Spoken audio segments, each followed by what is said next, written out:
Gokil, nggak bisa buka cam Ustadz Kenama, nggak apa-apa lah, suaranya aja kali ya.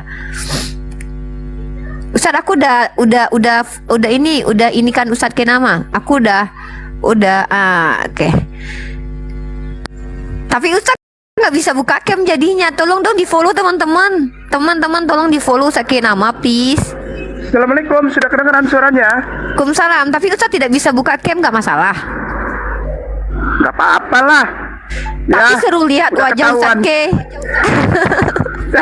Ya, caranya gimana kalau buka kan belum bisa, saya masih sedikit. Gini aja, nanti di follow teman-teman semua, please di follow Ustadz Kenama. Nanti seandainya teman-teman udah follow Ustadz Kenama, nanti Ustadz Kenama turun sebentar, tapi naik lagi nanti bisa sampai 300 aja tuh udah bisa open cam katanya ya. Katanya gitu ya teman-teman ya. Kita ini dulu, pengkunci cuma 3 only. Apanya Di follow 300? tuh. Ini kan udah ada 168 nih yang follow Ustadz nih. Tadi baru 1 kan. Ini dari 172 yang follow, udah 174. Nanti naik nih lama-lama, nanti akan banyak yang follow. Nanti Ustadz bisa Oh iya, buka ya cam. baiklah. Nggak ngerti saya soalnya. Nggak ngerti apa itu 180, 100. Nggak ngerti. Di follow. Di subscribe. Bismillahirrahmanirrahim. Assalamualaikum warahmatullahi wabarakatuh. Semua sehat. Semua sehat. Semua sehat. Allah sayang, Allah berkahi. Iya. Mudah-mudahan ini juga semua yang Bung Handi, semuanya lah. Kasih tahu ini saya ada di Rifa. Gitu. Kasih tahu semua. Supaya bisa gabung di Rifa, kumpul rame-rame. Alhamdulillah, ya Allah. Oke, Ya Rabbi saya Karim. yang kabarin nanti buat Oke, teman-teman siap. biar kumpul di sini. Bentar. Syukran. Bentar. Kita santai-santai. Ustadz Ke hari ini buru-buru atau tidak? Biar saya Hari juga ini alhamdulillah saya sudah selesai tugas di Alhamdulillah. Cinere barusan. Izin Berkumpul dengan para dosen, tuan guru dan puan guru, Ustadz wal Ustazah, Masya dosen dari Allah. UIN Ciputat. Dari Syarif Hidayatullah. Kita ngobrol tentang pemahaman apa sih itu nubuatan dilihat dari sisi nubuatan Keren. dilihat dari sisi akademis, secara teologikal, baik itu biblikal maupun dari Al-Quranul Karim, gitu, dari keislaman.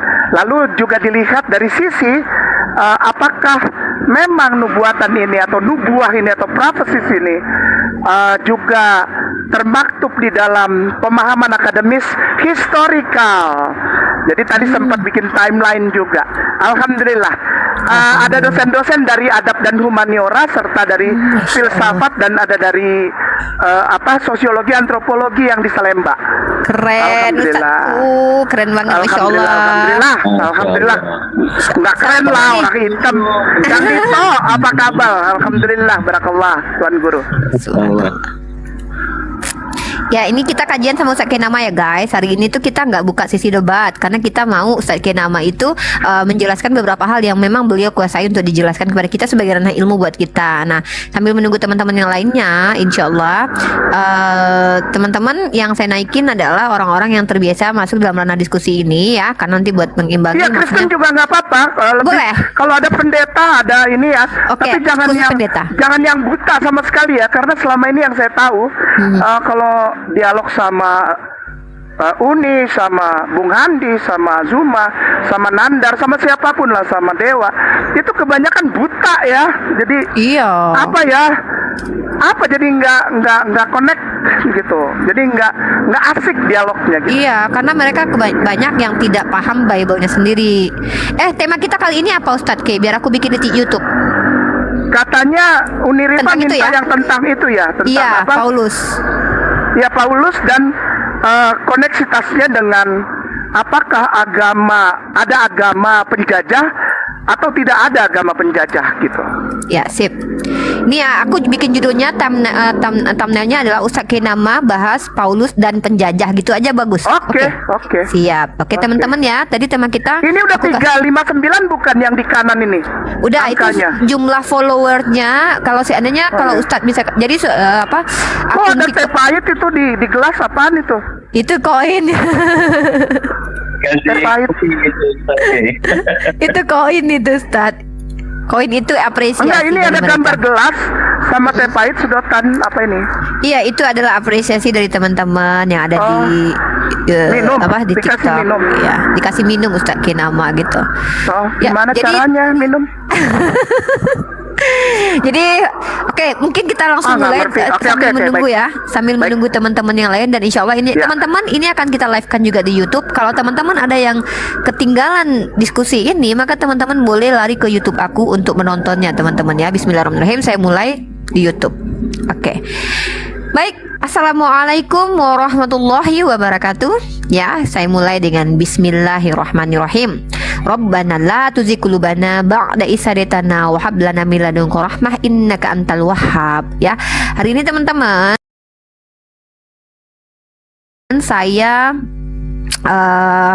khusus kedatangan Ustadz Kenama, salah satu guru saya dalam ranah apologetika, terkhusus untuk ranah kristologi teman-teman ya. Beliau adalah seorang mu'alaf, teman-teman sudah tahu siapa beliau, dan banyak sekali ilmu yang bermanfaat yang saya dapatkan dari beliau terkait tentang kajian kristologi. Nah, kali ini alhamdulillah beliau sudah bersama dengan kita di sini di room TikTok saya tentunya, dan tolong teman-teman ingin di follow supaya beliau akunnya bisa di bisa dibuka camnya. Ini di sini ada Afgan Musa. Ini saya nggak tahu nih muslim atau non muslim. Jadi saya prioritaskan dulu atau non muslim. Dan Ustadz Kenama berhak untuk tidak menjawab setiap pertanyaan teman-teman, dikarenakan apa? Kami umat Islam juga diajarkan, Imam Syafi'i mengatakan diam dengan pertanyaan orang bodoh itu juga adalah jawaban teman-teman. So teman-teman tahu kita di sini,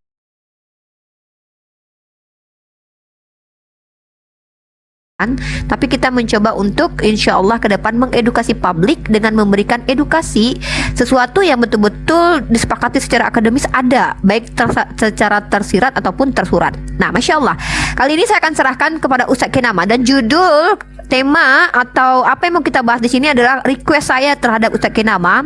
Saya meminta Ustadz Kenama untuk menjelaskan kepada saya nih dan teman-teman semua. Ketika saya belajar kepada beliau, teman-teman juga belajar. Sebentar saya diamkan anak-anak dulu. Assalamualaikum Uni Ripa. Assalamualaikum Ustadz Ki, Kang Dito, Pak Luku. Waalaikumsalam. Waalaikumsalam. Assalamualaikum warahmatullahi wabarakatuh, Tuan Lanjut, Guru. dibantu tap-tap kawan-kawan di bawah, dibantu di follow juga Ustadz Ki-nya. Lanjut Uni. Oke teman-teman, dan insya Allah teman-teman kalau ingin membuktikan bahwa ini Ustadz Kenama asli atau tidak, maka teman-teman silahkan follow akun beliau.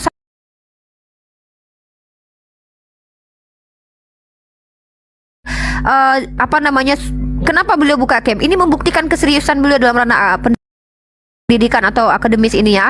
Beda dengan akun yang anonim, kemudian hanya suara saja lalu berusaha menjelaskan sesuatu yang bukan kapasitasnya ya. Beliau adalah orang yang selama ini ketika kita diskusi selalu membuka camp kepada kita semua. Oke, temanya adalah relevansi antara Paulus dengan penjajah. Apa kaitannya? Dan insya Allah saya akan bantu Ustadz Kenama untuk bukakan dulu. Biasanya beliau meminta kepada saya untuk membukakan beberapa ayat, dalil atau informasi. Saya buka di sini dulu biar nanti saya nggak gagap ketika diminta beliau. Oke, Google silahkan dibuka. Sudah. Ustadz Kenama bisa request kepada saya untuk membukakan beberapa literasi nanti. Baik, Ustadz Kenama, dengan segala hormat saya persilahkan Ustadz Kenama memberikan edukasi kepada kita malam ini. Silahkan. Baik, syukran katsiran, jazakallah khairan Uni Rifa. Para tuan guruku, para puan guruku, ustadz wal ustazah, muslimin wal muslimah rahimakumullah. Semua saudaraku sayang, YouTuber maupun penonton atau TikToker yang ada di wilayah ranah wahana apologet, terutama yang muslimin wal muslimah. Allah sayang, Allah berkahi, semua sehat ya, bersama dengan seluruh keluarga dan jamaah serta koleganya. Alhamdulillah wa syukrulillah, assalatu wassalam ala rasulillah wa ala alihi wa sahbihi wa atbaihi wa man walah. Ashhadu an la ilaha illallah wahdahu la syarikalah, lahul mulku wa lahul hamdu yuhyi wa yumiitu wa huwa ala kulli syai'in qadir, wa asyhadu anna muhammadan abduhu wa rasuluhu la nabiyya ba'da. Allahumma sholli ala sayyidina Muhammad wa ala sayyidina Muhammad. Rabbi shrah li sadri wa yassir li amri wa hlul 'uqdatam min lisani yafqahu qawli, amma ba'd. adikku sayang Uni Rifa dan semua adikku sayang YouTuber TikToker apologet Muslim. Kenapa saya langsung setuju dengan judul ini? Saya baru agak enakan badan dan kemarin sudah naik YouTube sama Ariesto dan Ayah Sofia. Lalu kemarin saya begitu sudah seger langsung naik motor ke Cianjur, ke Cibeber, perbatasan Cianjur Sukabumi untuk datang ke tempat-tempat yang menurut informasi di situ ada terjadi pemurtadan serta intervensi informasi dari para misionari di tempat-tempat tersebut kepada muslimin wal muslimah, dan terjadilah dialog yang luar biasa indah antara saya dengan saudara Kristian terutama. Lalu bersama Ustadz Ipung, alhamdulillah kita syahadatkan 2 orang kemarin di sana. Masya Allah, subhanallah, Allahu Akbar, Allahu Akbar. Alhamdulillah. Jadi sudah alhamdulillah Allah percayakan, jadi kemarin itu 1258 sudah yang Allah izinkan untuk ngobrol sama Ustadz K dan disyahadatkan, diberikan sertifikasi oleh MUI melalui Ayah Sofia Mualaf Center Nasional, dan juga diberikan tuntunan pendidikan dasar Islam, dan juga tentu saja apabila itu pria maka langsung dibawa untuk hitan, ditanggung semua biayanya dan mendapatkan seperti tunjangan begitu. Lalu diberikan jalan keluar jika punya masalah, misalnya tempat tinggal, pendidikan atau ekonomi.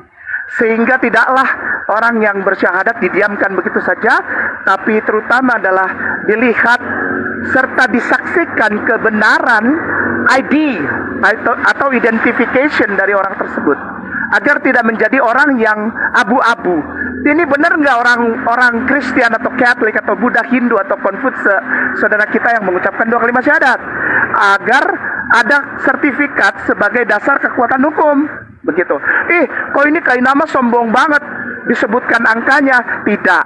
Ini adalah saya menjalankan amanah dari para tuan guru, termasuk almarhum tuan guruku tercinta, almarhum saya punya kiai Tuku Zulkarnain yang selalu bilang, ingat setiap angka yang Allah percayakan kepadamu,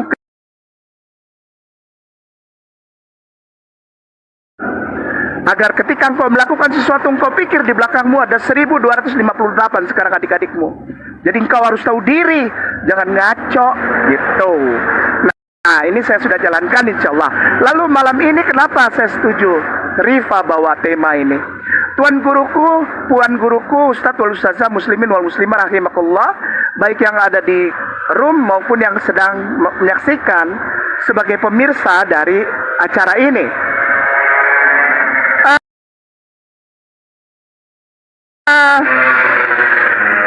Yang ingin saya sampaikan pertama adalah kerinduan saya yang sudah mulai terpenuhi, sekali lagi dengan segala rasa hormat, kerinduan Kainama yang sudah mulai terpenuhi oleh gerakan-gerakan dari adik-adikku sayang, YouTuber serta TikToker apologet Muslim, yang sudah membawa dialog atau debat bukan lagi menjadi dialog kacangan, bukan lagi menjadi debat pasar, debat orang yang tidak pernah sekolah, debat orang yang tidur di trotoar, orang-orang yang tidak berpendidikan serta tidak bermartabat. Alhamdulillah belakangan ini sudah mulai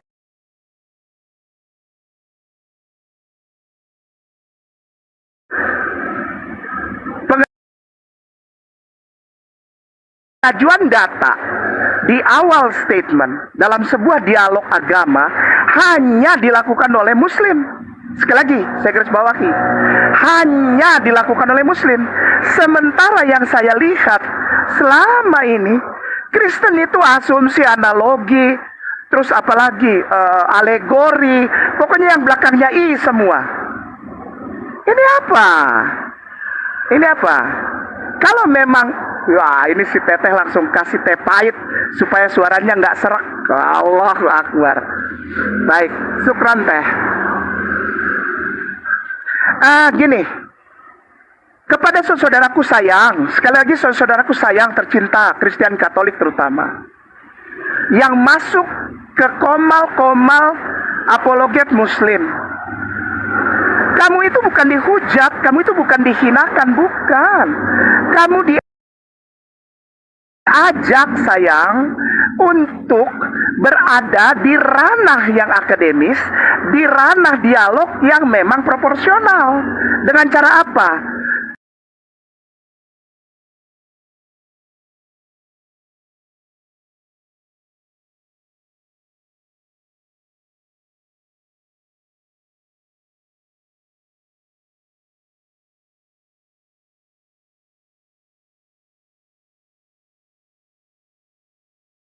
Yang berdasar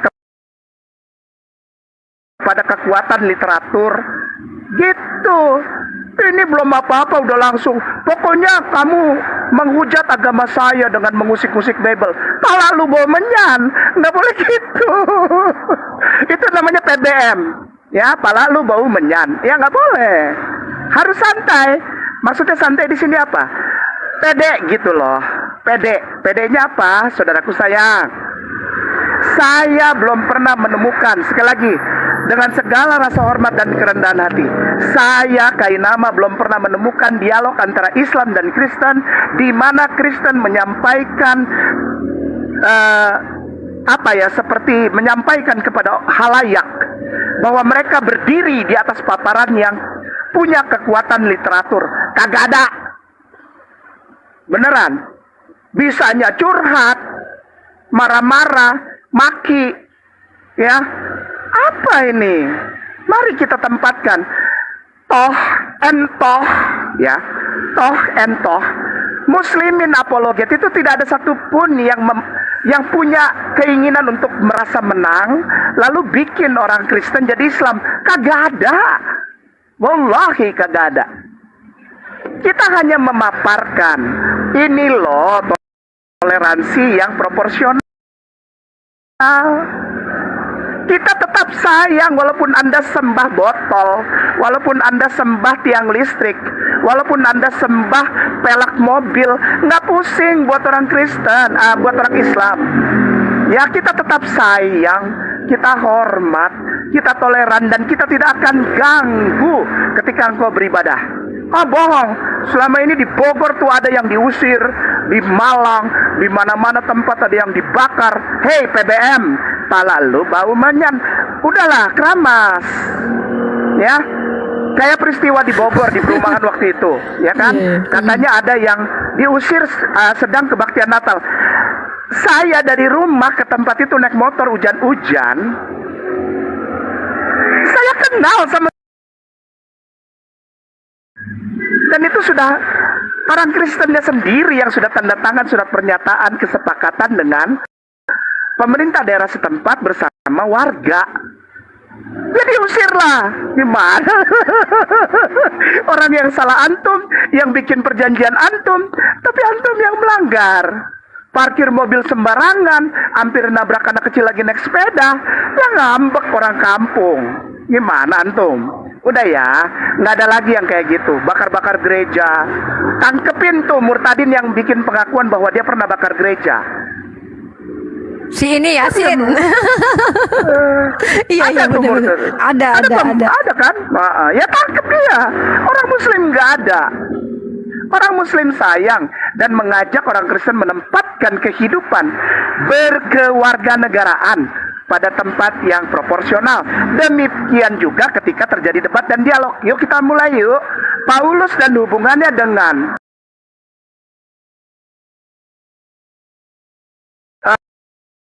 adikku Riva dan semua adik-adikku sayang, para akademisi yang turun di wilayah dialog antar umat beragama. Ketika muslimin wal muslimah membawa ranah dialog kepada wahana yang berbasis kepada literatur serta pemahaman literasi, orang Kristen nggak nyambung. Kenapa? Belum nyampe. Begini ya, begini, dengan segala kerendahan hati saya mohon maaf kalau ada Kristen yang nonton ya. saya minta maaf saudaraku sayang. Bahkan semua orang yang kuliah teologi, itu mata pelajaran yang paling mereka sukai adalah, mata kuliah yang paling digemari adalah manajemen gereja.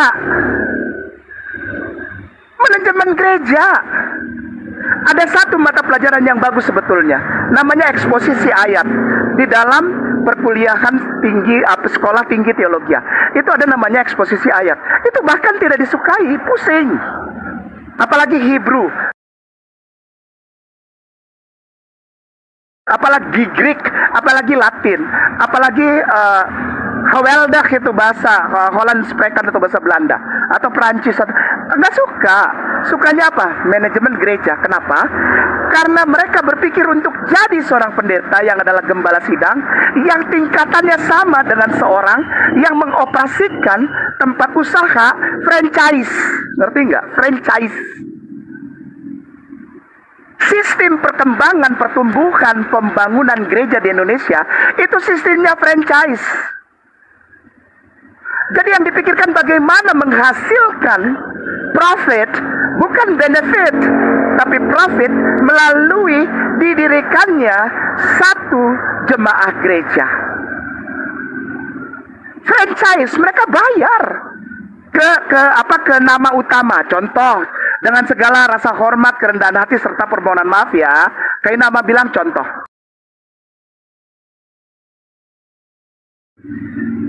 Lalu dipasang lambangnya GBI.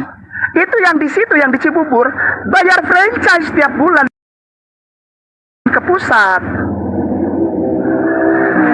Jadi adik-adikku sayang yang debat, dialog, apalagi dengan pendeta, agak sulit untuk membawa ke dalam pemahaman akademis, teologis, biblikal. Kenapa?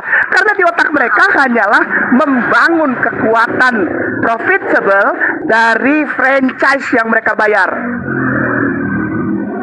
Jadi janganlah ngomongin gini misalnya kayak Uniriva. Oh, saya udah baca buku Jerusalem The Biography. Wih, hebat amat. Terlalu berat nih. Lah, Simon Sebag Montefiore itu tulisnya berat, mereka kagak ngerti. Wallahi kagak ngerti. Bawa ke Montefiore, nah, jauh amat. Bawa ke siapa? Sylvie siapa tuh penulis buku itu. Allah, berat. Bawa ke Eusebius, bawa ke Tertullian, dengar juga belum pernah kali. Ya, yang mereka dengar itu bagaimana cara menjaring begitu banyak jemaat. Bahkan mereka nggak pernah pusing itu jemaat dari sesama Kristen, nggak pusing. Pokoknya yang penting banyak masuk ke gereja gua. Kenapa? Franchise. Franchise menghalangi orang Kristen, saudaraku sayang tercinta, untuk mendalami pemahaman teologis biblikal mereka. Ya, kita masuk sekarang. Dasar, contoh gini, Uniriva kalau bangun paparan pasti ada dasar. Saya selalu kalau ada paparan kasih dasarnya dulu, kasih base-nya dulu. Ya, contoh yang sekarang kita bawa Paulus dan hubungannya dengan colonialism, act and historical fact, gitu kan? Fakta historis bahwa agama Kristen yang terutama ajaran-ajaran Paulus punya hubungan yang tidak bisa dilepaskan dengan kolonialisme. Ya iyalah. Tapi kalau ngomong gini sama orang Kristen muter bakalan. Jangankan gitu. Gini, contoh ya sebelum kita masuk. Pernah nggak Uniriva ditanya, kenapa kamu bilang mengklaim Islam itu bahwa Islam agamanya identik dengan agama Yahudi karena sama-sama tidak makan babi. Padahal di dalam Imamat 11 itu ditulis yang pertama unta haram. Pernah nggak ditanya gitu? Kenapa unta dimakan sama orang itu? Iya, pernah kemarin itu. Atau yang lain lah. Hah? Kenapa? Ya, kemarin ditanyain sama saya itu. Kita diskusi tentang unta itu. Iya, kemarin. Itu kalau nggak salah. Iya. Tentang unta itu kenapa? Siapa ya? Ada kemarin Pak Yohanes atau Iya, siapa? ada ya? Ada. Ya, saya Yohanes Sake. nggak pusing lah siapa ya. Soalnya saya ditanya gitu, aneh gitu, aneh. Gini ya, tidak pernah dimengerti bahkan oleh orang yang mengaku scholar teologi Kristen, bahwa mereka sebetulnya nggak mengerti agama samawi itu bukan dilihat dari per items, per trimmings, nggak ada. Agama samawi dilihat dari konsep. Konsep apa yang pertama? Konsep ketuhanan dan konsep liturgikal. Sekali lagi, konsep ketuhanan, konsep liturgikal yang dalam bahasa Islamnya itu adalah syariahnya, konsep ketuhanannya dan konsep syariahnya. Itu kalau konsepnya sama ya berarti sama samawi. Kristen nggak ada yang sama konsepnya. Jadi pemahaman kata konsep mereka nggak tahu sama sekali. Bukan masalah unta, kelinci, lele. No, konsep. Konsepnya ada makanan haram, makanan halal, kosher dan tidak kosher. Itu ada di Islam. Konsep khitan, konsep menutupi aurat, konsep pernikahan, konsep Tuhan, itu konsep, bukan masalah itemsnya. Gitu. Ditanya unta, Uni, ini contoh ya, kalau kasih jawaban jangan yang terlalu akademis. Jadi Ya, kalau oke. dia tanya soal unta lagi, buka Sanhedrin 116a. Oke, Sanhedrin Sanhedrin 116a. Sanhedrin. Sanhedrin 116a itu nomor berapa itu Sanhedrin? 116A. Iya, Sanhedrin 116a nomor 5 kalau nggak salah ya. Sanhedrin Sanhedrin 116a nomor 5. Oke. Sanhedrin 116A. Oh ya. Sefaria ya. Oh, Jadi Sefaria. jawabnya ini aja, biar nggak Oke. capek. Ya, Biar nggak lanjut capek. dulu. Nanti kita cari. Ya. Sanhedrin 116a nomor 5. Jadi kalau ditanya, kenapa kok orang Yahudi dilarang makan onta, orang Islam boleh? Karena orang Islam nggak percaya onta bisa terbang. Oh, Jawabannya nomor 5. gitu. Nomor 5 ya. Saya bacain bahasa Inggrisnya ya, kalau salah nanti Ustadz Ke. Ini di sini Ya, tuh begini. bacakanlah. Syukron. Bener nggak ya ini ya? Come and hear a different resolution from that which was taught in another baraita. Itu baraita itu apa itu kira-kira ya? With regard itu bukan pertamanya. Oh ini Syabat 116A, benar bukan? Oh, enggak. Sanhedrin. Oh Sanhedrin, oke. Oke, lanjut penjelasan dulu Ustaz Ke, biar saya tetap struggle untuk cari. Oke, sekarang tulisnya gini deh. Yevamot 116a. Yevamot. Yevamot 116a. Yevamot 116A. Siapa namanya 116A ya? Teman-teman Ustaz Nomor Ke nama itu 5-nya. Sama, ada di nomor luar 5 ya. juga sama. Ya. 116a nomor 5. Yevamot Oh, ada oke. kan? Cabat Sefaria ya? ada kan? Cabat.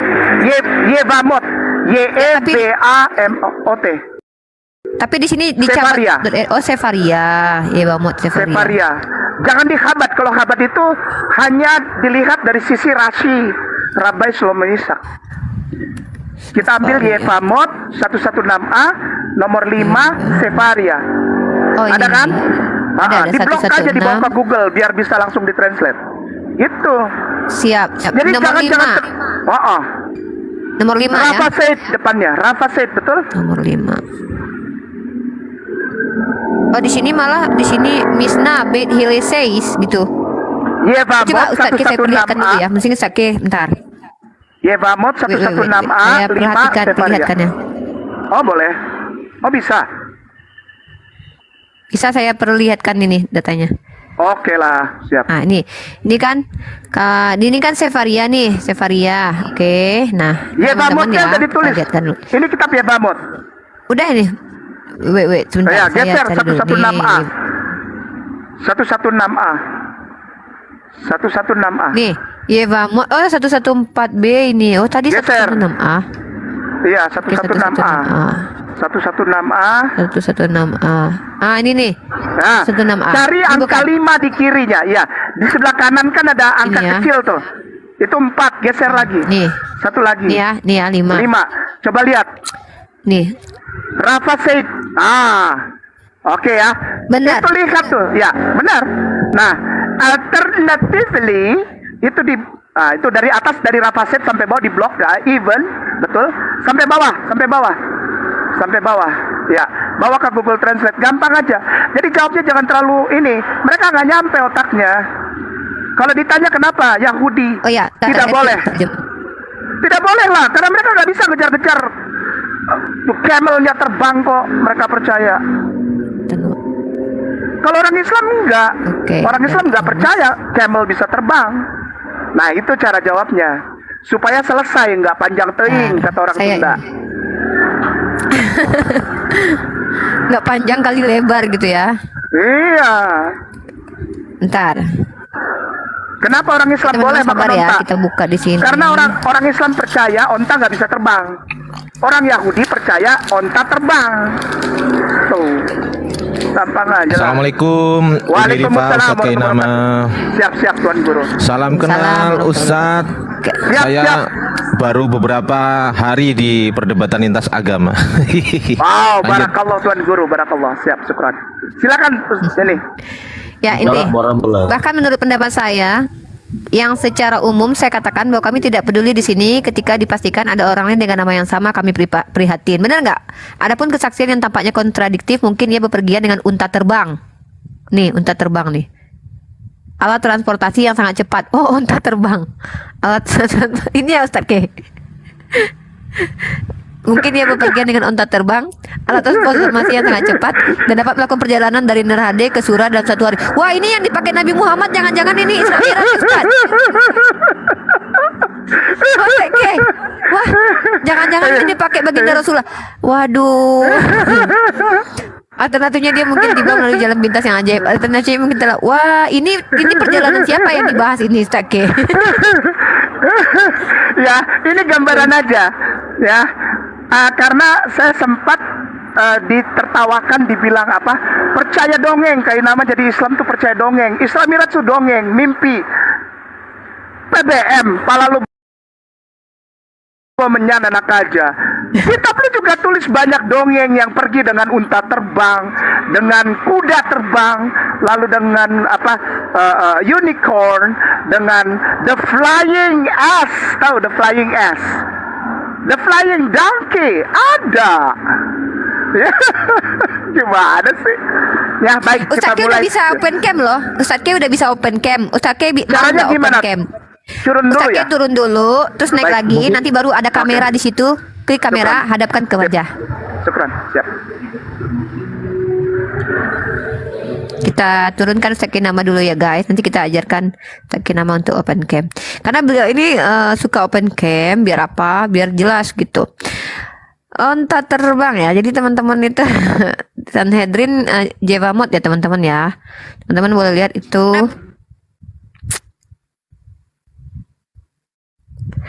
Ini ada Pak apa namanya Gus Betik juga nih di sini nih.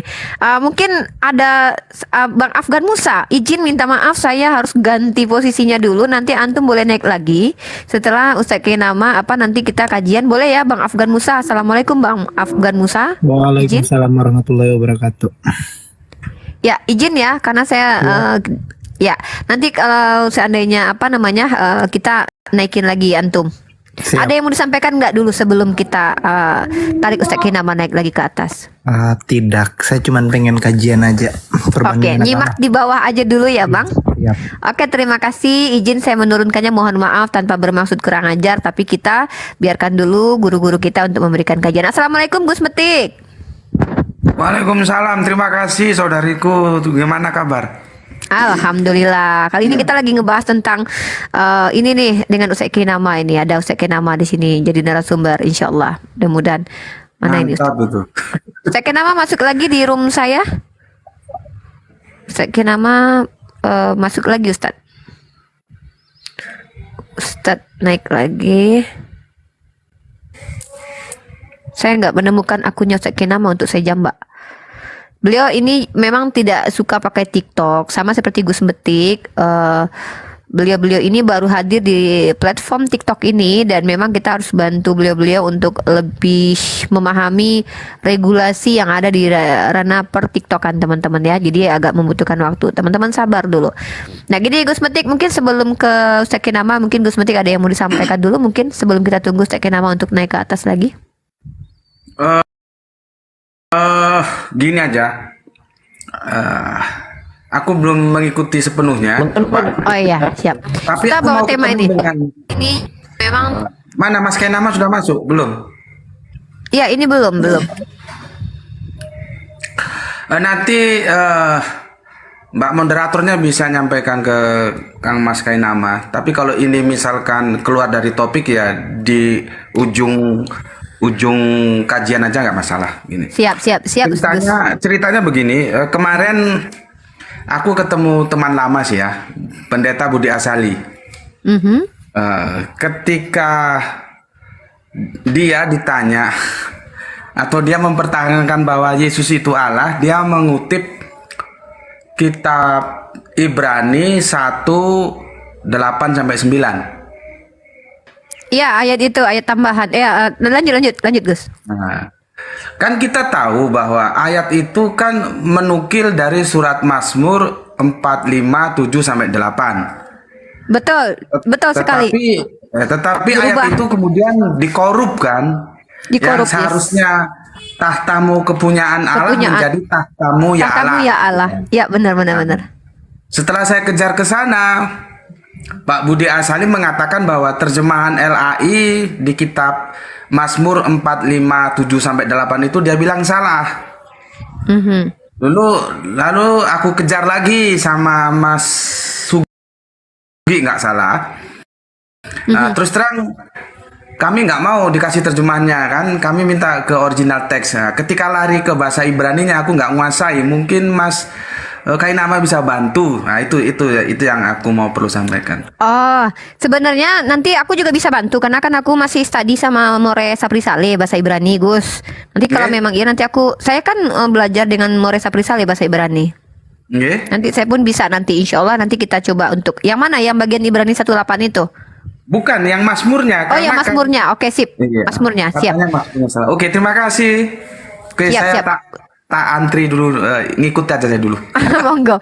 Kita mau tetap ya teman-teman, kali ini tema kita adalah tentang Paulus dengan kolonial atau penjajahan itu korelasinya apa teman-teman. Dan mohon maaf untuk yang lain, ada satu tempat kosong untuk Ustaz Kenama karena memang narasumber saya malam ini ada Ustaz Kenama. Sebenarnya saya hari ini ada jadwal debat dengan Rudy Yohanes, tapi tadi saya migrain, tiba-tiba pas saya migrain saya udah mulai sembuh, Ustaz Ke telepon bisa beliau untuk memberikan edukasi terkait tentang tema yang saya angkat. Saya memang mengangkat tema ini untuk memang saya minta sama Ustaz Kenama untuk membahas terkait tentang Paulus dengan penjajahan. Nah, ada indikasi bahwa Paulus itu membela penjajahan. Tapi saya masih ingin dengarkan narasi dari Ustaz Kenama dulu, ayat-ayat atau data-data yang ingin dibahas sembari menunggu Ustaz Kenama. Saya masih melihat Ustaz Kenama di Komal belum ada, teman-teman ya, mohon maaf ya. Mungkin beliau belum masuk. Di WhatsApp pun saya belum ada komunikasi dengan beliau. Takutnya ini akunnya privat, jadi saya tidak bisa angkat begitu saja kalau saya tidak nampak beliau. Atau ditelepon dulu supaya di guiding karena masih. Nah, ini saya sama- sudah ini saya sudah ini dengan Coba beliau saya kok, sudah telepon lewat ya. WhatsApp. Ini bentar, Coba ini, saya enggak. telepon ya. Nih, enggak, Coba saya telepon. Enggak, ini ada. Udah masuk kok nih, syukran. Sudah masuk. Kenapa saya nggak menemukan beliau ya? Ustadz Kenama, aduh ini kesalahan apa? Akunnya kecil, jadi kan kita tidak deteksi gitu. Coba Uni Ustadz, jadikan gimana? salah satu dulu moderatornya. Ustadz Kenama bisa nggak Ustadz Ke tekan permintaan naik itu ada di tombol tamu itu Ustadz Ke atau typing gitu, typing atau kasih tanda gitu, tes gitu, tulis di tes atau klik ada gambar dua orang itu multiges ya. Oh itu tuh Ustadz Kenama. Oke, thank you so much Ustadz Ke, ya Allah. Ini dia beliau ya.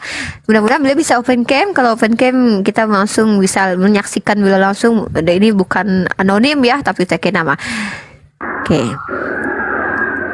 Oke, Sake, sudah bisa open cam Ustaz Ke? Ya gimana caranya? Ustaz K lihat tidak ada gambar kamera di situ di handphonenya. Nggak ada. Ada mic terus multiguna, Mic di sampingnya apalagi? multi G apa ini? Multigas. Oke, wait. Bentar. Bentar ya, saya coba untuk ini kan dulu. Saya coba untuk pandu dari sini. Ustaz K mungkin. Oke, saya naik dulu di koma lain dulu satu akun. Bentar. Ustaz K nama bisa nggak Ustaz K tekan permintaan naik itu ada di tombol tamu itu Ustaz K. Ada suara double Ustaz K. Ya. Ustaz K Mana bisa ya? nggak lihat seperti ini? Lihat seperti ini nanti di itu pas mau naik. Oh, ada Atau lambang gini ya? nanti ada lambang seperti kamera di sini. Gimana? Di bawah sini. Ini Oke. saya sudah masuk di komalnya orang nih, di komal API kan. Oh iya. Kemudian di sini ada mikrofon, Ada ada kamera. multigas, kamera. Yes, itu dia. Kameranya masih kali ini. Masih disilang. Iya, masih disilang. Oh, 512 baru teman-teman, tolong di-follow. Saya pikir tadi sudah 1000 lebih ya. Teman-teman, itu ternyata koinnya. Teman-teman dibantu untuk follow Ustaz Oke, K, tak nggak apa-apa. Kita lanjut sambung aja dulu. Ya. Oke. Gus Betit. Assalamualaikum Gus. Sehat Gus. Waalaikumsalam saudaraku. Sehat ya? Ya, sehat. Jadi itu ada namanya apa? Shadow accord. Jadi accord shadow. Jadi kita dasar akordnya di misalnya di F, tapi ngambil fill in-nya itu di bass, Gus gitu. Itu nggak nyambung teman-teman. Nggak nyambung itu. Jadi kita main di S pun di E-moll itu dapat Gus. Padahal kita tangan kirinya itu bassnya itu di F, tapi kita solmisasinya di E-moll dapat Gus. Iya. Itu enak banget. Namanya kontrapung enak banget Gus. Cocok gitu. Baik, kita mulai ya. Monggo, Gus, aku silakan. minta izin ya Gus. Aku minta izin ya. Silakan Kang Mas. Baik. Pemirsa yang mulia muslimin wal muslimah rahimakumullah, para tuan dan puan guru beserta adikku Rifa dan semua adik-adikku sayang, apologet muslim. Judul kita adalah Paulus dan hubungannya dengan kolonialisme. Begini, kita mulai dari dasarnya. Ketika kita berbicara ini, Uni Rifa dengan segala rasa hormat, coba ketik dulu buku 12 Caesars. Paling tidak kita punya dasar dengan membaca buku ini. Judul bukunya 12 Caesars. Bukunya 12 Caesars. Tulis saja buku gitu. Buku 12 Caesars. Oke. Buku 12 Caesars. Buku 12 Caesars. Tulisannya gimana? S? Caesars. Caesars. C. Iya, CAESARS. Caesars. 12 Caesars.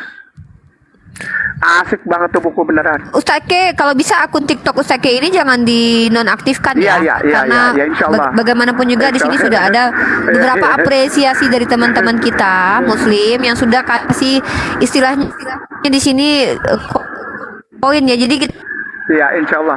tidak minta Insya Allah. koin, tetapi mereka itu memberikan Iya, apresiasi iya. dan jangan sampai itu menjadi maksudnya jangan sampai itu menjadi sia-sia. Ya Ustaz K, Insya Allah. ya, karena mereka beli pakai duit, Insya kasihan. Allah, Tadi ya tiba-tiba Allah, Ustaz K, aku minta ini maaf, akunnya Pak. dihilangkan tiba-tiba. Iya, oke. Iya, baik. ini ya, The Life of the 12 Caesars Project Gutenberg. Ini bukan? Uni, izin sebentar Uni, disapa Ya, terus, dulu tolong ya, yang di YouTube Uni. Ya. Mereka kangen sama Ustadz Gai. Oke, Ustaz K, tolong siapa yang di YouTube dulu teman-temannya? Apa gimana? Yang di YouTube Raja Debat. Ada yang di YouTube pengen minta pengamat disapa tuh. Pengamat debat. Oh iya, Assalamualaikum pengamat debat dan semuanya yang ada di YouTube. Sehat-sehat ya. Allah sayang, Allah berkahi. Barakallah. Iya. Nih ya, saya kasih lihat lagi buku yang dimaksud ya guys. Bentar. Ini kali, saya takut salah nih. Buku 12 Caesars. Bukan. Ya, The 12 Caesars benar. Paling tidak baca Yes. buku ini. Ini satu ya. Nomor 2-nya judulnya Jerusalem the Biography.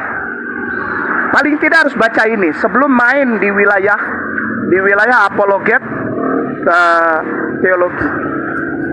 Jerusalem the Biography itu Ditulis sama? buku Siapa yang karangan nulis? Simon Sebag Montefiore.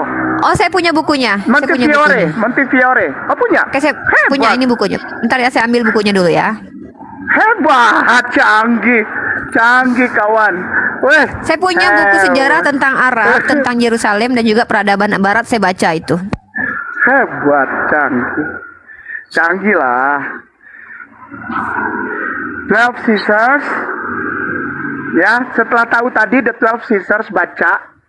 Karena ada hubungan dengan Paulus begitu masuk era dari Nero. Begitu masuk eranya Nero, di situ nama Saulus ada di situ. Berpengaruh di dalam keberadaan kepemimpinan Nero yang membakar kota Roma, lalu dia limpahkan kesalahan itu kepada orang katanya Kristen. Aduh, hancur-hancuran lah. Wih, benar itu dia. Montefiore, betul Montefiore, itu dia. Hebat tuh, Riva udah punya nih. Jerusalem, wih canggih. Riva ini memang sekelas Paulus memang Ustadz K. Saya itu Ustadz K. Ilmunya luar biasa memang. Saya bukan hanya punya ini ya Ustadz K. Saya juga punya tentang Arab, peradaban Arab ya, dan saya juga punya peradaban Barat. Jadi saya memang sengaja untuk gali literasi tentang sejarah dulu untuk nanti bisa kita bahas sesuatu yang kaitannya dengan doktrin atau apapun itu. Mungkin itu. Silakan Ustadz K. Ya. Baik, lalu buku berikutnya adalah setelah tadi 12 Caesars, Jerusalem the Biography, ada buku yang bagus yang saya rekomen untuk dibaca. Buku ini ditulis oleh seorang penulis yang luar biasa, namanya Joseph Atwell. Joseph Atwell ini luar biasa penulis ini. Karena apa? Karena dia menulis dengan didukung oleh 5 profesor besar bidang teologi arkeologi Uniriva. Judul bukunya Caesar's Messiah. Itu perlu tuh beli itu. Bagus banget. Ya, di belakang penulis itu ada 5 profesor theological historical. Wah, dahsyat banget. Ya, lalu yang terakhir adalah bukunya dari namanya Simcha Yakobovici. Judulnya The Messiah Before Jesus. Itu bisa dibeli lewat Amazon. Bisa. Kalau Anda yang sedang keluar negeri, misalnya di Singapura atau di mana, bisa beli di toko buku. Tapi kalau di Indonesia nggak ada. Judulnya The Messiah Before Jesus, ditulis bukan oleh seorang penulis buku atau ini, tapi dia seorang arkeologi teologi. Namanya Simcha Yakobovici. Wah, dahsyat. Baca deh ya. Gitu ya. Baik, kita lanjut ya. Kenapa saya kasih tahu buku-buku ini? Paling tidak supaya ada gambaran kekuatan pemahaman terhadap dasar literatur. Jadi nggak asal ngoceh. Nah, kebanyakan saudara kita, adikku sayang, YouTuber Muslim, kalau debat sama Kristen, puyeng sendiri. Karena setiap istilah yang disampaikan oleh YouTuber Muslim, mereka nggak pernah dengar. Karena apa? Karena mereka nggak pernah baca itu, nggak pernah belajar. Maaf ya, dengan segala rasa hormat dan kerendahan hati. Bahkan yang ngaku pendeta juga belum tentu tahu itu, buku-buku yang saya sebutin. Ya, contoh sampai sekarang orang masih bilang bahwa Islam itu radikal. Ketik buku Pemuridan Radikal karya John Stott Uniriva, minta tolong kasih lihat buat orang.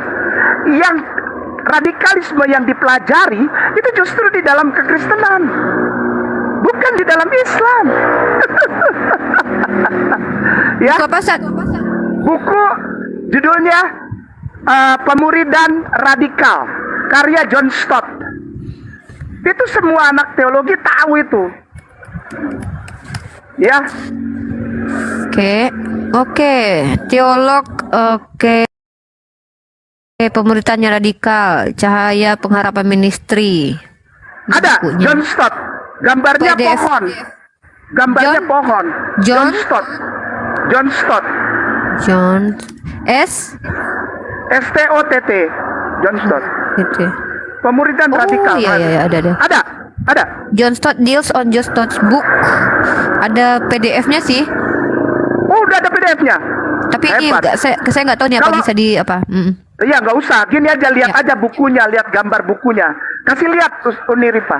Oke, siap. Gambar Saya bukunya coba tuh ini. gambar cover depannya pohon. Warnanya hijau kalau nggak Pohon, salah. warna hijau. Pohon ada akarnya itu. Ah yes, this is pohon John Stott.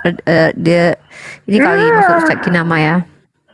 Jadi udahlah, kepada saudaraku sayang para apolog. Itu tuh benar.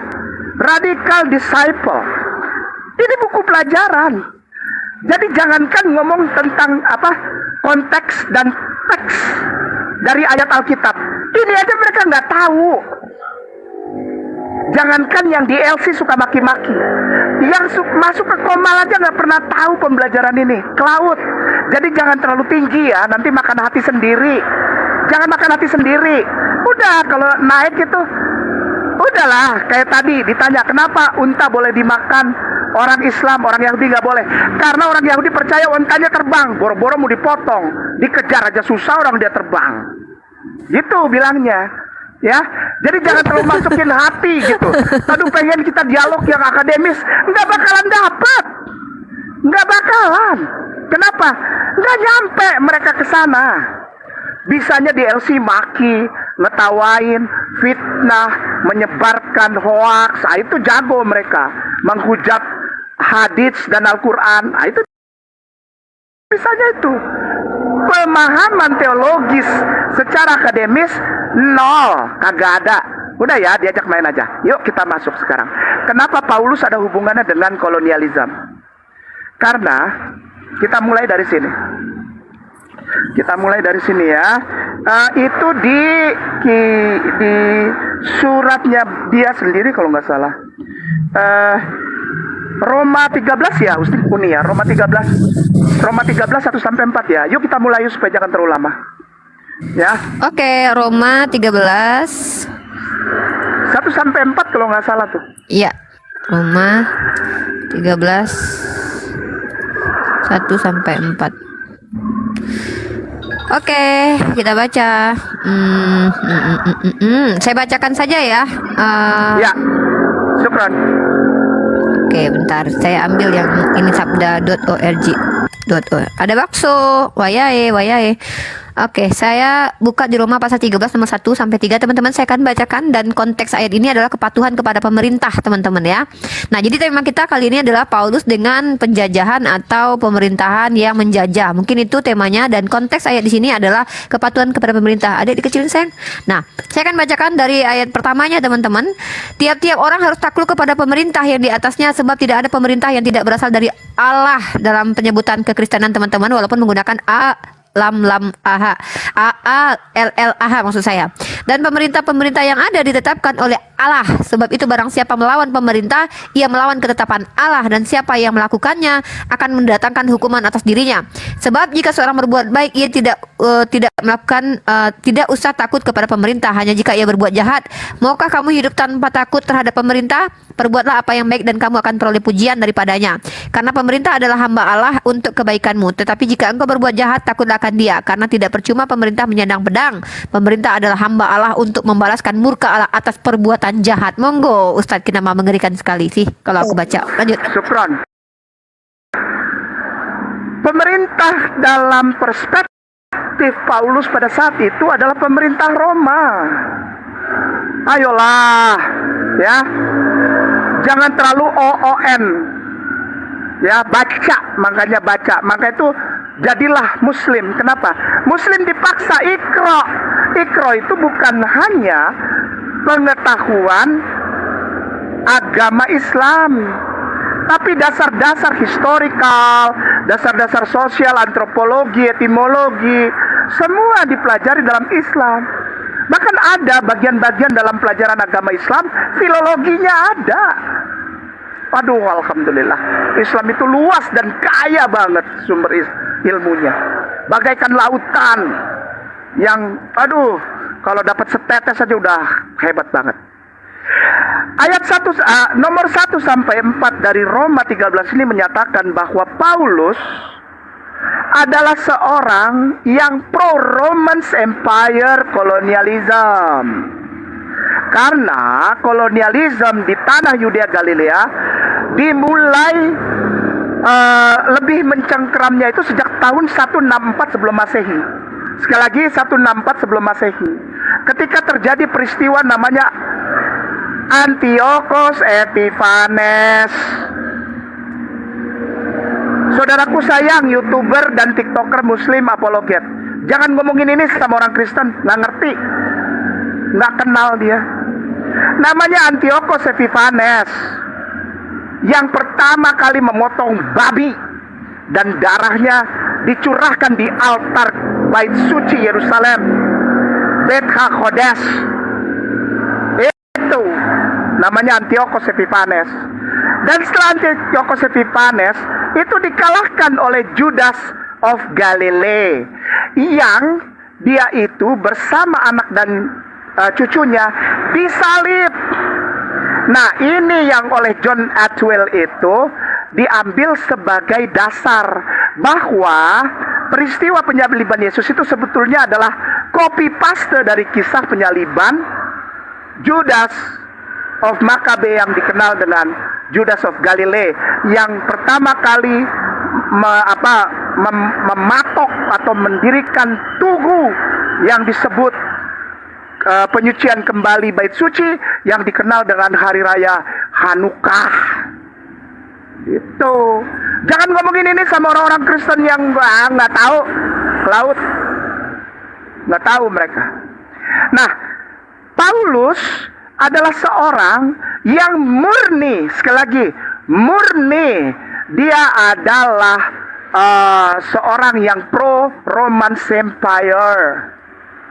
Dia membawa misi dari Roman Empire. Sekali lagi membawa misi.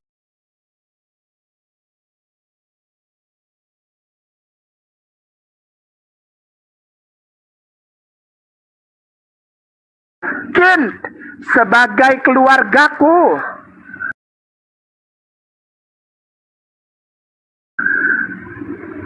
Ya, dia memanggil Herodion keluargaku. Dia punya hubungan darah dengan siapa? Felix.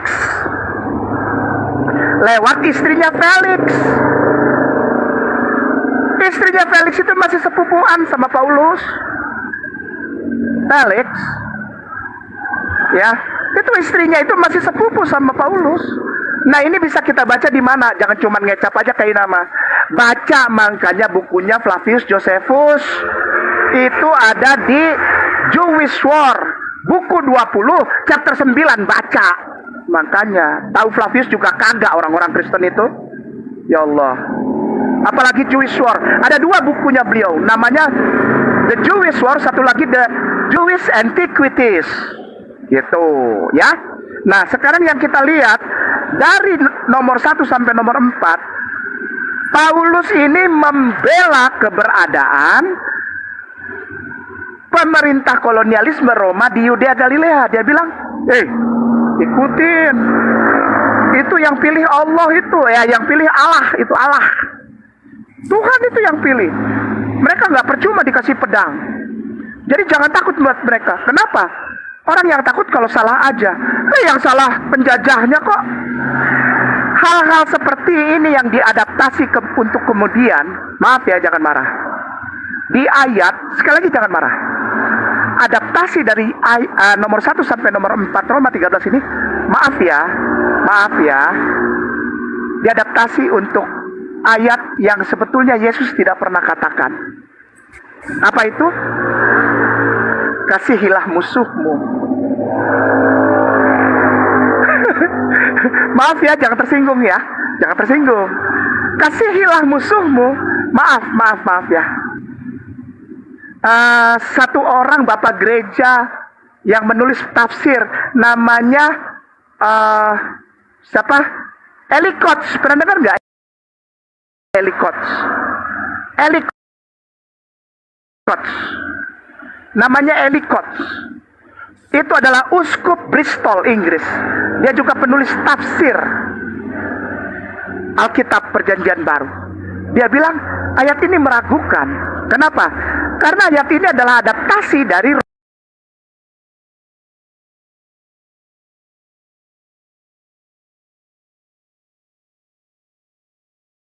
Google, lalu kasih lihat ke pemirsa. ACTS, Oke. maaf, Luke, LUKE, spasi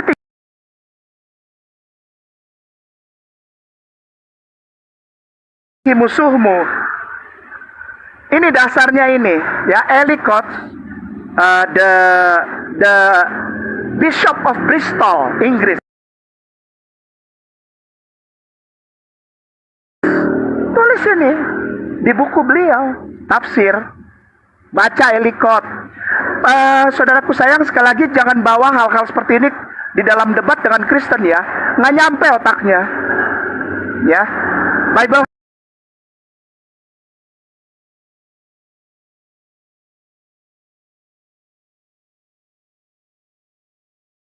juga lagi baca. Hub. Bible Hub, klik. Nanti keluar biru warnanya. Ya, biasanya Mungkin seperti paketnya itu. bagus, Kalau ya? Paketnya bagus Enggak, kan, masih ini- banyak ya. oh banyak, Oh, ya, cuman oke. masalahnya ini tapi apa? Ini padahal sudah 100 Mbps, cuman nggak tahu juga kelas sering lama. Yang mana ini, Seke? Oh, bukan, ulang lagi, bukan. Ulang. Komentari. Oh, bukan di sini, bukan komentar ini. Ya, komen, Oh, betul, ulang. klik. Oke, Komen ya. betul itu, klik, komen. Oke, syukran. Pemirsa yang budiman, muslimin wal muslimah rahimakumullah. Nah, kita lihat komentari, geser ke bawah, cari Cambridge. Di sebelah kanan adanya. Marriers, Di sebelah kanan, tulisan biru ada tulisan Cambridge. Cambridge. Exposition. Nah, Ini Cambridge. Bible. Pemirsa lihat ya, jangan pernah sekali-sekali bawa ini ke dalam debat dengan orang Kristen. Nganga mulutnya, nggak tahu. Wallahi, jangan diblok yang itu. Ya, Uni Rifa minta tolong cari ke bawah yang, coba geser ke bawah. And it can to pass. Geser ke bawah. Praying. Satu lagi. Loh. Sampai di sini. Oh enggak, kelewatan. Ada tulisan Apa? Biar saya cari. Enggak. Ini kan Cambridge Cambridge. yang mana tadi? Cambridge-nya ini. Cambridge Bible Ya. for School and College. College. Geser ke bawah lagi deh, Kok ada kotak itu Oke. sih? Geser ke bawah. Apa ini diklik nggak? Ini diklik nggak? Bukan. Kali aja, dikali. Oke. Maaf ya, jangan marah. Enggak, no. I'm okay. Gencana. Enggak, komen Cambridge lagi. Oh, komen. Iya, dia di sebelah kanan karena ada Oke. komen. Oke, Ya, geser teman-teman, ke kita bawah, masih Uni di Rifa Bible Hub pelan-pelan ya. aja, nggak apa-apa. Kita Oke, cari ini Cambridge.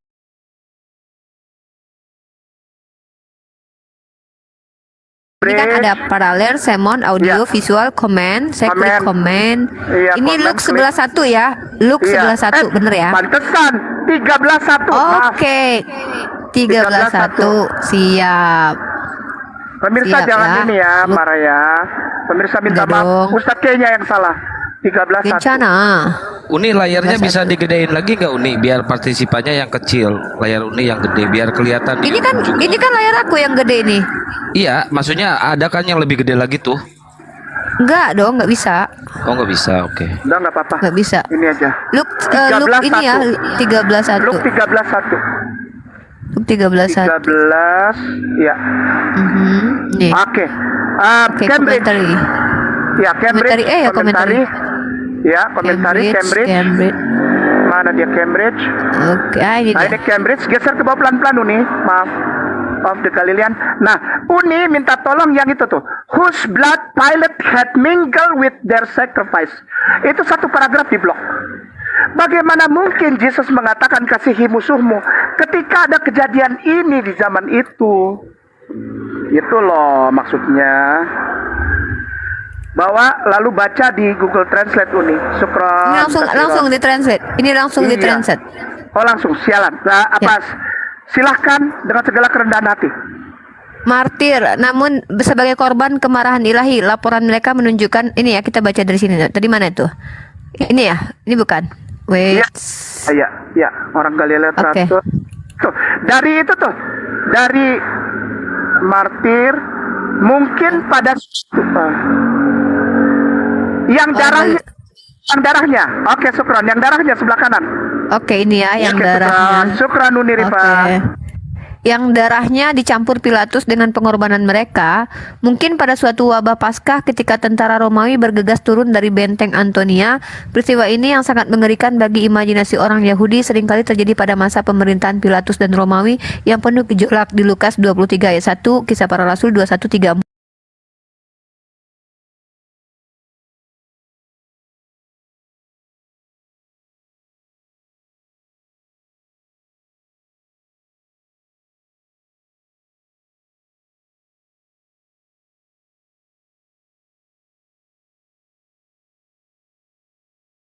Khusus oleh Josephus, namun faktanya bahwa korban dalam kasus ini adalah orang Galilea. Kita mungkin melihat alasan adanya permusuhan antara Pilatus dan Herodes Antipas. Monggo, Ustaki. Satu hari 3.000, bahkan pernah kejadian satu Paskah 20.000 dibantai. Oleh sebab itu Flavius Josephus dalam bukunya The Jewish War menuliskan bahwa kuda di Yerusalem pada saat itu tidak bisa jalan. Kenapa? Lengket darah manusia di situ. Bayi, anak-anak perempuan, laki-laki, tua, muda digorok di tengah jalan. Digorok. Bagaimana mungkin Yesus mengatakan kasihi musuhmu? Come on, wake up. Ya, dan peristiwa oleh pemerintah Roma ini didukung oleh yang namanya Saulus dari Tarsus yang cintanya ditolak oleh seorang putri imam Yahudi. Dia menyesal sunat, lalu dia menjadi orang proselit itu menyesal, lalu dia mengeluarkan statement dalam surat-suratnya menentang sunat dan menentang hukum Taurat. Karena apa? Karena cintanya ditolak oleh putri imam Yahudi. Dia menentang, dia nggak pernah jadi orang yang mengabarkan cinta Yesus, nggak pernah. Baca buku The Jewish War dari Flavius Josephus, baca ya, langsung ke Flaviusnya yuk, kita lihat Flavius Josephus. Sebentar Ustadz, mungkin udah bisa open cam Ustadz? Oh ya, 800 baiklah. Tunggu. Turun dulu. Enggak, nanti Harus kasihan turun dulu. kalau bentar. Kan baru 800, belum 1000. Aku khawatir Ustaki turun naik gitu. Kalau udah 1000 Oh iya, udah. ini ada 1.200 penonton. Mohon ya di follow dulu Ustadz kayak Teman-teman di namanya. follow dulu Ustaki nama Di-follow dulu guys. Ya. Bisa biar bisa open cam. Syukran, terima kasih. Kita lanjut Ayo dulu ya, teman-teman. Ustaz. Gas. Ya. Lanjut Ustadz. Ya, syukran Ustaz. Baik. Ya, kita baca gini ketiknya. Flavius Josephus, Antiquities of the Jews. Uneripa ketik di Google biar kasih lihat baca. Flavius Josephus,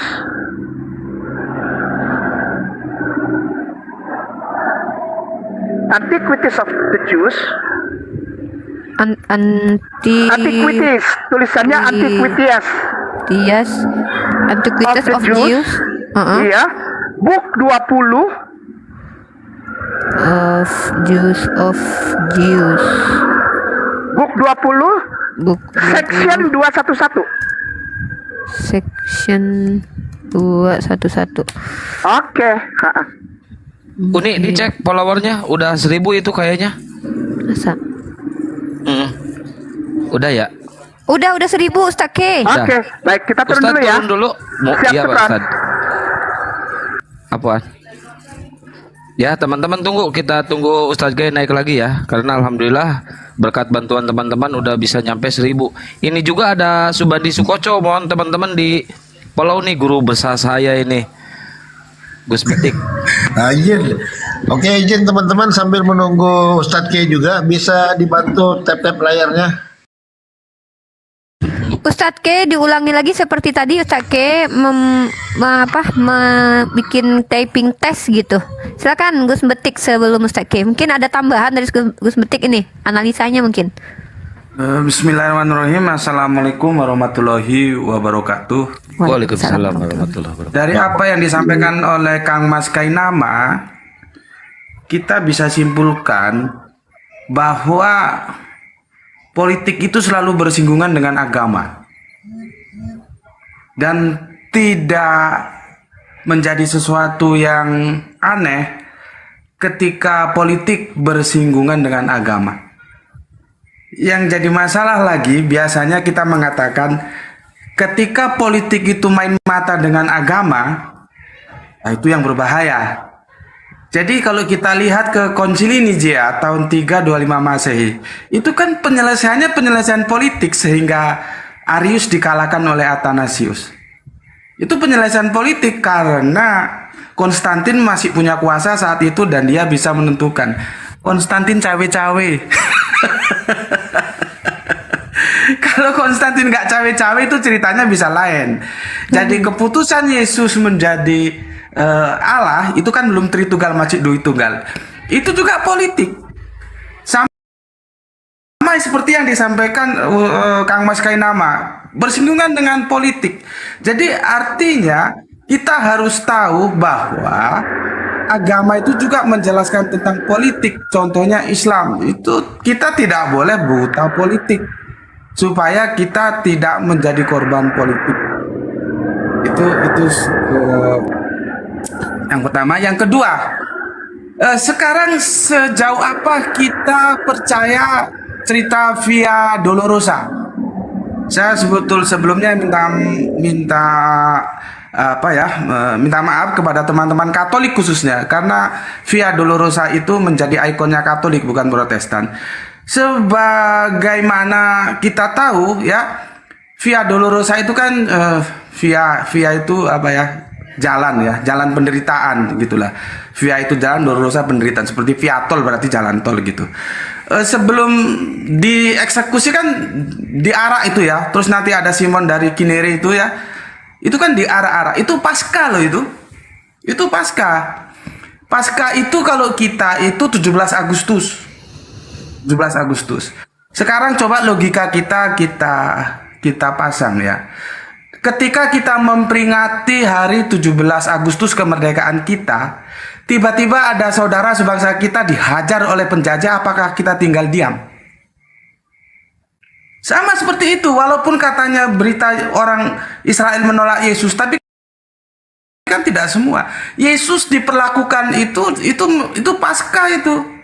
Masa masyarakat Israel diam saja ada bangsanya dihabisi begitu, dipukul, dicambuk sama orang-orang Romawi?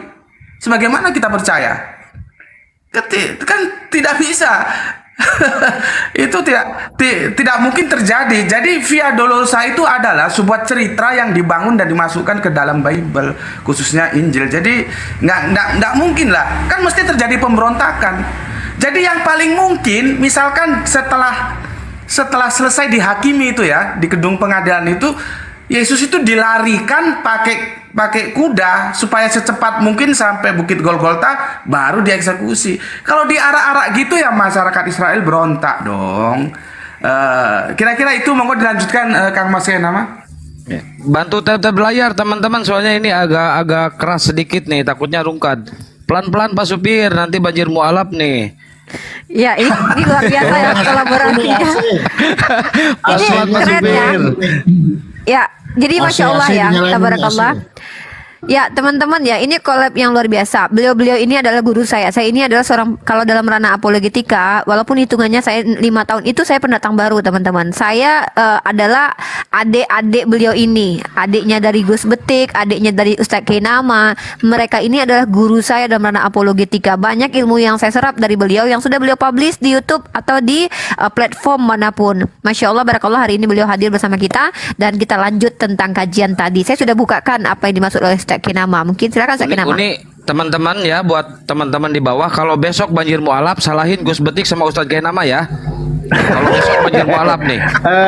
Izin sedikit ini Ustadz Kenama, tolong yang tadi mengenai kasih hilang musuhmu agak dipertajam lagi Ustadz, maksudnya apa gitu loh, dipertajam lagi. Ya. Lanjut. Buka dulu mute-nya Ustaz K, monggo. Kasiran, bismillahirrahmanirrahim. Gus, betul tentang apa Via Dolorosa. Tapi yang kalau Via Dolorosa itu dilihat dari sisi yang lain, itu justru lebih menguatkan temanya Rifa malam ini. Pertama, Gabata, tempat duduk Pilatus pada saat sidang itu baru ada tahun 185 Masehi. Gabata, Litostrotos, Gabata, tempat duduknya sidang itu baru ada tahun 185 Masehi. Betul, Gus. Golgota sampai detik ini tidak pernah diputuskan di mana tempat itu adanya. Tidak pernah ada. Golgota tidak pernah ada. Paku untuk Yesus itu bukan punya Yesus tapi punya Yehohanan.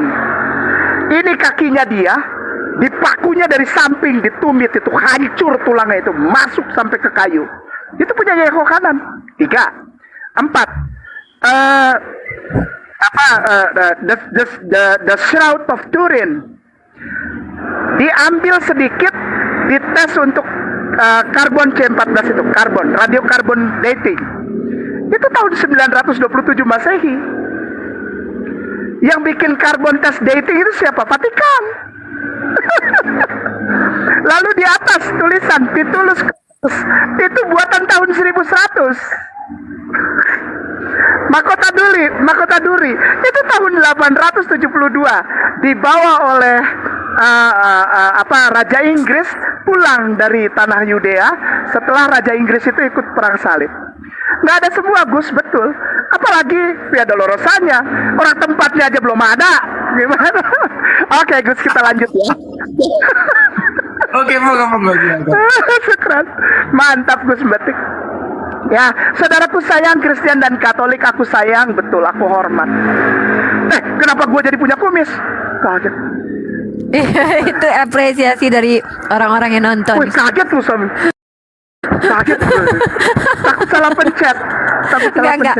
Itu namanya gift. Jadi gift itu beragam ya. Ada topi, ada teh, ada bunga. Dan itu berupa apresiasi dari saudara-saudara kita yang mudah-mudahan untuk dihargai Ustaz K, dan insya Allah itu bisa diuangkan sebenarnya itu, insya Allah. Iya itu Ustaz, itu termasuk diurapi oleh Roh Kudus Ustaz. Kalau raba-raba singkat. Bentar lagi Ustaz, bentar lagi Paulus lewat ya. Benar, Paulus lewat bentar lagi. Ada aja. Uni Rifa silakan perlihatkan. Oke, saya perlihatkan. Sambil nanti kita arahnya menjawab pada Ustadz tadi yang bertanya, tolong ditajamkan lagi itu, kasih hilang musuhmu. Wih, apa itu? Paulus lewat Paulus. Masya Allah. Terima kasih supportnya. Oh ya. Syukran. Ya buat teman-teman ya. Makasih. Ya, jadi buat teman-teman yang support Ustadz Itu kurang, Kenama. Ustadz Kai, itu kurang Mungkin lebih biar- sekitar biar saya jelasin dulu. 600.000 itu Ustadz. Enggak, gini Itu teman-teman. dapat 600.000, 6,7K itu. Coba dulu, diam dulu semua. Ustadz K ini kan baru. Bentar saya coba jelasin ke beliau biar beliau enggak ini ya. Takut ada kumisnya. Teman-teman gini, Ustadz K ini beliau itu tidak mau punya TikTok. Kenapa? Karena beliau memang berusaha menghindari TikTok. Cuman saya yang paksa beliau untuk kembali bikin TikTok. Nah, jadi Ustadz K nama mungkin sedikit saya jelaskan ya, biar ini bisa menjadi berkah Ustadz K. Izin ya Amin, adikmu insyaallah. ini menceritakan ya. Jadi di TikTok ini Ustadz K nama abangku yang aku kasih karena Allah. Teman-teman kita ini mengapresiasi apa yang kita lakukan di TikTok ini. Mungkin mereka tidak memberikan transfer ke rekening atau apa tidak, tapi dengan gift ini mereka membuat teman-teman ini diapresiasi lah. Nah, jadi Ustadz K nama jangan nanti uninstall lagi TikToknya kemudian dihilangkan akunnya, sementara di situ ada uang teman-teman kita yang mereka sukarela berikan kepada Ustadz K, tapi Ustadz K tidak hargai. Ustaz tidak transfer ke rekening. Jangan seperti itu ya. Ustaz jangan begitu. So Ustaz nama I know who you are ya. Jadi nanti tiba-tiba gitu kan di-install gitu tuh yang koin yang 5,7 tuh hilang gitu aja. Kasihan dong mereka. Oke. Kita ambil yang di about this time it was the King Agrippa. Oke, itu Ustaz nama ya di poin 211 ya. Oke, ya baik. Nanti diperlihatkan. Oke, ini kah? Saya berkaki ya Allah balas kebaikannya. Saya nggak ngerti soalnya. Minta maaf ya, kayak namanya nggak ngerti. Oke, baik. Itu ada Flavius Josephus, Antiquities of the Jews. Yes. Ya, William Winston, AMED. Dia yang translate ke bahasa Inggris. Ya, beliau yang translate. Nah, ini tulisan ini ada di bukunya Flavius Josephus. Uniriva cari kata-kata yang dimulai dari Costa Barus.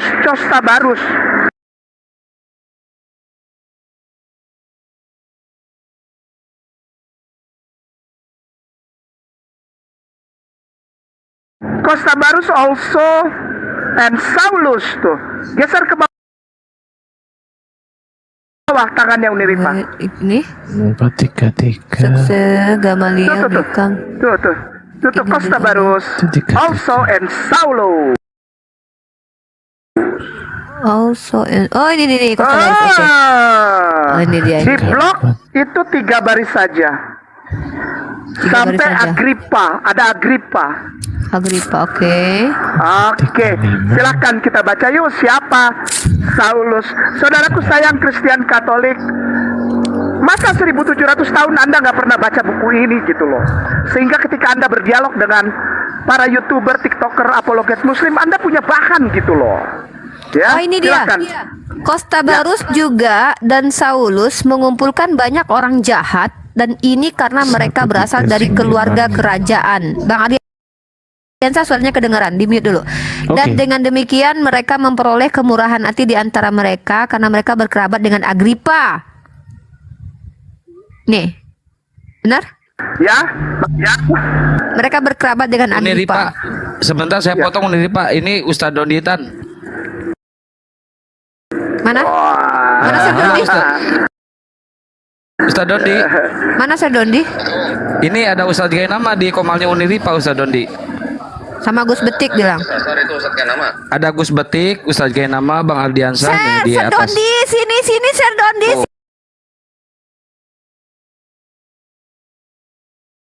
Dikutuk. Nanti ya sebentar ya. Nanti dikutuk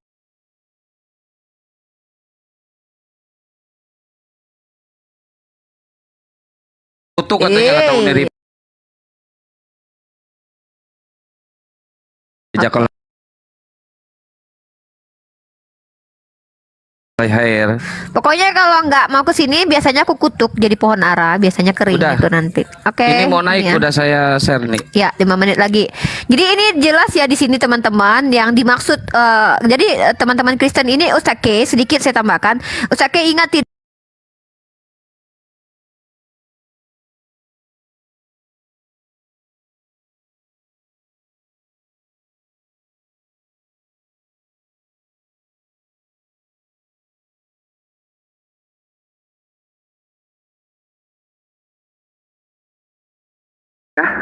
Jadi kita nggak langsung ke sana. Rifa. Oh gitu. Kita dimulai dari bawah dulu, baru kita naik step by step. Jadi jangan langsung ke atas, nanti bawahnya kosong. Siap. Bawahnya kosong ya. Oke, gitu Bos. ya. Pertama tadi kita Roma 13 1 sampai 4. Yang di situ kita baca pernyataan dari Saulus Tarsus sendiri.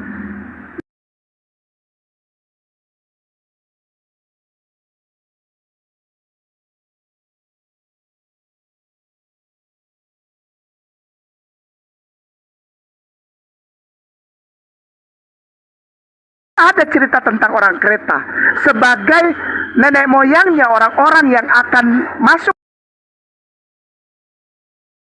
menjadi orang Yunani ketika Remus dan Romulus itu ada. Ini ada pertanyaan, sebetulnya Saulus ini siapa? Di dalam kitab Galatia dia tulis Dan di dalam Kisah Para Rasul juga ada ditulis, aku warga negara Roma. Dan itu kewarganegaraan itu kudapat karena kelahiranku.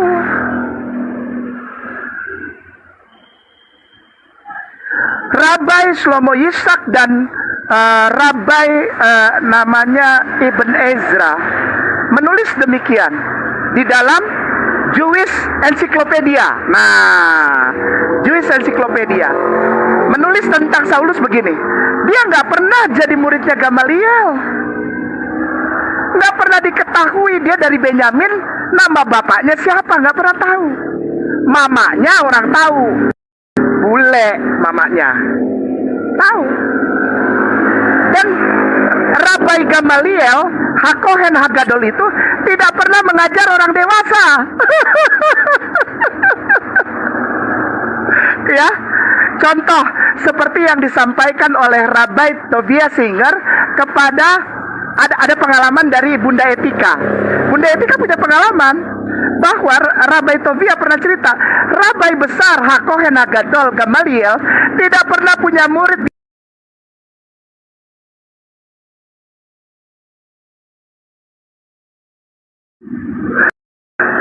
Paragraf keempat, bohong. Ya, Saulus murni orang Roma dengan membawa misi. Nah, ini sekaligus menjawab tadi Ustadz yang bilang, Ustadz, kencengin lagi, tajamin lagi yang kasihi musuhmu. Baik, dengan dasar ini kita lihat sekarang tulisan kasihi musuhmu itu ada di kitab apa, Unirifa? Matius 5:44 tuh. Siap. Matius 5:44. Matius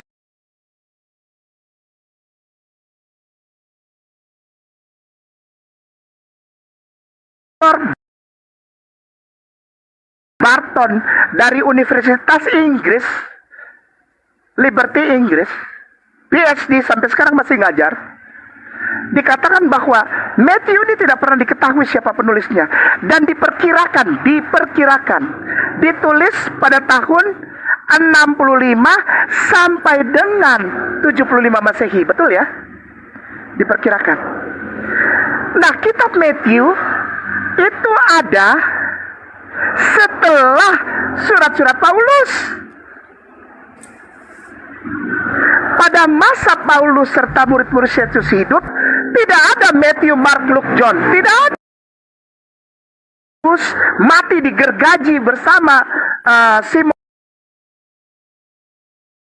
orang Zelot, lalu Thomas mati ditombak di India. Itu for gospel belum ada. Belum ada. Sehingga kata-kata kasihilah musuhmu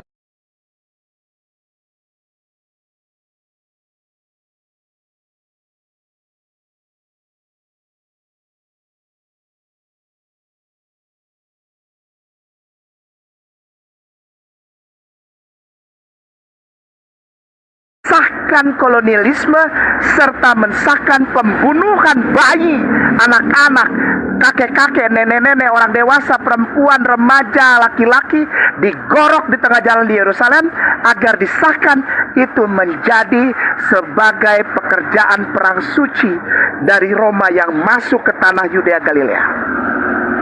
Yang bilang siapa? Bapak Gereja Eli Coates yang adalah bishop dari Bristol. Begitu Tuan Guru. Kita lanjut ya. Kita sudah dapat. Flavius Josephusnya tulis apa? Saulus ini orang kerajaan. Dia antek Roma. Udahlah, terima aja, telan aja lah ya. Kalau nggak bisa ambil pasir, ini di depan ada pasir ya. Ini nasi.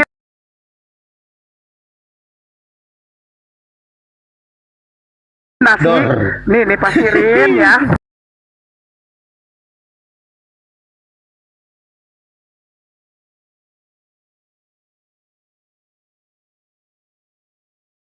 Dalam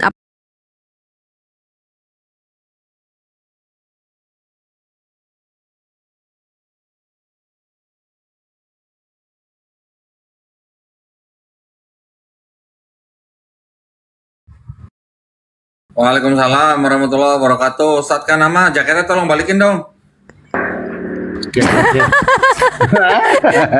Ustadz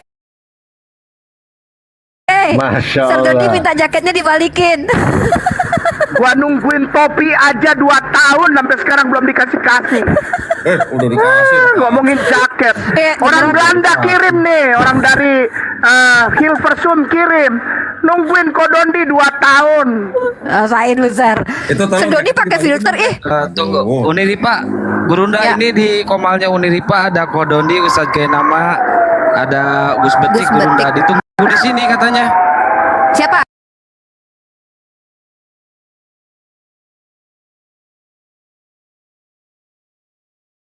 Sosok pakai filter gitu. Sakenama tuh natural tuh. Pak Doni juga harus natural. Ngapain sosok muda? Kenapa kok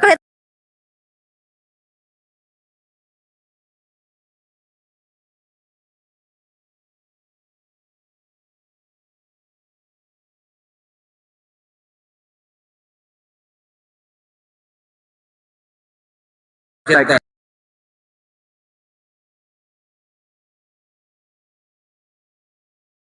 Oke, baik. Kita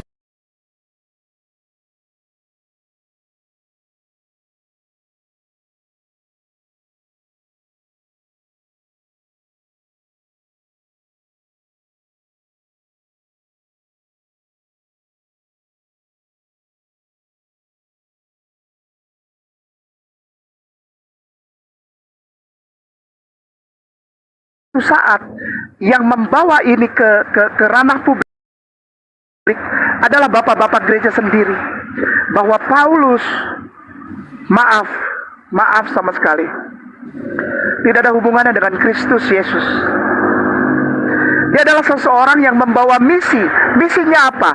Romans Empire propaganda. Sekali lagi, Romans Empire propaganda. Sekali lagi, Romans Empire propaganda. Apa itu?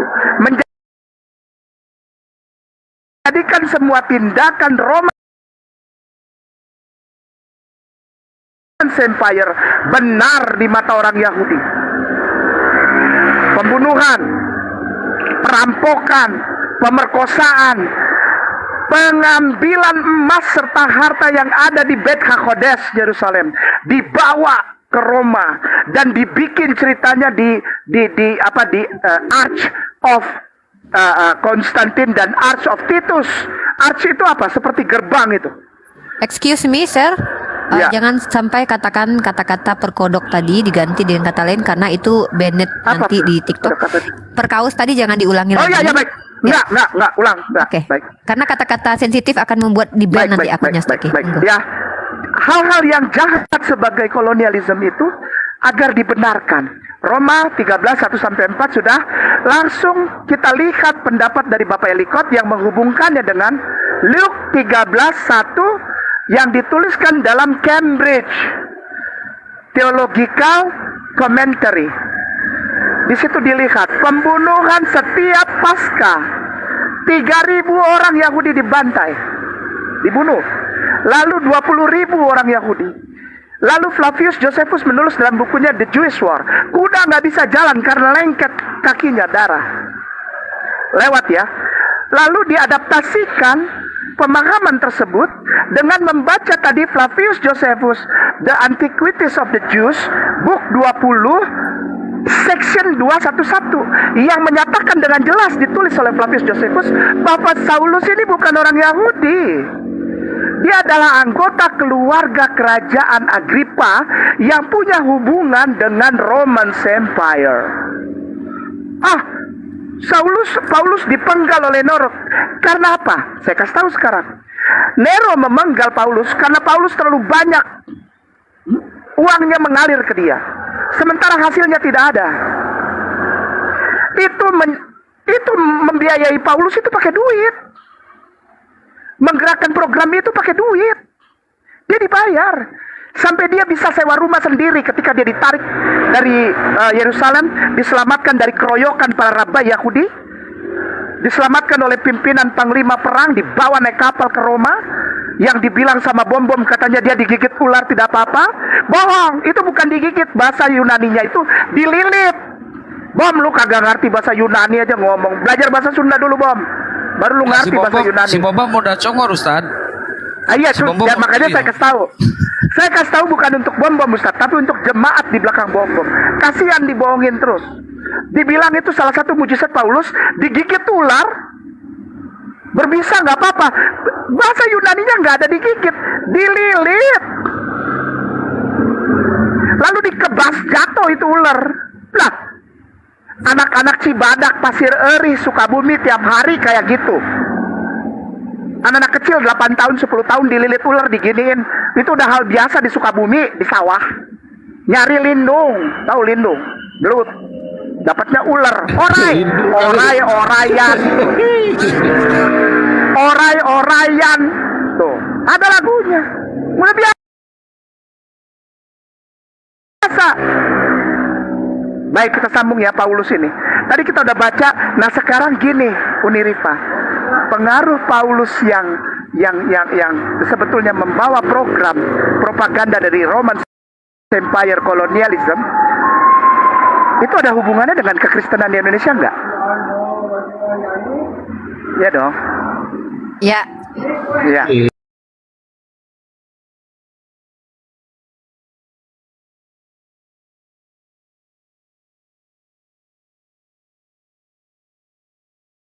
Tapi waktu itu lolos saya sama Kodon dibuka itu.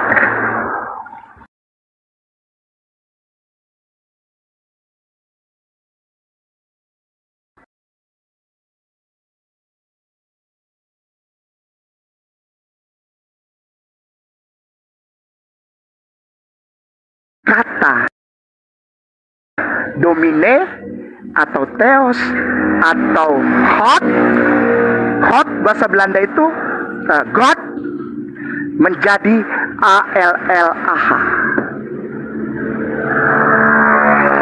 1930 ya, dengan merubah satu kata itu mereka punya satu kepercayaan. Tahun 1930 ini Kodondi ada di sini, jadi saya nggak macam-macam. Kodondi masih ada itu videonya. Kata itu ALLAH itu, ketika masuk ke Bible, mereka percaya ini bisa menggoyahkan iman Islam. Yang lain nggak dipikirin sama dia. Umat Islam di Indonesia, ketika umat Islam sudah dikuasai, maka kolonialisme bisa masuk dengan luasa dengan menggunakan ayat kasihilah musuhmu. Nama dokumen itu Verhandelingen 82. Silakan dicari. Gurunda, assalamualaikum Gurunda. Waalaikumsalam. Assalamualaikum Bang Zuma. Alhamdulillah Ustaz K, kita sudah kedatangan Bang Zuma. Wabarakatuh. Masya Allah, ini Masya Allah. guru-guru saya ada semua di sini ngumpul rupanya. Ngumpul semua. Iya, Masya Allah. Bisa disimpulkan. Subhanallah. digeser nih. Ya, Luar biasa. luar biasa teman-teman. Kali ini Masya Allah, Barakallah, saya dapat hadiah dari Allah hari ini. Guru saya Ustaz K, Serdondi, abangku Bang Zuma, dan juga Gus Betik hadir bersama kita untuk membawakan kajian akademis ya, yaitu tentang Bang Zuma, tema kita malam ini adalah korelasi antara Paulus, penjajah, dan pemerintah. Bang Zuma, saya rasa Bang Zuma sudah paham poinnya dan Sedoni juga tahu itu. Nanti, tapi kita selesaikan dulu Sekenama, poin-poin dari Sekenama. Nanti abang-abangku atau guru-guruku akan menambahkannya. Masya Allah teman-teman, di tap-tap layar karena ini sangat luar biasa, akan membuat beberapa kaum akan kepanasan. Tolong di tap-tap layarnya dan jangan lupa untuk di follow akun-akun dari Serdondi, Gus Betik, Subandi, T. Sukoco, salah satu senior kristologi kita, dan juga Sekenama. Izin semua, mari kita simak dulu Sekenama. Bang Zuma, izin untuk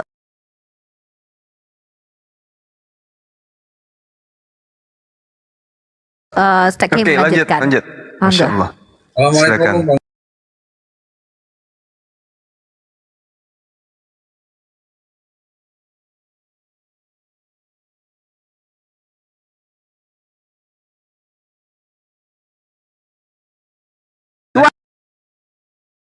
Tahun Lanjut Tat. Ini kurang kalau satu orang Lanjut.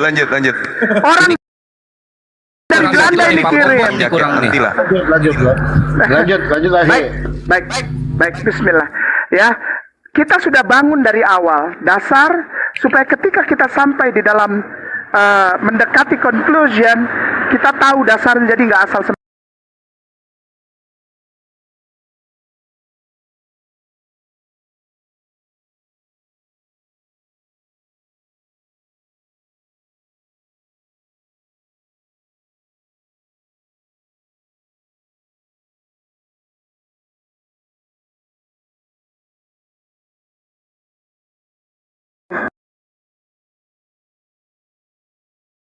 Kenapa? Karena beliau bagi dia itu laki-laki dari Tarsus itu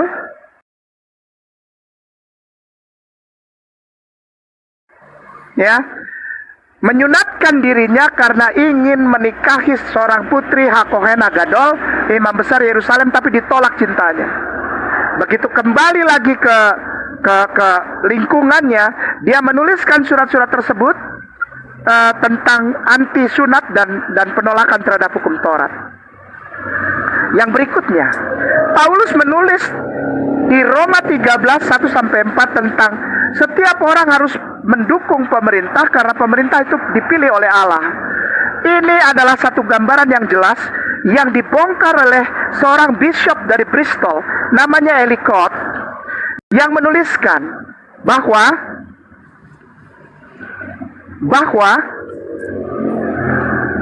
tidak pernah terjadi Kristus Mashiach Yeshua itu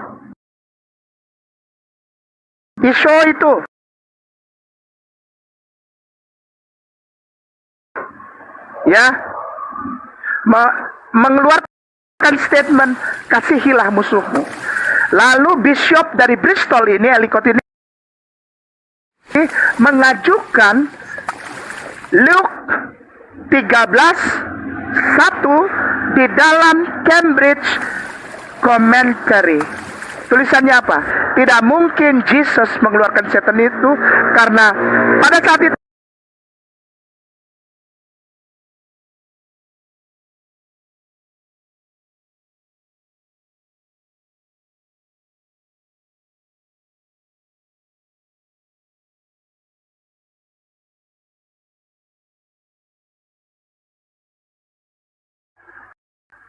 Roma.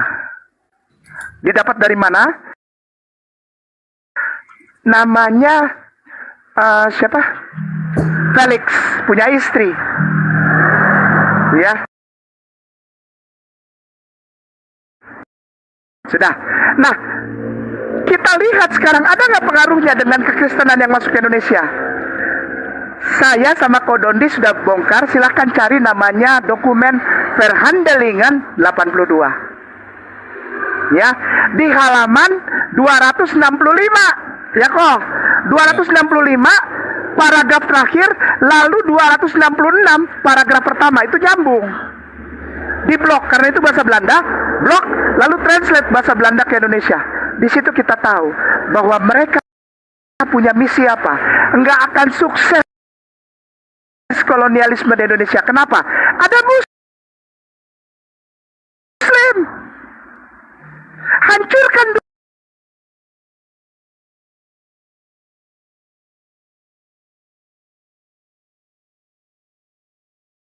tambang.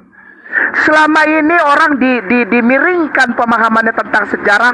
Kenapa orang Indonesia, Nusantara dijajah Belanda? Bukan karena rempah-rempah. Hei, bangun, wake up, sudah tahun 2024.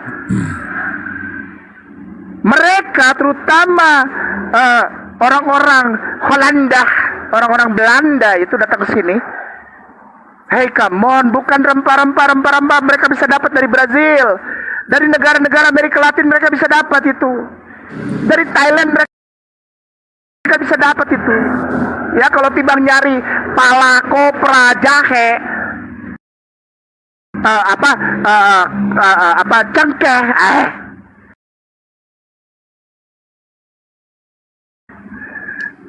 maaf, yang dicari apa? nikel, timah, gold, dan the best diamonds in the paling mudah apa? Bikin semua orang di Indonesia jadi Kristen supaya mereka nurut dan mereka turut apa yang dibilang oleh para domine. Tahu domine? Domine, nih yang pakai ini putih. Maaf, jangan marah. Kalau domino udah bicara, boleh makan babi, ikut. Domino udah bicara, boleh dansa sama bini orang, boleh.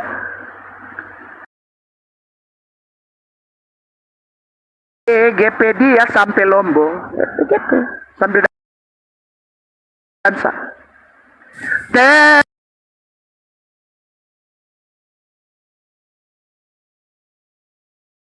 Tennessee.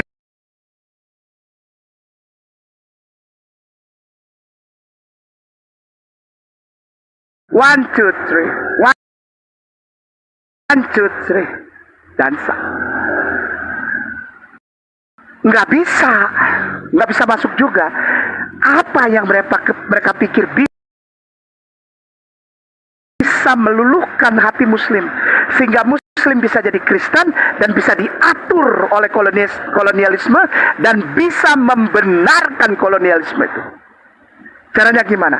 Masukkan satu kata di dalam kitab suci Kristen yang namanya Bible itu. B-I-J-B-E-L, Bible, apa? A-L-L-A-H. Masuk. Dikerjakan percetakannya di mana? Di Jakarta. Di ruang atas salah satu rumah ibadah di Jakarta. Tahun 1930. A-L-L-A-H masuk. Lalu tahun 1936 disebar secara gratis kalender yang mengganti hari-hari Ahad dengan kata Domingo. Sampai kapanpun, dengan segala rasa hormat dan rasa sayang, aku mau sampaikan kepada saudara-saudaraku Kristen, sayangku, cintaku.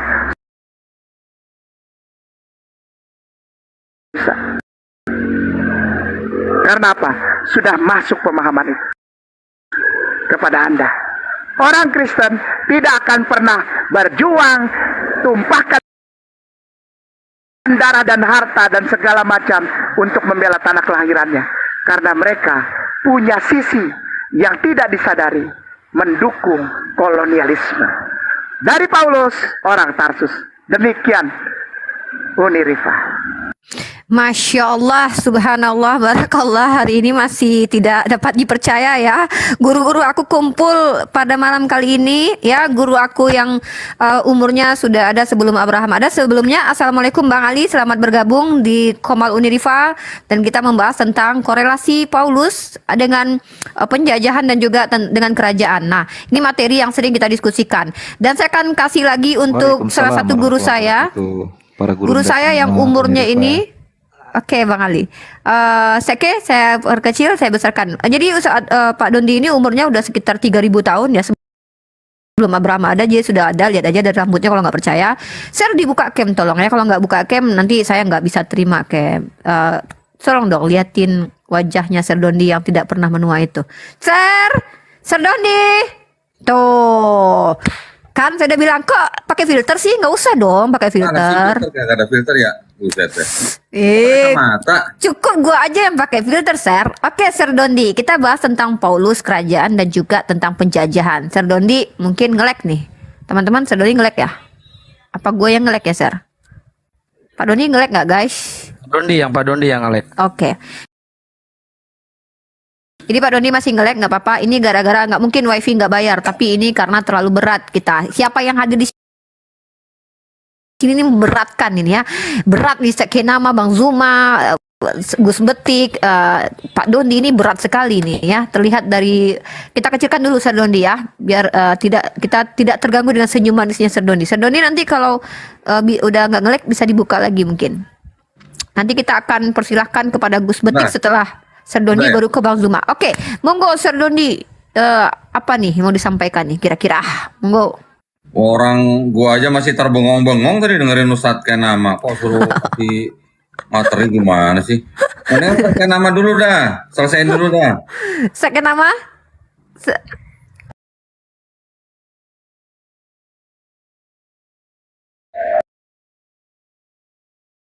Udah disimpan ya, alhamdulillah. Verhandelingen 1930 itu nomor 82 itu adalah satu gambaran utuh bahwa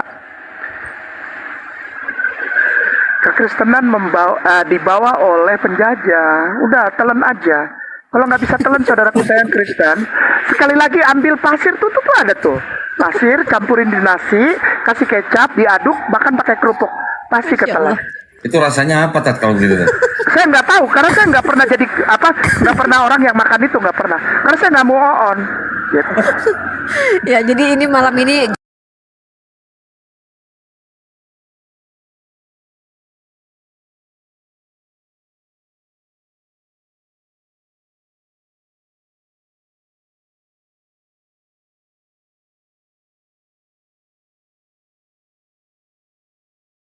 beberapa kata-kata yang terlarang sebenarnya di TikTok. Salah satunya kata perkaus. Perkaus itu sangat sensitif. Kata-kata yang berkaitan dengan lagi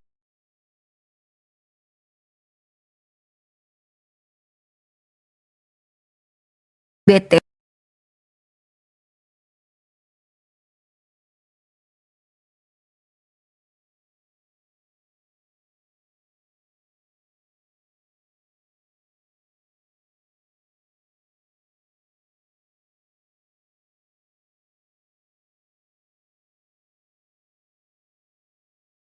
Gus Ya. Betik dulu nih yang kasih. Oke, siap Gus Betik ya. Siap Serdoni. Kita nggak boleh nyalak-nyalak yang udah tua duluan.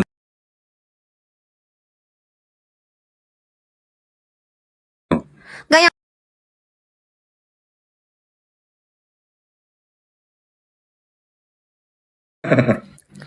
Uni Silakan, kita Gus moderator nih, biar nggak rungkat Uni. Nanti saya yang iniin, yang lihat di bawahnya. Oke, silakan Gus Metik. Kajian kita terkait tentang penjajahan dan juga korelasinya dengan Paulus. Monggo. Dipertambah ilmu kita. Bismillahirrahmanirrahim. Salam sampai ketemu lagi sama semuanya saudaraku di sini. Dan senang hati bisa ketemu bareng-bareng kita di sini. Open camp, Gus. Open camp, Gus. Belum bisa Mencari beliau. pengetahuan ya. Pertama tadi kita tahu telah terjadi main mata antara politik dan agama. Tetapi yang main mata itu justru melahirkan kejahatan di mana seolah-olah apa yang dilakukan oleh Romawi terhadap Israel itu menjadi sesuatu yang legal, yang itu sah ya, dengan mengatasnamakan atau menggunakan atau menghadirkan alif lam lam ha yang di sini ya, yang Allah itu. Jadi supaya manut, kata orang Jawa manut, kata bahasa Indonesia manut itu apa? Supaya tidak memberikan perlawanan terhadap penjajahnya. Dan itu di copy paste oleh antara ini, kan Islam dulu lebih masuk.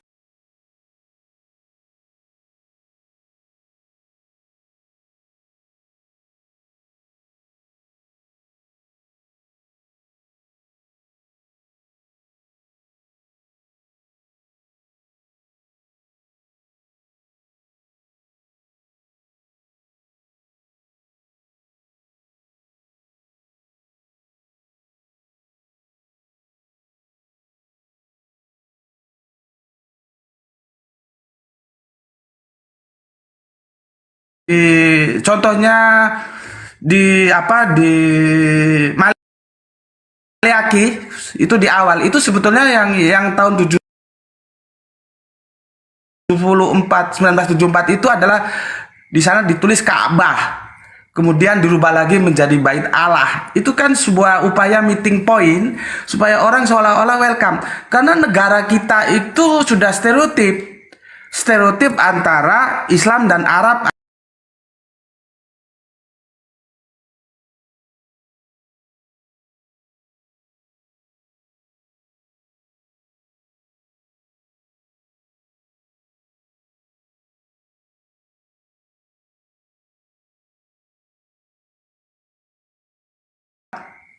Itu sasarannya kemana? Tujuannya apa?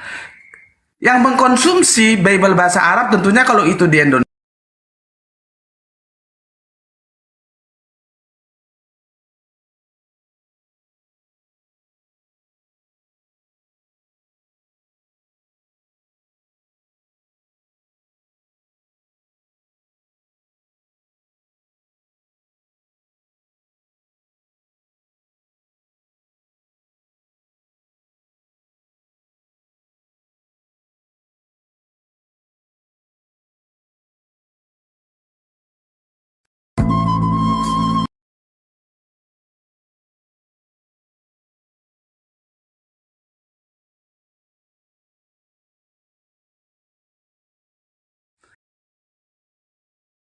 Bahkan Inggris juga menghadapi India itu sangat sulit sekali karena pasukan-pasukan Islamnya, bukan Hindunya, Islamnya.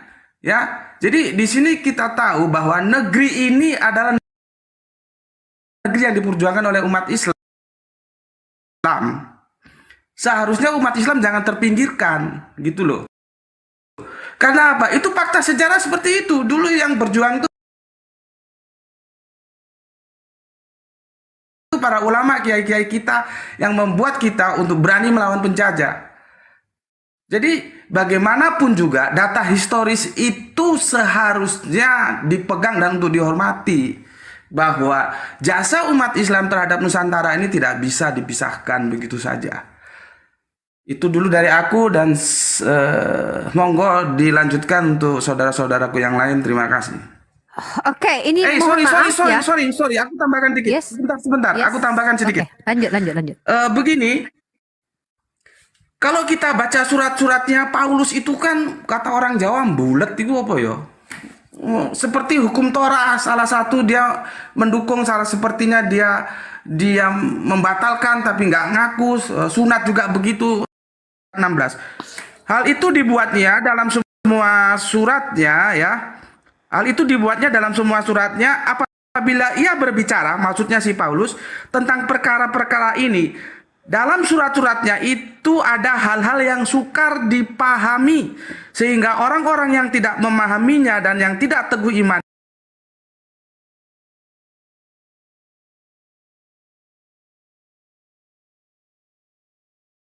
isi ini, Petrus itu ingin menetralitas ambivalensinya si Paulus. Karena Paulus ini kan tidak jelas jenis kelaminnya.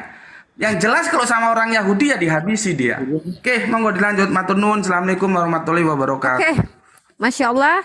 Mohon maaf teman-teman, saya sudah komunikasi dengan Ustadz Kenama di WhatsApp. Akun beliau di ban sampai ke tanggal 12 Februari sepertinya besok ya. Dan beliau tidak bisa naik lagi, dan beliau juga nggak mau bikin akun lagi. Mudah-mudahan besok kapan-kapan beliau bisa bergabung lagi dengan tema yang mungkin berbeda. Saya naikin satu teman Kristen buat pengimbang kita ya teman-teman ya. Bukan berarti saya tidak mau menaikkan teman-teman yang sedang antri di bawah, karena kita juga harus fair. Mungkin ada teman-teman Kristen yang ingin membantah argumen dari Ustadz Kenama, Gus Metik, dan siapapun yang ada di sini, oke? So, kali ini Gus Metik sudah clear dengan apa yang disampaikan. Teman-teman dicatat poin-poin yang disampaikan oleh para guru-guru kita. Jarang-jarang teman-teman bisa mendapatkan informasi dari guru-guru kita yang ada di sini. Nah, tadi kita sudah mendengarkan bagaimana korelasi antara penjajah Paulus dengan apa namanya tadi kerajaan ya, dan teman-teman sudah ditunjukkan beberapa buku. Kalau perlu teman-teman beli bukunya, atau kalau tidak ya dapatkan PDF-nya untuk menambah wawasan. Semoga saja apa yang disampaikan oleh guru-guru kita bermanfaat bagi kita semua di sini. Dan kita lanjut setelah tadi dengan Gus Betik, salah satu guru dan senior kita dalam ranah kristologi. Beliau lebih dulu mengajarkan kristologi kepada orang-orang Kristen, baru kemudian saya adalah adik bungsu mereka. Nah, sekarang kita silakan nih Serdondi ya, yang paling mungkin Ba'da Maghrib lah ya. Kalau masuk geng tuh geng Ba'da Maghrib lah. Kalau geng aku kan geng-geng muda ya. Kalau beliau nih ya bolehlah dibilang geng Ba'da Maghrib ya. Nanti ya sebelum Abraham ada, beliau aku ini Pak dosen aku nih. Tapi beliau tidak mau mengangkatku menjadi guru, muridnya, tahu. Aku nggak tahu dendam apa ini. Serdondi silakan Serdondi. Gak mau gua. Kenapa Ser? Aku kan muridnya Serdondi, harus diakui di publik. Tolong dibilang dulu. Bang Zuma udah mengakui aku adik dan muridnya. Sekarang Serdondi juga harus begitu. Bilang. Berisik soalnya. Astagfirullahaladzim. Oke, dia lanjut. Assalamualaikum warahmatullahi wabarakatuh buat Waalaikumsalam teman-teman yang warahmatullahi dari Kamal ini ya. Salam sejahtera kalau ada yang teman Kristen di sini. Kalau tadi saya mendengarkan sekilas materi dari Ustadz Kenama, dari Gus Betik, sepertinya kalau dibuat topik hubungan antara Paulus dengan penjajahan, sepertinya dengan penjajahan Indonesia tuh nggak ada hubungannya ya, sepertinya karena memang jaraknya kan jauh sekali kan antara Paulus dengan penjajah Belanda yang sudah mengikuti kolonialisme. Tapi dari beberapa para penjajah, contoh misalnya, Paulus juga mengatakan bahwa yang menciptakan pemerintah itu adalah Allah sendiri gitu. Ya, terus kemudian juga bahwa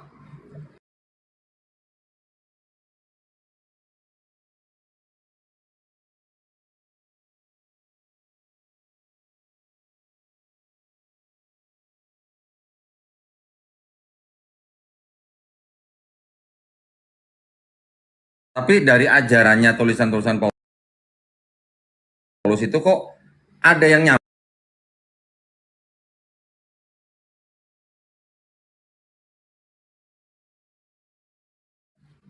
Setelah itu juga gini, apakah benar kalau tadi kan Ustadz Kenama sudah menyatakan bahwa yang dibilang ajaran kasih musuhmu itu sepertinya bukan perkataan Yesus gitu kan? Karena kalau kita lihat dari sejarah penulisan gospel sendiri itu kan sebenarnya sudah ditulis setelah surat-surat Paulus ditulis gitu. Surat-surat Paulus sendiri ditulis kira-kira mulai dari tahun 48 Masehi sampai belum bait suci kedua dihancurkan. Nah, di antara semua tulisan-tulisan atau surat-surat Paulus tersebut, Paulus nggak pernah nyebut Matius, Markus, Lukas, Yohanes, ya kan? Artinya apa? Artinya Paulus juga tidak mengenal ada gospel itu gitu. Itu indikasi yang paling kuat bahwa menurut ahli-ahli Perjanjian Baru, 4 gospel itu ditulis setelah surat-surat Paulus beredar gitu. Jadi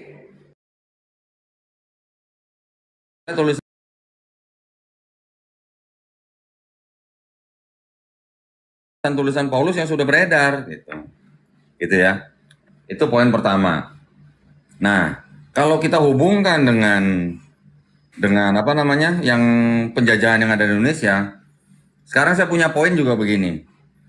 Kalau sebuah negara mendatangi sebuah bangsa yang belum merdeka, terus kemudian bangsa ini membawa sebuah kitab, atau anggaplah ini adalah sebuah agama baru, yang diajarkan kepada bangsa yang belum merdeka tersebut, dengan ajaran-ajaran apa? Kasihilah musuhmu, pemerintah itu dari Allah, kalau ditampar pipi kanan kasih pipi kiri. Kira-kira, ini cuma kira-kira aja, bangsa yang menerima penjajah itu gimana gitu ininya. Ya, saya juga punya sebuah kitab. Ini juga kitab dari Kristen sendiri. Ada sebuah kitab ini yang dibuat. Ini terbalik ya? Bisa kebaca nggak? Bisa, sebenarnya bisa mirroring sih, share, tapi nggak apa-apa. Ini aja ya. Ini ada Bible yang namanya The Negro Bible.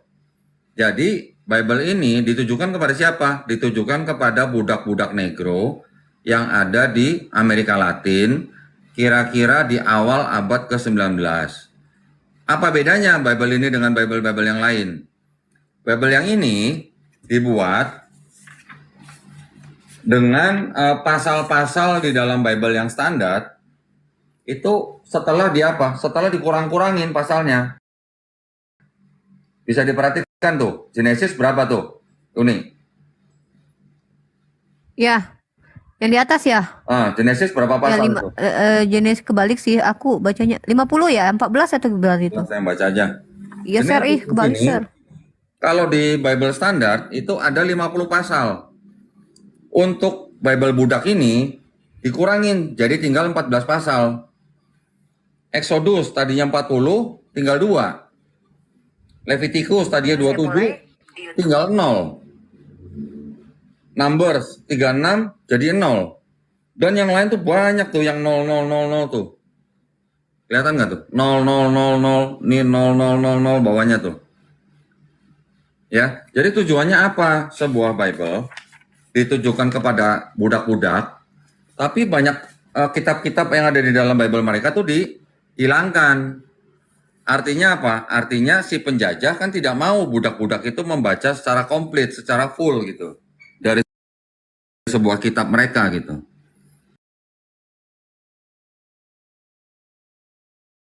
Itu dari penjajah yang mengikuti kolonialisme, mereka mempunyai cara yang boleh dikatakan apa ya?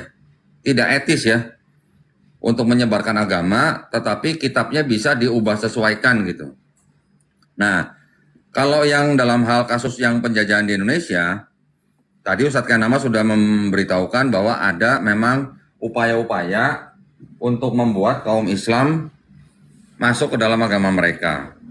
Pada waktu pada waktu Belanda masuk ke Indonesia, orang-orang Islam di Indonesia tuh sudah menjadi istilahnya orang-orang yang sudah cukup banyak gitu ya.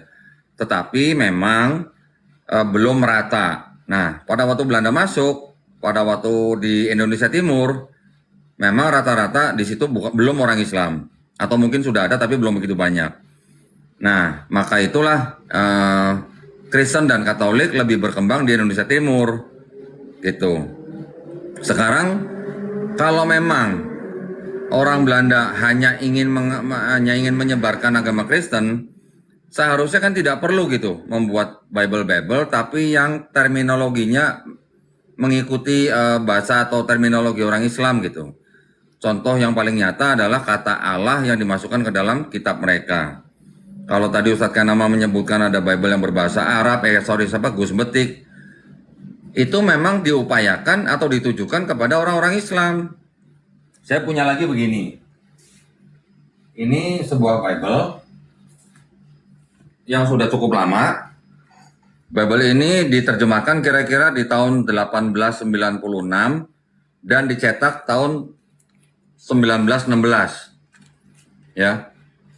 Waduh, saya takut jatuh nih, sebentar.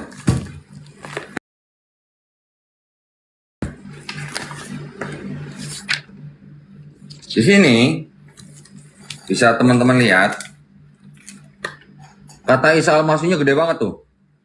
Ya. Isa Al-Masih. Terus kemudian di dalam Bible ini juga ada kalimat-kalimat atau terminologi Islami yang dipakai oleh Bible ini. Contohnya apa? Kata-kata Assalamualaikum. Ada kata-kata insya Allah. Oke, memang dulunya pada waktu pertama kali Klingket menerjemahkan katanya dibantu oleh orang Islam.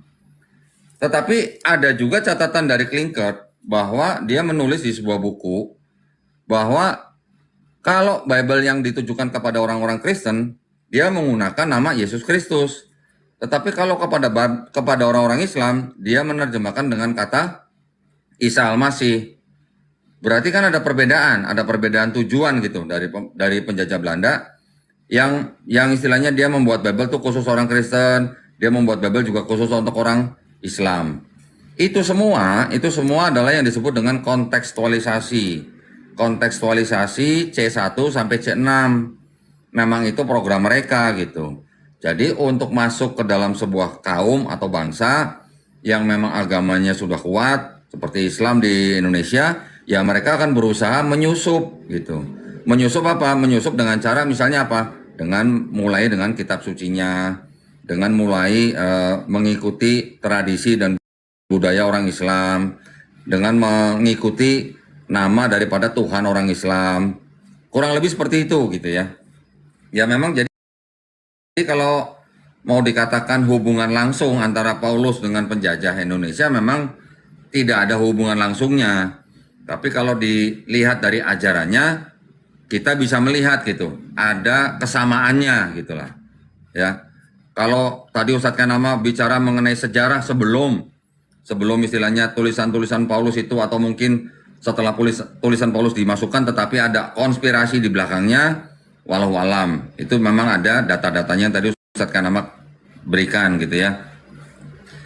Tetapi yang ingin saya yang ingin saya kedepankan di sini poinnya adalah bagaimana ceritanya penjajah yang ingin menjajah sebuah bangsa yang belum merdeka, tetapi memberikan kitab selain daripada yang pasalnya dikurang-kurangin, tetapi juga ada ajaran-ajaran yang melemahkan bangsa yang sedang dijajah, gitu.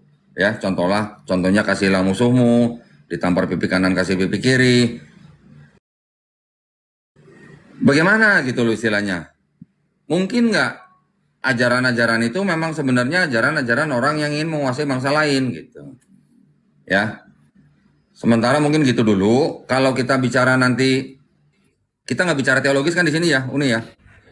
Kita bicara ya tentang ini tema kita kan jelas itu apa korelasi penjajahan Paulus dan juga kerajaan Romawi ataupun pemerintahan kan kita bahas tentang itu memang dan Ustaz Kenama mencoba untuk menganalisis membuat sebuah apa ya namanya kita bisa tahu nih penjajahan yang pernah terjadi di Indonesia itu korelasinya dengan Paulus, korelasinya dengan ajaran Kristen itu seperti apa sih begitu.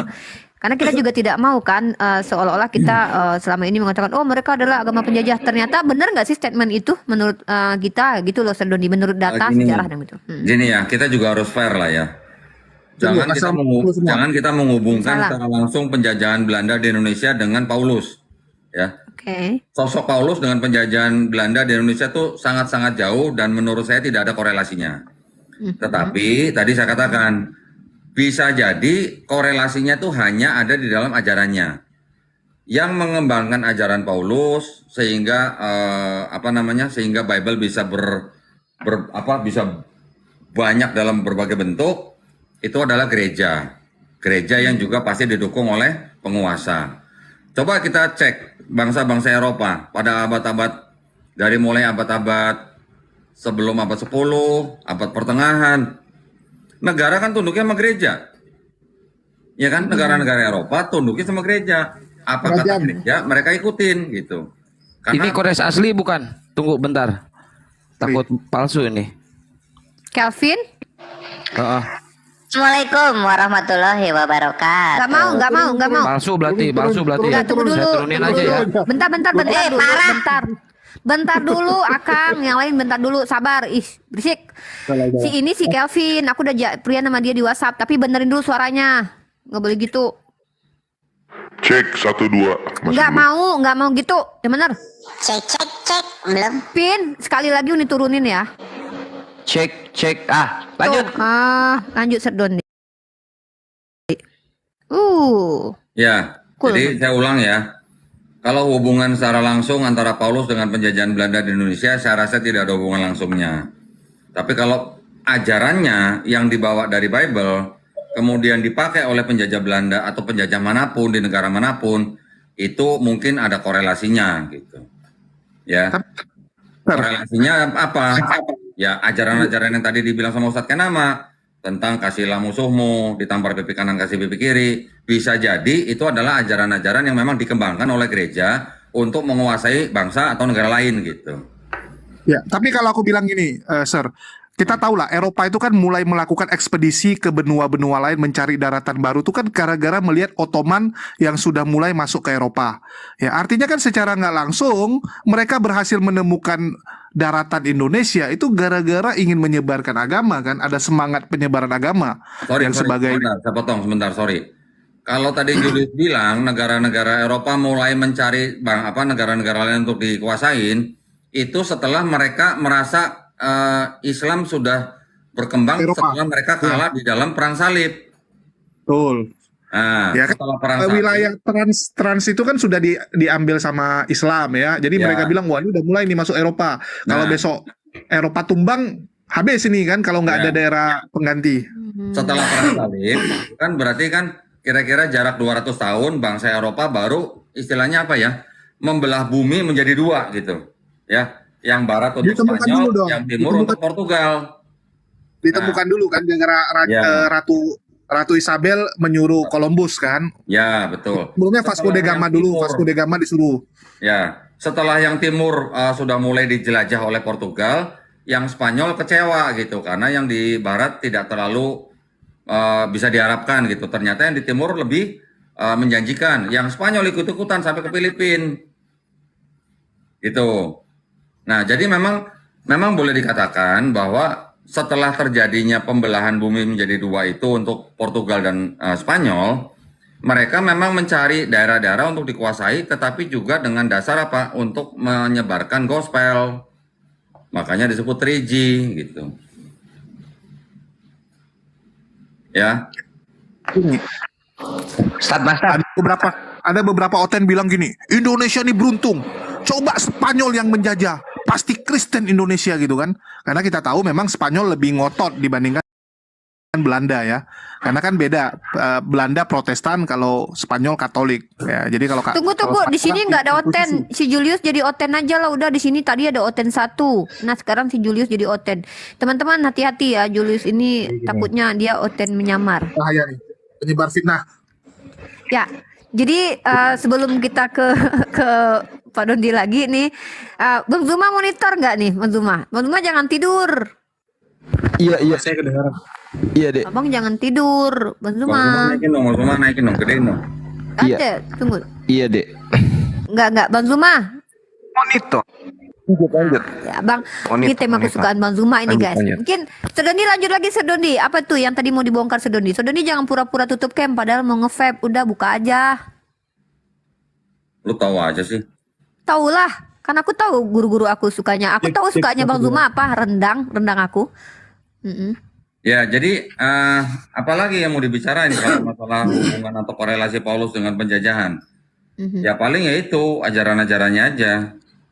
Paling kalau mau nanti saya kasih ayat-ayatnya nih yang mengatakan bahwa pemerintahan itu ciptaan Allah, orang-orang Yahudi juga harus mengikuti. Udah, tadi udah dibahas sama Seke tadi. Udah pernah? Oh ya udah. Tadi Roma 14 Ini kalau dong. nggak salah ya. Dalil yang dikeluarkan oleh pemimpin-pemimpin Kristen ketika merestui kolonialisme, ada nggak? Tadi saya barusan ngomong sama si Julius tuh. Itu negara-negara Eropa setelah perang salib, kira-kira 200 tahun lah setelah perang salib, mereka akhirnya jadi mempunyai misi untuk menguasai wilayah-wilayah lain di dunia gitu. Karena tadi Julius kan bilang tadi karena Ottoman sudah berkuasa, mereka yang ganti mencari wilayah-wilayah lain untuk salah satu misinya adalah menyebarkan gospel. Nah, Ini kan perjanjian Tordesillas itu ada kaitannya sama gospel. Maksudnya perjanjian Tordesillas kan sama si itu siapa namanya? Si Paus Alexander, bukan Paus Alexander deng. Siapa namanya tuh? Paus juga kan yang dia juga kan yang bikin perjanjian Tordesillas terus membagi wilayah barat dan timur kan untuk dikirimkan gospel, dan itu kan dia yang berkuasa waktu itu menggagas itu. Nah, iya pasti ada kaitannya sama ini dong, sama ajaran dong. Nggak mungkin itu oknum, Sir, kan? Kalau oknum ini kan 1, 2, 3. Kalau itu sudah komunal, masa dibilang oknum sih? Kan gitu, nggak mungkin. ya bisa dikatakan ini udah institusi. Iya. Nah, sama juga ini ya. Aku sedikit masuk nih. Aku kemarin sempat bahas tentang asimilasi paksa yang ada di Kanada nih.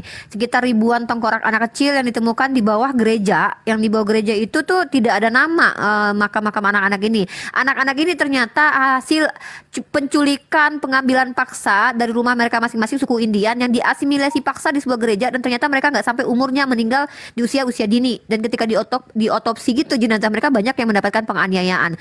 Dan ternyata Paus Vatikan meminta maaf atas apa yang terjadi di Kanada ini, asimilasi paksa ini. Kalau secara realitas kita lihat sejarahnya, memang ini nggak bisa dipungkiri. Bagaimana terjadinya ada inkuisisi Spanyol, ribuan Muslim dan ribuan Yahudi menjadi korban. Ini realitasnya teman-teman yang memang kita harus.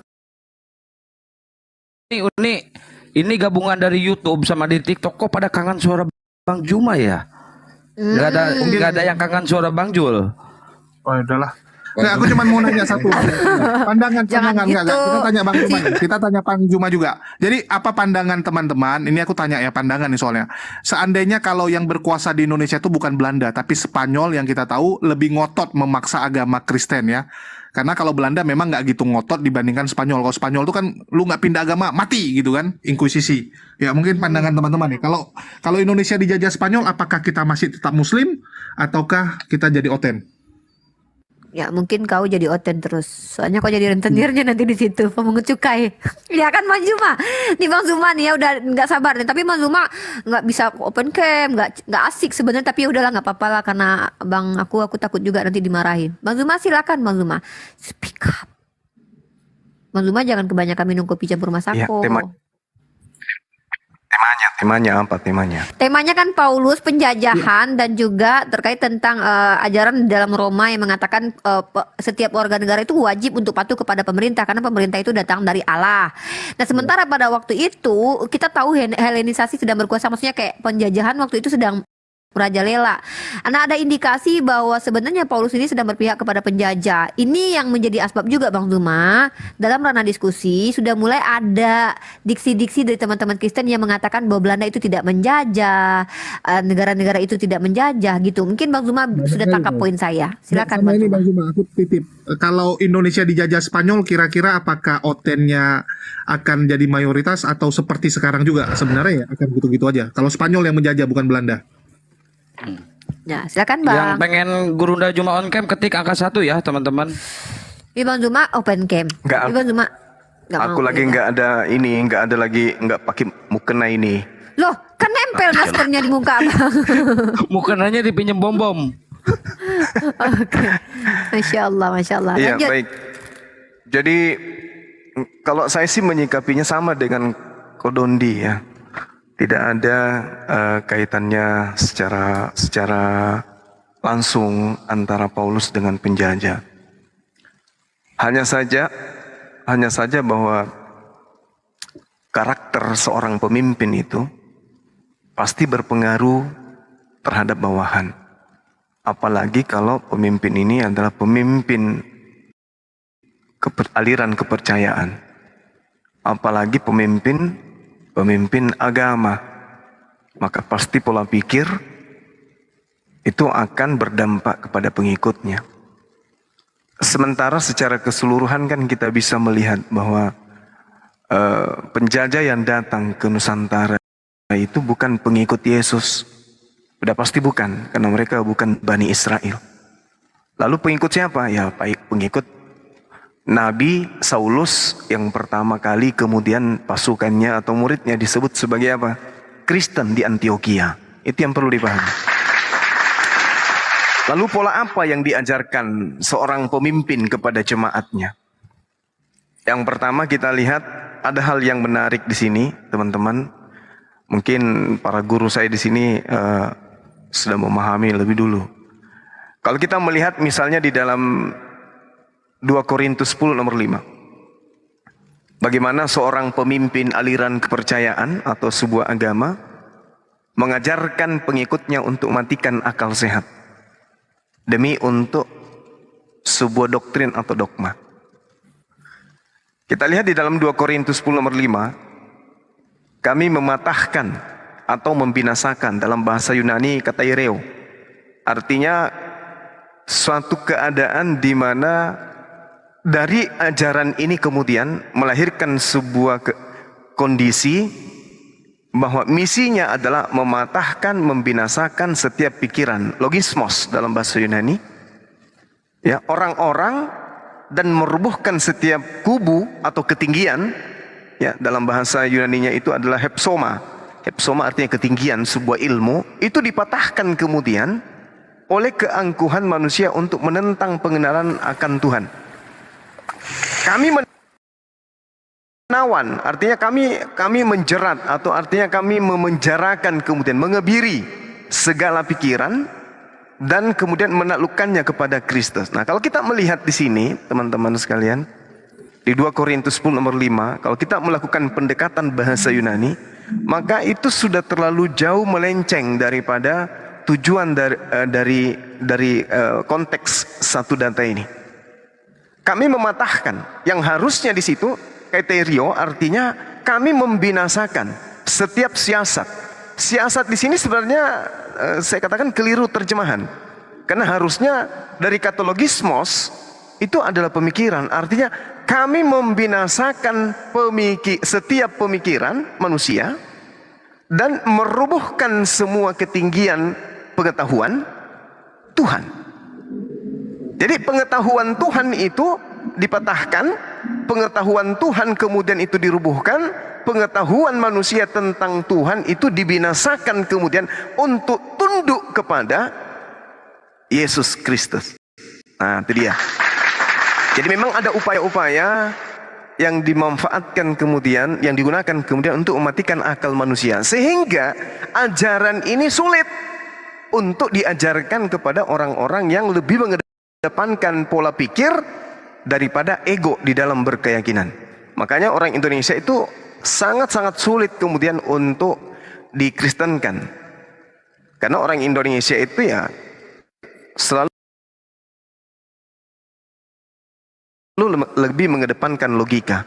Sedangkan menurut pesan dari 2 Korintus 10 nomor 5 ini, demi untuk beriman kepada Yesus, maka pengetahuan ya itu dikebiri. Yang pertama.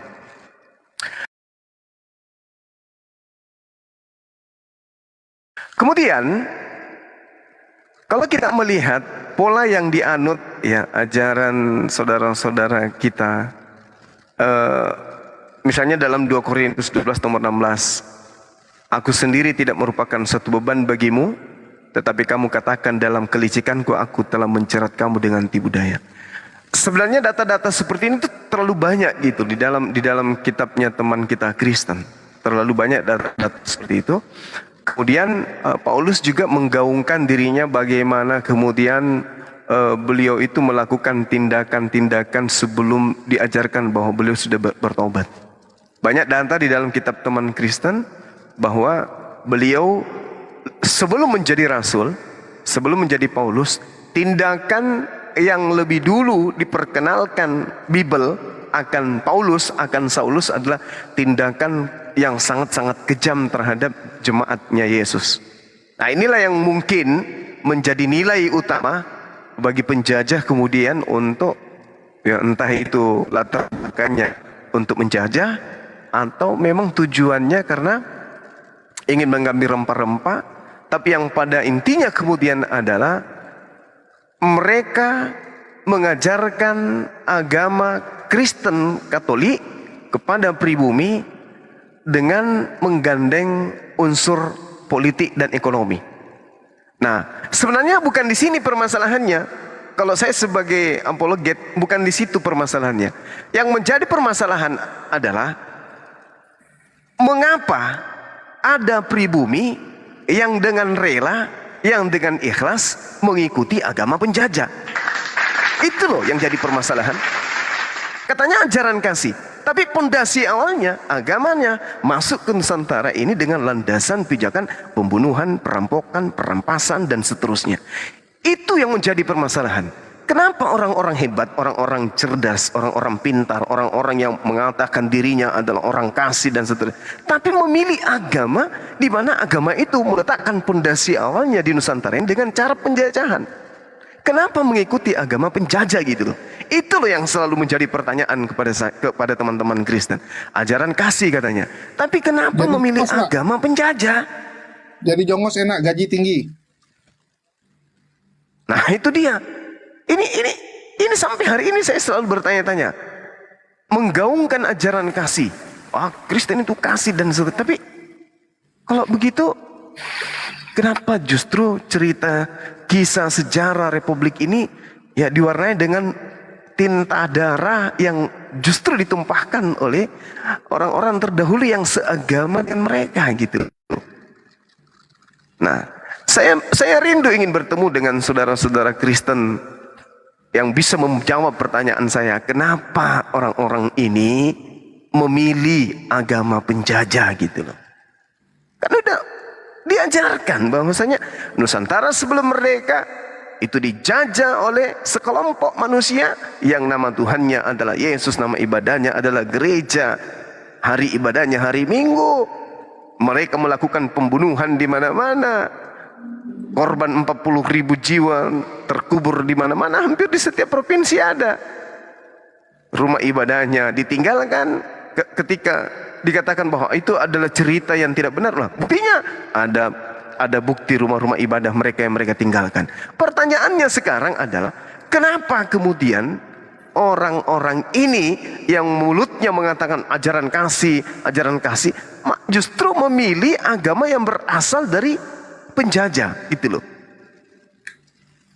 Ada nggak yang bisa menjawab saya? Kenapa mereka memilih agama penjajah? Agama yang dibawa oleh penjajah maksud saya. Apakah Belanda datang, Portugis datang ke Indonesia ini dengan kasih? Kan tidak.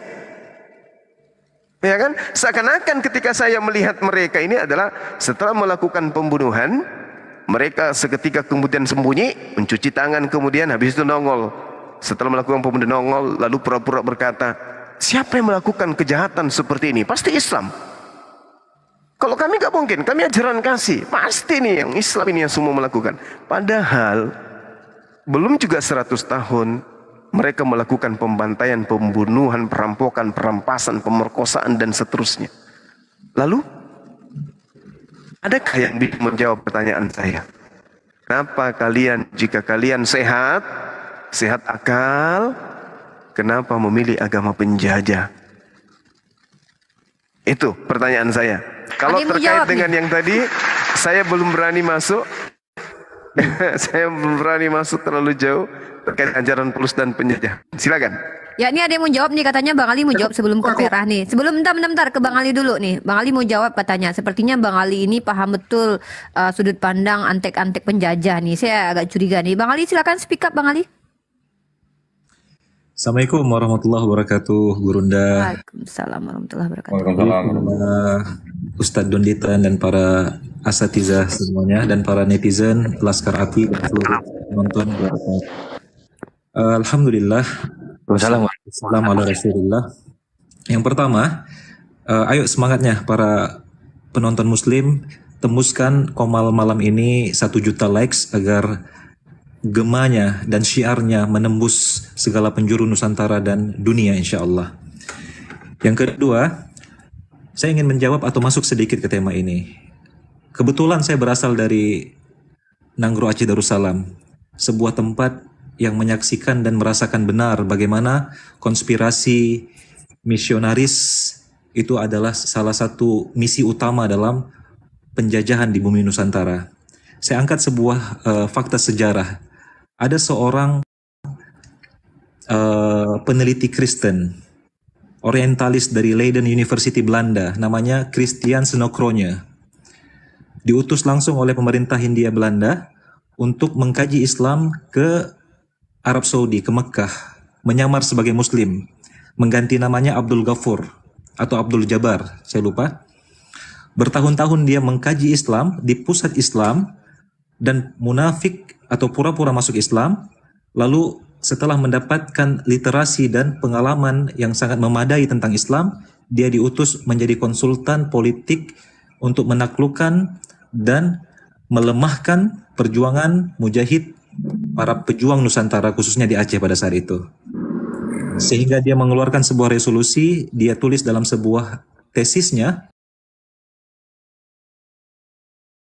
dengan judul dalam bahasa Belanda The Acehers atau orang Aceh, bahwasanya satu-satunya cara melemahkan perjuangan Islam atau jihad atau perjuangan menuntut kemerdekaan di Nusantara adalah dengan memecah belah antara penguasa dan ulama, atau antara ule balang dengan para ulama atau umara dengan ulama.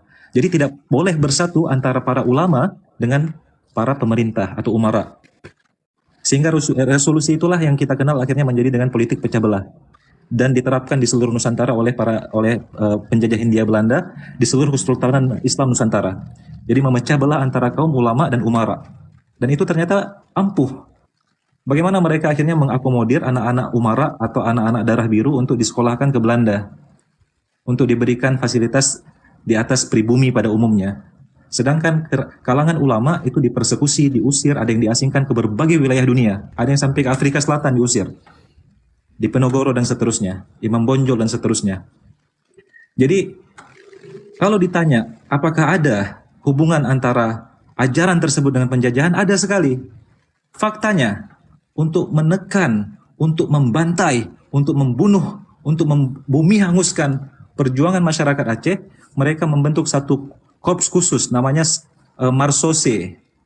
Itu adalah kalangan pribumi Oten yang direkrut dari kalangan bangsa Timur, mohon maaf ya, tanpa merendahkan saudara-saudara kita dari Indonesia Timur, direkrut khusus, dan juga ada sebagian dari Pulau Jawa, Pulau Sulawesi, dan seterusnya, untuk dikirim, di BKO-kan di bumi Aceh, dan kekejaman mereka lebih kejam dari penjajah Belanda asli.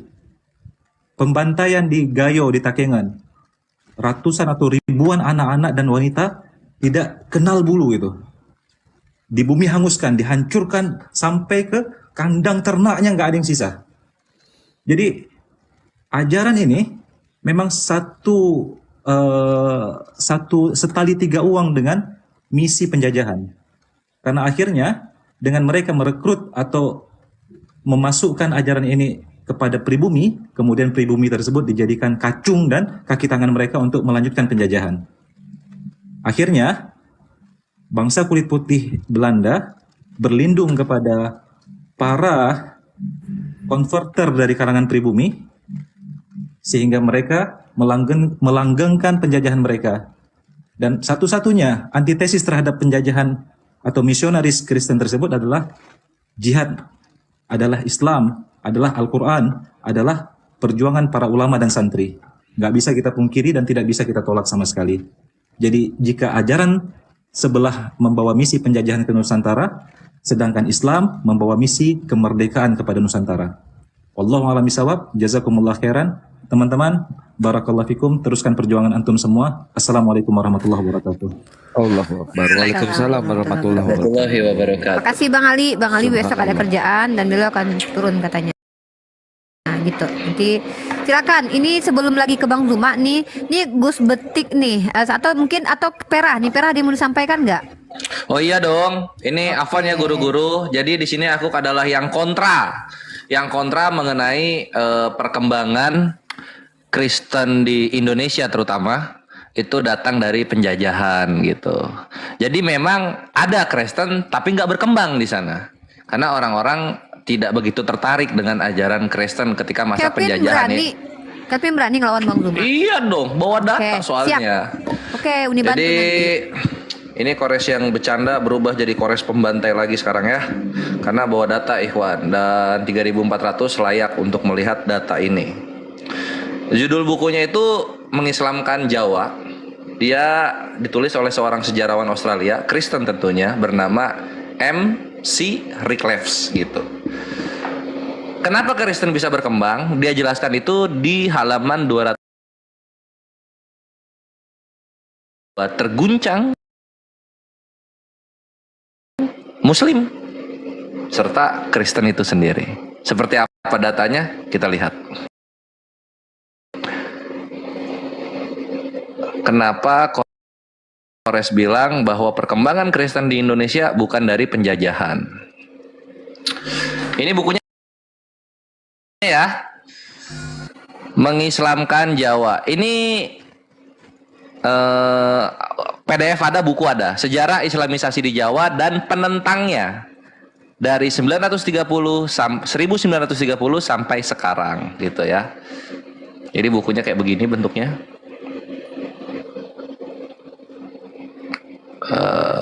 Dan ini penulisnya ya, MC Rickleves. Kita langsung aja, buku ini ada sekitar 400-an halaman, 800. Kita ke halaman 247-nya dan kita akan baca dengan seksama dan kita bawa tidur. Kita bawa tidur ini data ya. Mana dia 247? Di 247. Ah, di sini. Jadi ini bukan dari Muslim sendiri ya. Kita lihat bagaimana seorang sejarawan yang lokusnya itu adalah tentang sejarah Indonesia menjelaskan mengenai bagaimana agamanya si sejarawan ini bisa masuk dan berkembang di Indonesia. Baca di sini ya. Peningkatan di dalam jumlah konversi masyarakat Jawa Abangan kepada kekristenan tampaknya telah bermula sejak 1964 di beberapa wilayah. Tetapi pertumbuhan yang masif baru terjadi pada 1965. Ini titik awal pertumbuhan masif terjadi untuk kekristenan. Sebuah kajian penting dilaksanakan kurang lebih pada waktu ini oleh seorang misionaris gereja Baptis bernama Avery Wills Jr. Avery Willis Junior. Ini perhatikan Ikhwan, Nanti kita akan klik, oh ternyata Ustadz ini ngomong begini itu dari buku ini. Kita lihat ya. Avery Willis Junior ini dia membuat judul yang terdengar provokatif bagi kaum muslim. Judulnya itu Indonesian Revival. Why 2 million came to Christ? Kebangkitan Indonesia. Mengapa 2 juta jiwa berpaling kepada Kristus? Klik nggak? Langsung tahu nggak? Langsung ngerti nggak? Langsung inget nggak Ustadz mana yang pernah ngomong Indonesia sudah dimurtadkan 2 juta? Tahu nggak Ustadznya? Ingat tapi aku lupa namanya. Iya, itu Ustadz baca buku orang Kristen. Bukan pakai data. Dia baca buku orang Kristen judulnya toh, terus dia bawakan di dakwah. Nah, ini yang dia bawakan judul buku Selamat Datang di Kebenaran ya. Jadi bukunya ini ya. Jadi 2 juta itu hoax. Yang benar, ini aku koot dikit. Yang benar dari tahun 2019 sampai 2022 Muslim bertambah 10 juta jiwa di Indonesia, sedangkan kekristenan itu berkurang 74 ribuan jiwa. Selamat datang di kebenaran. Itu lanjut ya. Nah, terus di sini nah ini yang ngarang buku ada Muslim 2 juta itu pindah ke Kristen. Dia bekerja sebagai seorang misionaris di Bogor dan juga Jember dari 1964 sebelum kemudian berpindah ke Seminari Teologi Baptis di Semarang pada 1970. Penelitian ini tidak seotoritatif seperti kesan pertama yang ditimbulkan. Jadi penelitiannya itu penelitian independen yang tidak otoritatif. Artinya apa? Yang tidak bisa dipercaya dan valid. Gitu. Di dalam buku ini beberapa kali disiratkan bahwa argumen pengarang didasarkan pada wawancara terhadap 500 orang yang baru berpindah agama kepada Kristen. Nah, gitu dibilang ya. Tapi dalam kenyataannya dari antara 515 orang yang diwawancarai hanya 270 yang merupakan orang yang berpindah agama. Artinya yang diwawancara mengenai 2 juta orang Kristen dari Islam itu orang Kristen sendiri yang diwawancara, bukan murtadin. Thank you MC Request datanya. Selamat datang di kebenaran. Kita lanjut lagi. Ini terus yang diwawancara itu sisanya adalah pemimpin-pemimpin dari 5 denominasi Protestan di Jawa serta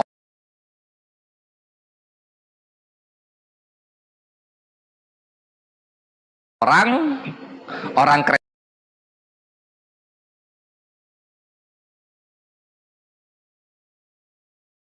Kristen senior yang dampak tertentu atas respons yang diterima. Jadi memang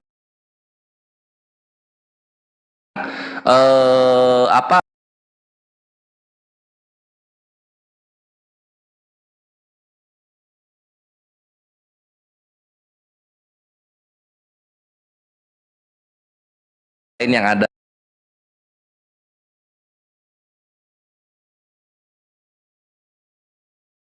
konsisten, buktinya apa? Nah, di sini nih. Jadi ketika dia ngomong 2 juta orang Islam itu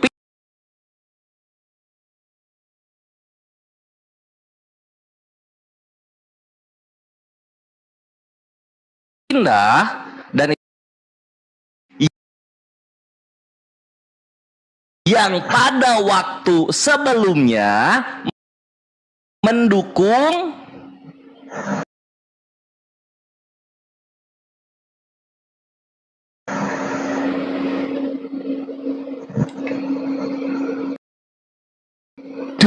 selamat datang di kebenaran. Jadi orang yang beralih keyakinan tersebut secara konsisten berasal dari komunitas abangan yang pada waktu sebelumnya mendukung PKI, bukan penjajahan. Tapi orang-orang Kristen saat ini datang dari nenek moyang mereka yang dulunya PKI. Data. Gitu kawan-kawan.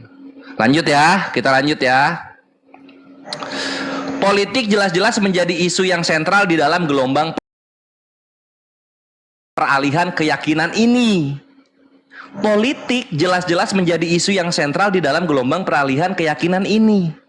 Nggak ada mujizat, nggak ada kebenaran. Ada cuma gara-gara politik orang pindah agama. Gitu. Ya, jadi silakan dicek nenek moyangnya, mungkin siapa tahu ada yang dulunya simpatisan PKI. Siapa tahu. Lanjut ya. Dengan kata lain,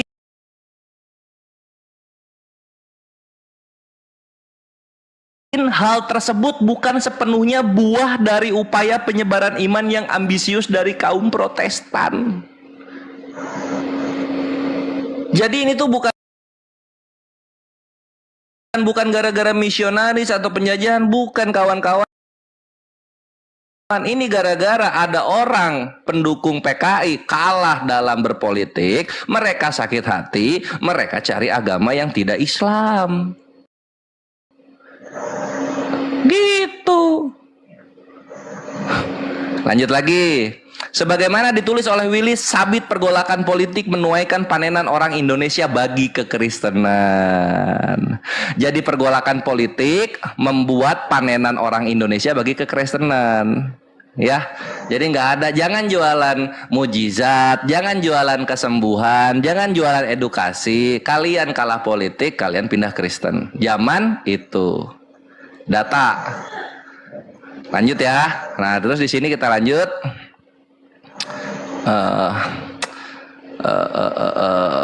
Respondennya menyebut peraturan pemerintah yang ditetapkan pada 1966 bahwa seluruh rakyat Indonesia harus memilih untuk memeluk salah satu dari 5 agama yang diakui secara resmi oleh negara sebagai salah satu alasan utama untuk beralih keyakinan. Sebagai abangan, mereka sering mendapati diri mereka dituduh sebagai kaum yang tidak memiliki agama dan karenanya beresiko dilabeli sebagai komunis.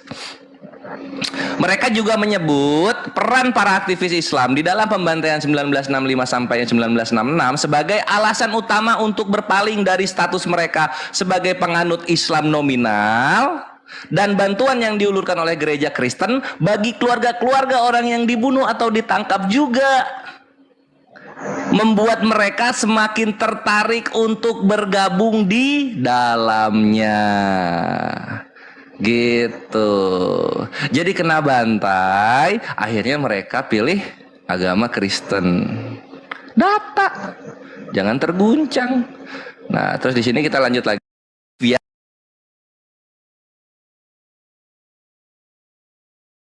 Yang menarik. Mantap ya? Untung sekarang PKI udah punah. Untung banget. Nah, terus lanjut lagi. Terakhir. Nah, jadi semenjak PKI itu, nah kita lihat di sini ya. Jadi dari 60.000 jiwa pada 1945 menjadi 90.000 pada 1955 dan 95.000 pada 1960. Tingkat pertumbuhan yang sedikit lebih tinggi daripada pertumbuhan penduduk secara umum. Nah, di sini lihat Ikhwan, dari berapa nih? Dari 95.000 ya, 95.000. Terus di sini.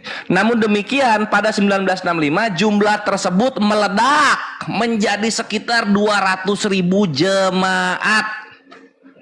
Willis menceritakan tantangan yang dihadapi berbagai gereja Kristen karena jumlah besar dari orang yang beralih pada kekristenan yang tak terduga-duga ini. Jadi bukan karena konsep penjajahan, konsep kristenisasi atau konsep apa. Ini orang-orang gereja lagi santai di rumah ibadahnya, tiba-tiba gerubuk datang, saya ingin masuk Kristen gitu. Kenapa masuk Kristen? Karena saya tidak suka dengan Islam di Indonesia. Kok bisa begitu? Ya, karena saya abangan. Gitu dia. Data. Jadi ini Afwan, guru-guruku. Perkembangan kekristenan di Indonesia menurut sejarawan M. Cyril Leves yang mengutip dari misionaris Avery Willis Jr. itu karena gejolak politik pada masa-masa PKI di tahun 1665 sampai 1666. Jadi orang-orang Kristen yang sekarang berkembangnya pesat itu titik mulanya adalah perpindahan Islam abangan ke dalam agama Kristen. Sekian, terima kasih. Ya, siapa yang membantah Kores nih, Bang Luma, Pak Dondi atau Gus Betik ini? Saya sebentar. Oke, Pak Dondi membantah Kores nih. Wah, nggak bisa ini. Oke, tadi yang disampaikan sama Kores itu banyak yang benar. Tapi saya mau koreksi sedikit. Tadi Kores ngomongnya mungkin salah ngomong. Kristen dari 2019 sampai 2022 itu bukan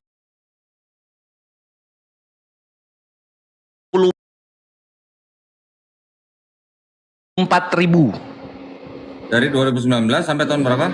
2022. Salah. Kalau Waduh. jumlah penduduknya, jumlah pemeluk Kristen di Indonesianya, Protestan dan Katolik itu bertambah kira-kira 700.000. Tetapi secara prosentasenya turun sekitar minus 0,22%. Ya, ini saya punya datanya nih, yang saya ambil dari apa? Dari ini sebentar, saya balikin dulu. Mantap, mantap. Ah, ini kita kolaborasi data di sini. Nanti data Start Master kita bandingkan dengan data Akuk ya. Lanjut Start. Ini saya ambil dari, waktu itu ada yang ngasih saya nih sumber datanya dari satudata.kemenak.go.id ya. Memang datanya ini saya olah dan saya bikin jadi rekap begini gitu. Ini jumlah penduduk Indonesia menurut agama. Dari 1, 2, 3, 4, 5, 6, 7 yang dianggap sebagai agama ya. Ini termasuk dari keyakinan nih.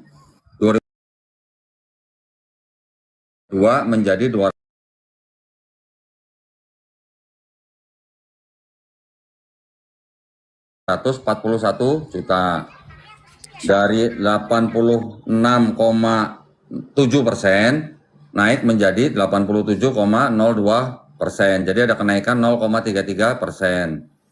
Tapi di sini Protestan dan Katolik yang tadinya masing-masing 20,2 juta dan 8,3 juta, yang totalnya itu adalah kira-kira 10,7%. Di 2022 yang Protestan naik jadi 20,6 juta, yang Katolik naik menjadi 8,5 juta. Jadi jumlah penduduknya naik, jumlah pemeluknya naik 700 ribuan. Tetapi persentasenya turun. Yang Protestan turun 0,16%, yang Katolik turun 0,06%, total 0,22%. Jadi bukan turun 700 ribu, tapi naik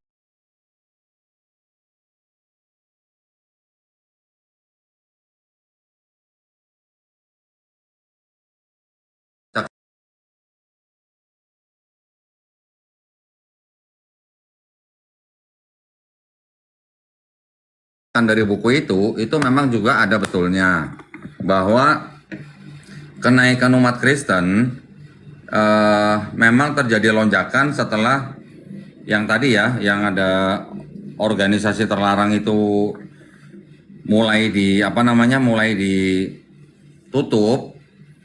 Itu kan memang banyak anggota-anggota atau simpatisannya yang akhirnya memilih untuk masuk Kristen. Tadi yang Kores katakan betul. Maka itu kita bisa melihat dari tahun 1945 ketika Indonesia merdeka, memang umat Islam pada waktu itu masih sangat mendominasi, yaitu sekitar 95%. Pada waktu G30 SPKI, umat Islam sudah turun, hanya tinggal kira-kira 90%. Saya lupa antara 90 atau 91 lah. Nah, pada saat sekarang ini, bahkan mungkin 10 tahun yang lalu, umat Islam sudah tinggal sekitar 86 atau 87%. Tapi kalau kita lihat data tadi yang dari 2019 sampai 2022, ternyata umat Islam tetap bertambah gitu ya. Oke, mau bilang tingkat kelahiran atau apapun itu memang ada pengaruhnya.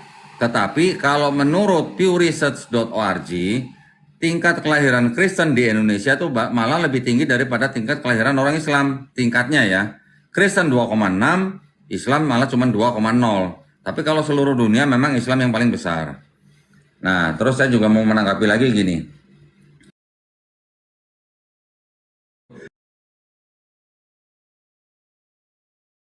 Karena ada proses itu. Tetapi proses itu kan hanya terjadi di satu wilayah aja. Anggaplah kita sebagai di Jawa aja gitulah. Tetapi kita juga tidak boleh lupa bahwa di Indonesia bagian timur itu juga karena penjajahan. Ya, karena memang penjajah kan dari awal memang Portugal pertama kali turun juga di Indonesia bagian timur. Belanda kalau nggak salah juga memang menggantikan Portugal di sana juga menyebarkan Protestan. Begitu juga di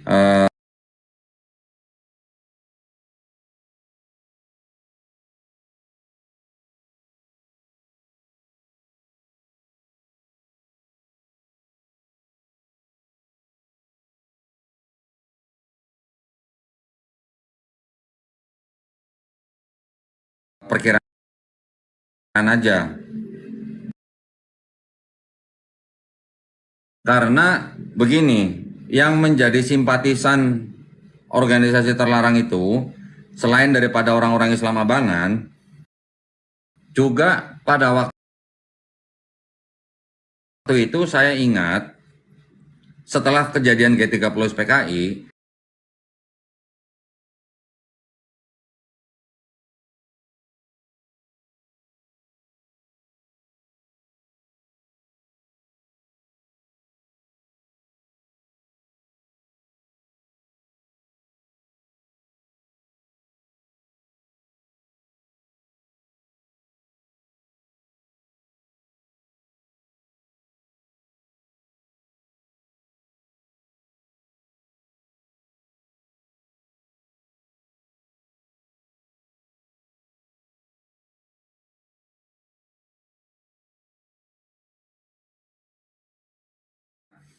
kelompok-kelompok ini masing-masing kelompok kan jadi mempunyai seperti kayak semacam kecurigaan, ya, kecurigaan atau ketidaksukaan terhadap kelompok lain gitu. Maka itu pada waktu terjadi kerusuhan adalah kelompok tertentu yang diincar oleh kelompok yang mayoritas.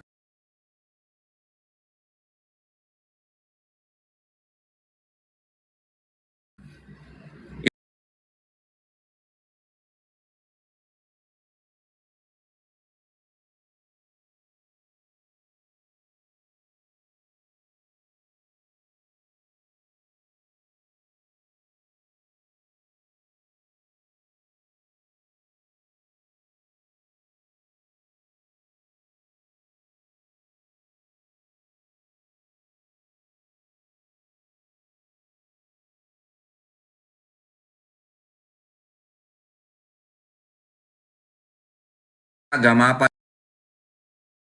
aja silahkan asal jangan Islam. Itu masih ada. Kedua, mereka juga masih ada pemikiran begini. Islam itu agamanya orang miskin.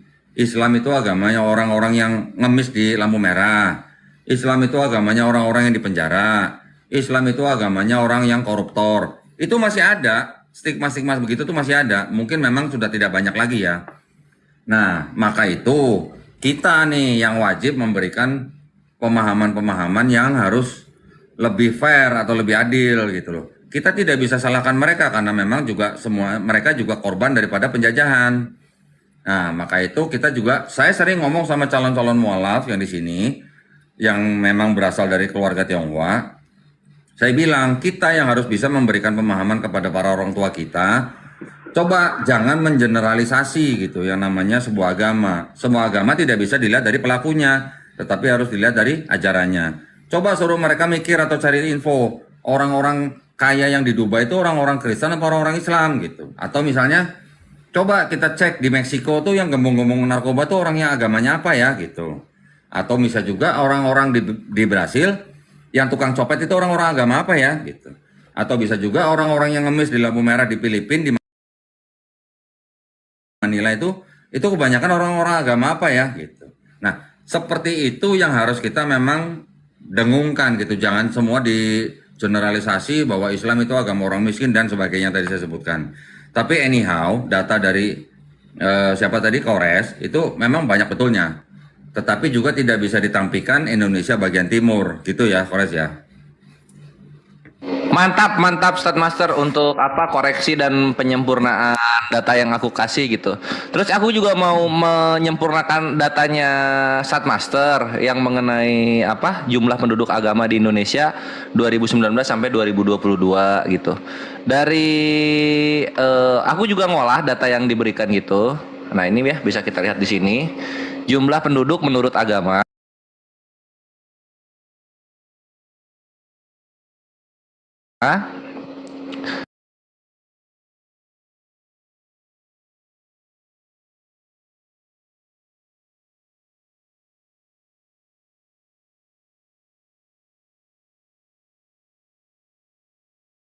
Kristen dan Katolik saja. Nah, datanya di sini di Kemenak. Ini angka-angka populasi bertambah berkurangnya.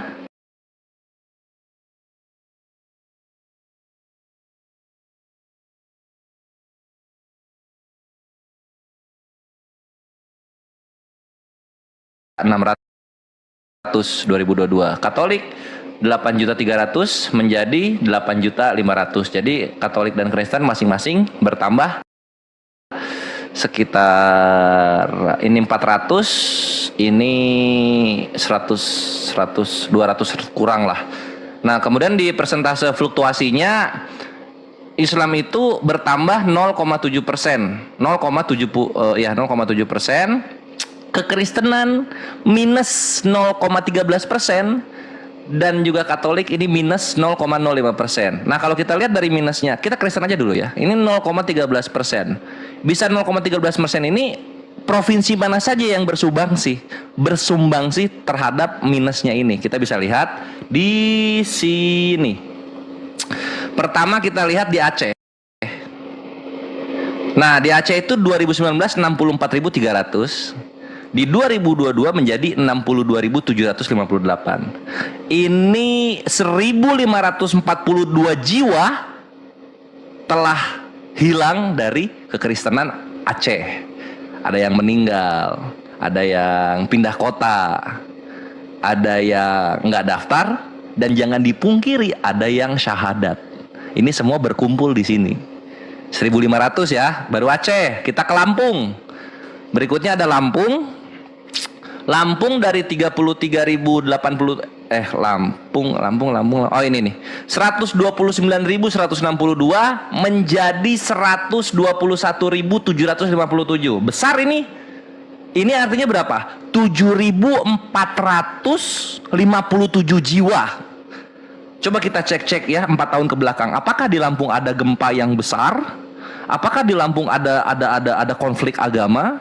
Apakah di Lampung ada apa mati listrik mungkin? Kok bisa-bisanya sampai 7.400-an ini hilang? Gitu. Mana tadi? Nah, dari sini ya. Dari 128 menjadi 121. Berikutnya ada Jawa Tengah. Jawa Tengah. Ini Jawa Tengah. Jawa Tengah ya ini 601.959 menjadi 593.000. Ini lebih gede lagi nih. 8.294 penduduk yang berjiwa Kristen telah hilang dari agama Kristen. 4 variabel tadi. Gitu. Nggak mungkin dong tiba-tiba mati 8.000 kan nggak mungkin. Nggak mungkin dong tiba-tiba pindah orang 8.000 kan nggak mungkin. Kan gitu ya. Artinya apa? 8.000, 7.000, 1.000 itu pasti prosesi syahadat yang membuat angkanya melonjak seperti ini. Gitu kawan-kawan. Lanjut lagi ya. Di Jateng sekarang, Jawa Tengah. Jawa Tengah udah. Jawa Timur dari 686 menjadi 679.000. Ini lagi-lagi berkurang 7.400-an. Sulawesi Selatan sekarang lihat ya, ini markas Gurunda kita nih. Ini pasti prestasinya cukup tinggi. Sulawesi Selatan ini ya, Sulawesi Selatan.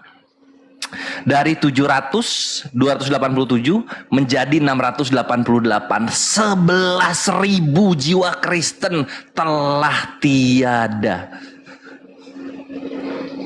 Di Provinsi Sulawesi Selatan kekristenan telah kehilangan jiwa sebesar 11.377. Jadi gimana nih? Katanya mau ada gelombang murtad gitu. Kok malah 7.000, 8.000, 11.000. Kok bisa begitu kawan-kawan Kristen? Coba aku bertanya lagi terutama untuk para apologetnya. Kok bisa begitu ya? Lanjut ya. Berikutnya ada Sulteng juga Sulawesi Tengah. Ini Sulawesi Tenggara ya kalau nggak salah. Ini kita patut apresiasi. 44.900 berkurangnya hanya sekitar 60 jiwa saja. Jadi sekarang 44.840. Yang terakhir, jangan panik. Ini markasnya Gurunda kalah ini. Sulawesi Barat dari 231.072 jiwa menjadi 192.284. 3.878 kekristenan di Sulawesi Barat telah kehilangan jiwa sebanyak 38.788 jiwa. Jadi dari situ Start Master data Akuk untuk mendapatkan angka minusnya ini dari mana gitu, provinsi mana saja yang Udah direkap belum, Bin? Udah direkap belum? Udah Akuk rekap ini. Mana? Yang hasil rekap lu mana? Rekap yang mana? Maksudnya totalnya per agama dibandingkan per tahun gitu. Oh iya ini. Nih 2019 20.248.286, 2020-nya 20.400 sekian, 2021 20.405 sekian, 2002-nya 20.649 sekian gitu. Nah, jadi naik apa turun kalau dibandingkan 2019 yang 2022? Naik, ini 400 jiwa naik. Nah, sumbangsi dari provinsi yang lain. Ya, yang Protestan naik 400 jiwa, 400 ribu jiwa ya. Kalau Katolik itu kan dari berapa? Dari 8,3 kan? Iya, 8,3 menjadi 8,5 kan? Betul. Nah, berarti jumlah penduduk agama Protestan dan Katolik, jumlah penduduknya tetap naik. Cuman persentasenya yang turun gitu ya. Iya, itu persentasenya kurang. Nah itu Ustadz Master, aku tuh nyari ininya provinsi mana saja yang bersumbangsi untuk minusnya ini gitu. Nah itulah, sip. Thank you. Sekian dulu data dari Kores. Lanjut lagi Unik. Itu dia. Sekarang kita ke mana dulu? Bang Zuma atau Gus Betik dulu nih? Atau Pak Doni ada yang mau disampaikan nih? Enggak cukup, silakan lanjut. Oke, Gus Betik.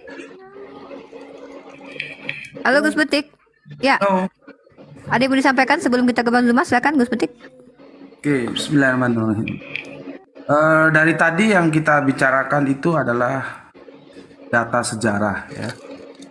Baik data kualitatif dan data kuantitatif seperti angka-angka itu dalam standar.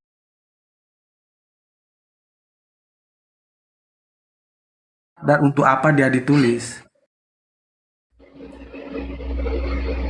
Sekali lagi aku sampaikan, sejarah itu tergantung oleh siapa ditulis dan untuk apa dia ditulis. Artinya, kalau kita membaca sejarah harus ada wait and see. Jangan karena sejarah itu sesuai dengan keinginan kita lalu kita terima tanpa cek. Jangan juga karena sejarah itu tidak seperti yang kita inginkan lalu kita tolak tanpa cek. Jadi harus ada cek dan dicek. Karena apa? Karena kita tidak hadir dalam ruang dan waktu itu. Sejauh apa? Buku sejarah itu kan ditulis oleh data. Sejauh apa datanya benar? Jadi sekali lagi harus tahu bahwa kita adalah bicara sejarah dan relativitasnya itu tinggi di sana. Bicara tentang angka-angka yang barusan dibicarakan itu tadi, ya nggak apa-apa kalau kita merasa perlu kuantitas, tapi tidakkah kita perlu berpikir kualitas? Bagaimana Israel itu dengan kuantitas yang kecil tapi dia menentukan karena kualitasnya unggul? Itu seharusnya yang kita diskusikan. Karena apa? Semua ini bukan serta-merta. Ya, karena kita selalu dibodoh-bodohi oleh terjemahan Depak ketika menerjemahkan umat wasaton. Coba kalian artikan apa umat wasaton itu? Mesti semua mengatakan umat pertengahan. Tidak. Wasaton, wasit itu menentukan. Jadi kita diperintahkan oleh Al-Quran menjadi umat wasaton itu artinya bukan umat pertengahan. Tapi kita diperintahkan untuk menjadi umat yang menentukan. Bukan umat yang ditentukan, tapi faktanya Islam di dunia sekarang ditentukan. Karena kita berbicara tidak pernah mengutamakan kualitas. Itu yang jadi masalah. Karena dari terjemahan aja kita sudah dirusak. Umat pertengahan, umat. Lah kalau di tengah-tengah ngapain? Seharusnya kita menjadi umat yang menentukan. Jadi umat wasaton itu artinya umat yang menentukan. Wasit itu menentukan. Jadi kita sebagai orang Islam harus menentukan. Semua harus kiamat, kiamat, kiamat.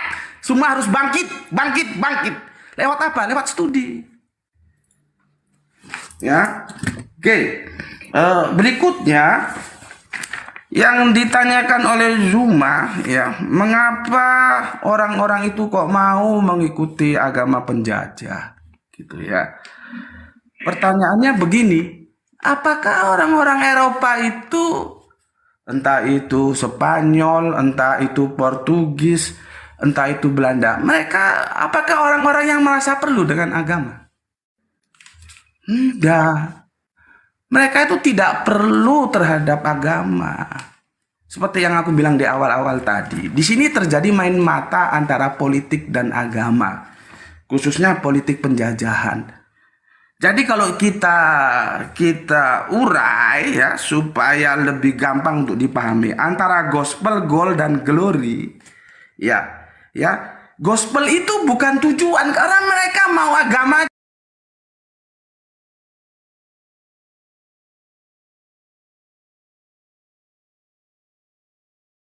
Gospel itu, agama itu sebatas instrumen untuk menjajah. Jadi agama itu digunakan oleh mereka sebagai instrumen untuk menjajah. Nah, orang yang terjajah otomatis mau menjadi Kristen. Alhamdulillah kita yang waras, kita tidak mau terjajah, maka kita tetap Islam. Kira-kira begitu. Terima kasih matur nuwun. Assalamualaikum warahmatullahi wabarakatuh. Waalaikumsalam warahmatullahi wabarakatuh. Terima kasih Gus Betik dan silakan nih ke Bang Zuma nih, kerja Bang. Assalamualaikum Bang Zuma, monitor Bang Zuma. Oke, Masya Allah, luar biasa. Gus, ya. Kalimat terakhir bahwasanya hanya orang yang mau terjajah yang kemudian yang ikut kepada agama penjajah gitu ya. Cocok. Sedang kita yang umat Islam ini karena kita nggak mau dijajah, maka kita tetap memperjuangkan kalimat tauhid. Masya Allah, luar biasa. Ini satu materi yang sangat luar biasa ya, yang menjadi catatan penting bagi saya bahwa ungkapan dari Gus Betik adalah satu ungkapan yang sangat luar biasa ya, yang menjawab pertanyaan saya, kenapa kemudian mereka ingin mengikuti dan memilih agama penjajah. Jadi saya rasa materi kita untuk malam hari ini ya daging semua kurasa luar biasa. Hari ini luar mulai biasa. dari Kodondi tadi menjelaskan juga banyak materi. Tadi Ustaz Kainama, Sakinama. kemudian Dinda Pera, semuanya seperti Masya Allah. Mungkin saatnya kita mengundang tamu kita dari Oten untuk mengusir rasa ngantuk. Iya, betul. Jadi Silakan. tadi aku udah siapin satu data. Tapi kita sapa dulu nih salah satu teman muslim kita nih Bang Yoga. Nih Bang Yoga mungkin ada pertanyaan sebelum mungkin kita ini. Bang Yoga, assalamualaikum. Silakan Bang Yoga sebelum kita ke teman Kristen. Waalaikumsalam warahmatullahi wabarakatuh. Waalaikumsalam warahmatullahi. Terima kasih Uni udah dikasih kesempatan. Semua abang-abangku yang saya hormati. Enggak, saya cuman mau nambahin aja itu tentang jumlah Kristen yang bertambah itu kan kalau dari data yang ada itu hampir sekitar 10% umat Kristen di Indonesia itu sekitar 29 juta itu. Nah, ada peningkatan pemeluk Kristen di Indonesia itu yang menyumbang terbesar itu adalah dari etnis Tionghoa tuh. Itu menarik karena ternyata saya asumsi karena datanya juga saya Tapi ini ada kayak mobilisasi dari seperti tenaga-tenaga kerja asing yang datang dari sebelah sana, datang ke Indonesia, dan itu menjadi dilabelin seperti itu. Menurut saya seperti itu. Jadi memang ada penambahan jumlah yang signifikan, pelonjakan dari jumlah-jumlah dari situ aja. Suaranya Bang Yoga kecil, jadi kita di sini makin ngantuk nanti. Kita biar semangat malam ini nih. Ya, bermenggelora kayak Gus Betik tadi tuh. Itu gini nih, jadi poinnya itu kenapa ada penambahan jumlah umat Kristen di Indonesia itu karena ada mobilisasi yang dimungkinkan datang dari pekerja-pekerja asing yang memang kebanyakan dari etnis Tionghoa. Begitu nih. Oke, siap. Terima kasih Bang Yoga tambahan datanya. Dan teman-teman ya, seperti yang saya sampaikan bahwa teman-teman itu berhak, teman-teman Kristen itu berhak untuk menjawab setiap literasi yang kita bawa, karena Komal saya ini komal edukasi, di mana kami tidak egois ya, hanya kami yang berbicara, karena ini bukan dalam ranah membahas bagaimana tafsir kitab kalian, tidak, tapi ini data by data sejarah juga. Nah, teman-teman Kristen kita undang di sini untuk hadir kalaupun kalian memang bisa untuk berdiskusi, dan kita sapa dulu. Di sini ada Pak Daeng Papua, nih muslim atau non muslim. Bang Yoga izin turunkan karena slot kosong akan saya isi dengan teman-teman Kristen. Terima kasih banyak sudah bergabung. Waalaikumsalam warahmatullahi wabarakatuh. Pak Daeng Papua, silakan perkenalkan diri Anda. Muslim atau non muslim? Muslim uni. Oke, monggo silakan. Ada yang mau disampaikan terkait tentang tema kita? Karena tadi saya lihat mau minta naik. Saya naikin yang non muslim ya teman-teman, please yang minta naik kalau bisa yang non muslim ya. Silakan Bang Daeng. Siapa nih? Saya mau bertanya tapi mungkin, kalau ini saya turun sudah Bun. Saya turun dulu sudah. Karena ini untuk orang Kristen jadi. Ya, tapi nggak apa-apa. Kesempatan Anda boleh sekali karena Anda sudah masuk di sini, nggak apa-apa. Maksud saya prioritaskan teman-teman Muslim untuk menyanggah Pak Dondi, menyanggah Bang Zuma, menyanggah Pera, menyanggah Pak Gus Betik. Maksudnya, tapi kalau Anda memang ada pertanyaan, mudah-mudahan ini jawabannya nanti bisa jadi edukasi, gitu. Siap. Silakan. Saya mau bertanya. Kalau hukum di Islam, kalau suami istri beda agama bagaimana, Pak? Oke, ini tentang hukum Islam suami istri. Mungkin Bang Zuma, silakan Bang Zuma. Langsung to the point saja Bang Zuma. Bang Zuma. Bang Zuma. Zina itu. Karena beda akidah. Zina jadinya. Karena syarat sah suatu pernikahan itu adalah ya sama-sama Islam. Kalau dia beda keyakinan ya haram jadinya. Itu zina. Oke? Tapi saya izin, kemarin saya tanya sama Bang Al, katanya kalau yang laki-lakinya Muslim baru perempuannya Kristen, itu katanya bisa. Ajaran sesat itu, nggak boleh. Jangan diikutin. Jadi tadi teman-teman mohon maaf ya, kita harus ini di sini ya. Tadi memang saya sempat pagi-pagi juga sempat ini ngobrol dengan Bang Al terkait Suruh tentang belajar sembelihan. lagi. Ya, terkait tentang hewan sembelihan Bang Zuma. Ada salah satu teman kita juga. Begini Bang, kata Bang Al, yang penting yang laki-lakinya Muslim, perempuannya Kristen. Tapi kalau nikahnya nikah Islam itu sah. Itu dari mana? Mazhab apa yang dia pakai? Sebenarnya dia masih membawa polemik ya, maksudnya ini masih Kristen polemik. itu bukan ahli kitab. Siapa bilang Kristen itu ahli kitab? Bahlul kitab mungkin, tapi kalau ahli kitab bukan. Kristen itu bukan ahli kitab. Oke Bang, saya cuma bertanya aja karena kan begini Bang, saya kan izin ya mau bertanya sama Bang Zuma, bisa nggak? Iya, gimana? Begini. Silahkan. Kalaupun Bang Zuma mau menjawab silahkan ya, itu haknya Bang Zuma. Tetapi saya lebih prioritaskan teman non muslim ya. After this kita akan ganti posisi ya antum dengan teman-teman non muslim. Monggo. Karena begini Bang, saya punya orang tua kan orang Papua, orang tua perempuan itu Papua, tapi kalau orang tua laki-laki Makassar. Nah, kalau orang Makassar kan Muslim, orang Papua kan Kristen. Nah, tapi sudah nikah. Nikahnya kan sudah dapat saya juga kan, Bang. Nah, kalau Iya. beda keyakinan terus dapat saya bagaimana hukumnya, Bang? Kalau beda keyakinan itu ya jatuhnya zina. Zina ya, Bang? Iya. Terus kalau mamanya Islam, bapaknya Islam, mamanya Kristen atau sebaliknya, zina jatuhnya. Nggak boleh.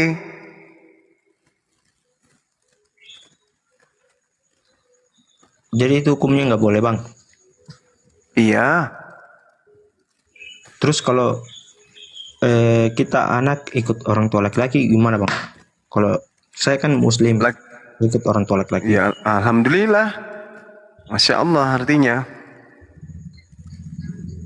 Syukur alhamdulillah artinya anaknya nanti jangan ngikutin jejak kayak gitu, menikahi orang wanita yang tidak beriman kepada Allah. Iya, Bang. Begini kan, saya kan punya cewek juga kan Kristen. Iya kan? Iya, Bang. Cewek saya juga kan Kristen karena kan saya di Papua, besar di Papua juga, Bang. Terus pertanyaannya? Sudah dijawab sama Bang Juma tadi ya. Ada yang mau menanggapi lagi nggak? Pera mungkin atau Saya rasa Pak cukup, Dodi? Bu, nih. Kita ke Cukup ya, sesi debat Daeng ya? aja ya. Kita ke sesi Kita debat masih aja. nunggu nih teman-teman. Sir Dondi, ada yang mau tambahin? Siapa tadi yang bertanya tadi, siapa namanya? Daeng Daeng Papua. Papua, Ser. Daeng Papua, Ser. Daeng Papua Muslim kan?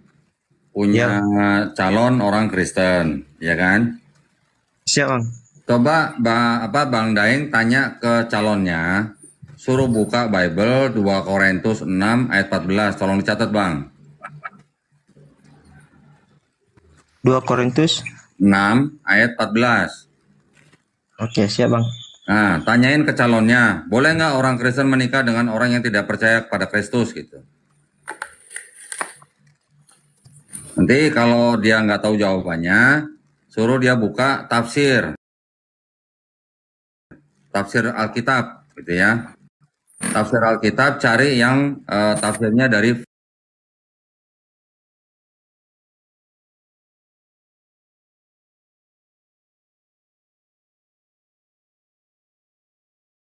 katakan dari Full Life begini. Karena itu, orang percaya jangan bermitra secara sukarela atau berhubungan intim dengan orang tidak percaya. Sebab hubungan semacam itu dapat merusakkan hubungan mereka dengan Kristus. Ini meliputi kemitraan dalam dunia usaha, golongan rahasia, kencan, pernikahan, dan persahabatan karib. Hubungan orang Kristen dengan orang tidak percaya seharusnya sejauh yang diperlukan dalam kaitan dengan keberadaan sosial atau ekonomi, atau untuk menunjukkan jalan keselamatan kepada orang belum percaya, tuh Bang. Jangankan menikah, lawang bermitra dalam usaha aja nggak boleh, kencan aja nggak boleh, gitu. Apalagi menikah, gitu, Bang. Suruh calonnya Bang Daeng pelajari dulu 2 Korintus 6 ayat 14. Ayatnya bunyinya begini. Janganlah kamu merupakan pasangan yang tidak seimbang dengan orang-orang yang tidak percaya. Sebab persamaan apakah terdapat antara kebenaran dan kedurhakaan? Atau bagaimanakah terang dapat bersatu dengan gelap? Nah, suruh dia baca juga tafsirnya. Jadi semua agama di Indonesia yang diakui oleh negara Indonesia itu tidak menyetujui yang namanya nikah beda agama. Negara Indonesia pun juga melarang pernikahan beda agama. Undang-Undang nomor 1 tahun 74. Ya. Kalau sampai ada pernikahan beda agama, yang menyelenggarakan tidak tahu agama, yang melakukan juga tidak tahu agama, dan tidak tahu hukum. Itu aja Bang Daeng. Ya. Nah, kalau sebagai orang Islam, hukumnya bagaimana menikah dengan orang yang beda agama? Sudah jelas-jelas haram, jelas-jelas tidak boleh.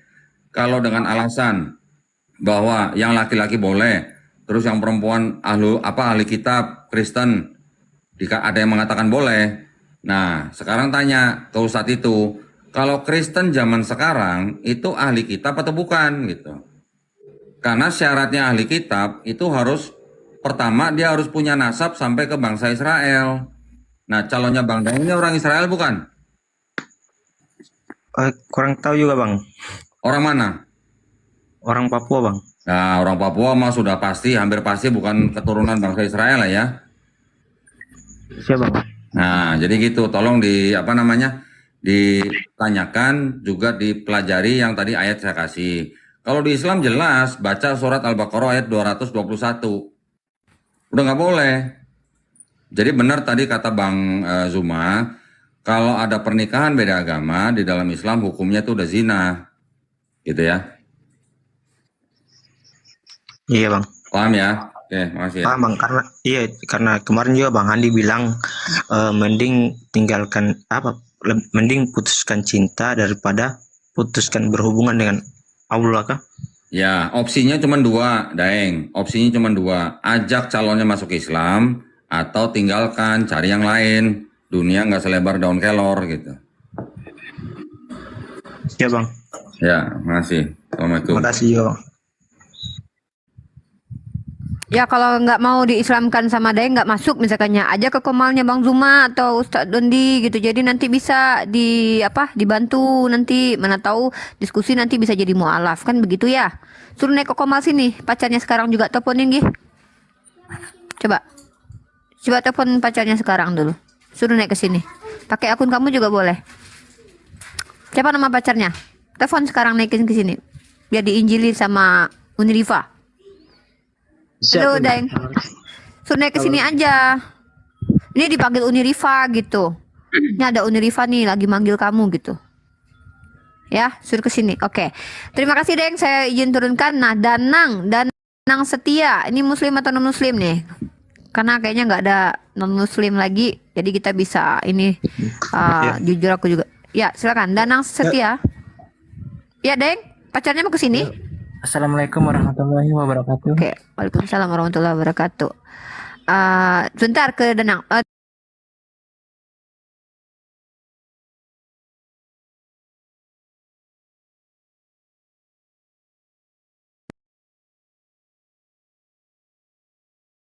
Wasilahnya Bang Zuma, Serdondi, ada Gus Betik di sini. Insya Allah mana tahu kamu bisa menikah dengan dengan hukum Islam ya, tidak lagi berdosa begitu. Ya Uni, makasih juga buat Bang Zuma karena sudah jelaskan. Oke. Karena saya kan cuma mau bertanya aja Bang. Ya. Oke, terima kasih Daeng. Saya izin turunkan ya. Ya. Oke, sekarang ke Danang nih. Danang ada yang mau disampaikan nih. Ini teman, nggak mungkin berani juga sih teman-teman Kristen naik ke sini Bang Zuma, Pak Dondi sama Gus Betik ya. Ini kayak gini mah bikin apa mereka? Jangankan ini Paulus saja. Kalau udah turun ke dunia, misalnya kalau dia lahir lagi ya, kalau dia hadir lagi ke dunia nggak mungkin berani juga Paulus berketemu kita di gini. Kayak gini nih ada si Kores, ada Gus Betik, ada Pak Dondi, ada Bang Zuma. Nah coba, gimana coba mereka mau ke sini coba? Silakan Danang. Ya maaf sebelumnya. Sebelum saya Ya, Danang Muslim ya? Muslim. Oke, silakan satu pertanyaan karena sepertinya sudah ada teman Kristen yang mengantri di bawah. Kita prioritasi mereka. Silakan Danang. Ya, Assalamualaikum warahmatullahi wabarakatuh semuanya. Uniriva Waalaikumsalam Iman. Ya, silakan Danang. Ya sebelum saya bertanya, salam sejahtera dan yang saya hormati para guru-guru semua di sini yang menyampaikan ilmunya dengan baik. Saya ingin bertanya saja satu. Apa hukumnya mengucapkan kalimat innalillahi wa inna ilaihi rajiun atau istirja atau tarji kepada orang non muslim yang meninggal? Karena pada saat ini pada situasi saat ini ada salah satu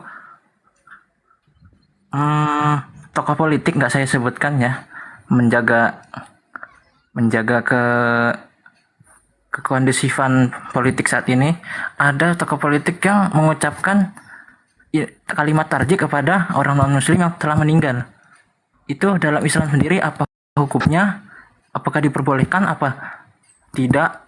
Saya mohon penjelasannya kepada guru-guru semua. Oke. Siapa dulu nih, Pak Dondi atau Bang Zuma atau Gus Betik? Oke, Pak Dondi silakan. Ya, jadi kalau ucapan istirja itu kan sebenarnya kan hanya mengatakan apa? Semuanya kita ini kan milik Allah dan akan kembali kepada Allah kan. Jadi jawabannya masih boleh. Tetapi setelah itu jangan ditambah-tambahin. Semoga diterima di sisinya. Semoga diampuni. Semoga mendapat tempat yang mulia. Jangan begitu. Itunya nggak usah. Innalillahi wa inna ilaihi rajiunnya saja sudah cukup gitu ya. Tapi Dan jangan menyebut yang meninggal sebagai almarhum. Sebutnya mendiang saja gitu. tapi kalau dari dalilnya sendiri apakah ada?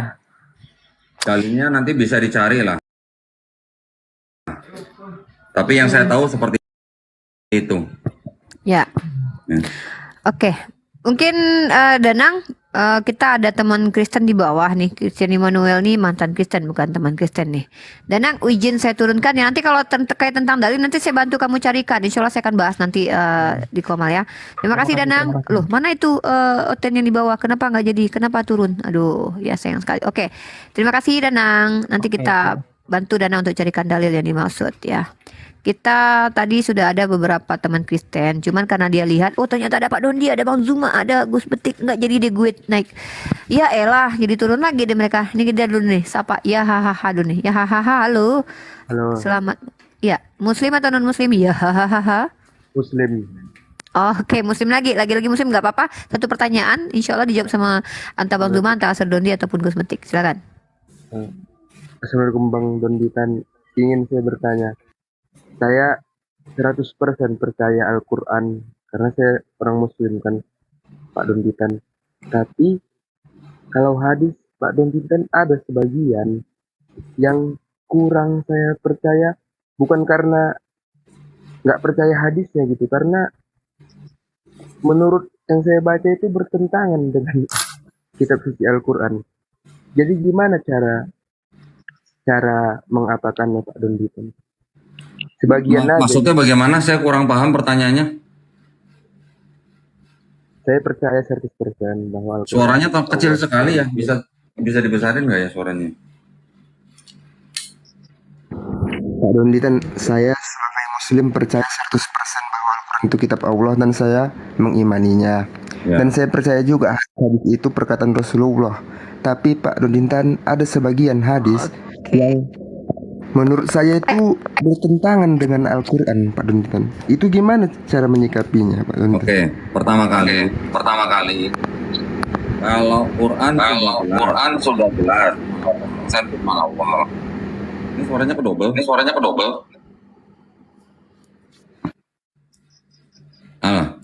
Kalau hadis kan kita tahu ada tingkatannya macam-macam. Ada hadis sahih, hasan, doif, maudhu, dan berapa macam jenis hadis kan kita juga bisa tahu. Nah, syaratnya hadis itu diterima salah satunya apa? Yaitu tidak boleh bertentangan dengan Quran.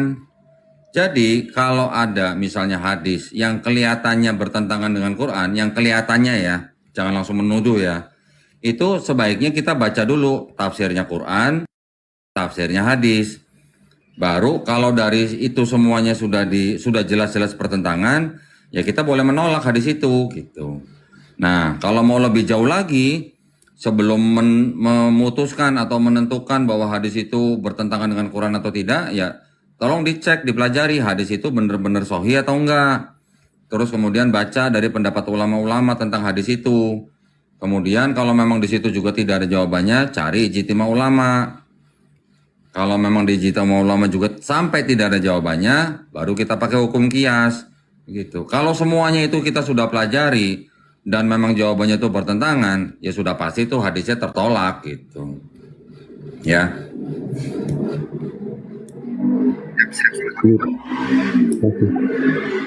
Pak Donditan, Bang Juma, terima kasih. Ya, suaranya kecil banget. Terima kasih Bang Donditan, Pak Juma, semuanya terima kasih. Sama-sama. Oke, ya haha. Kita ganti dengan teman Kristen lagi. Semoga masih ini ya, masih. Oke, ini ada namanya nih. Mana nih? Ini namanya nama Kristenable banget, tapi aku nggak tahu nih Kristen apa enggak ya. Kristen. Nggak tahu sih, namanya si Immanuel.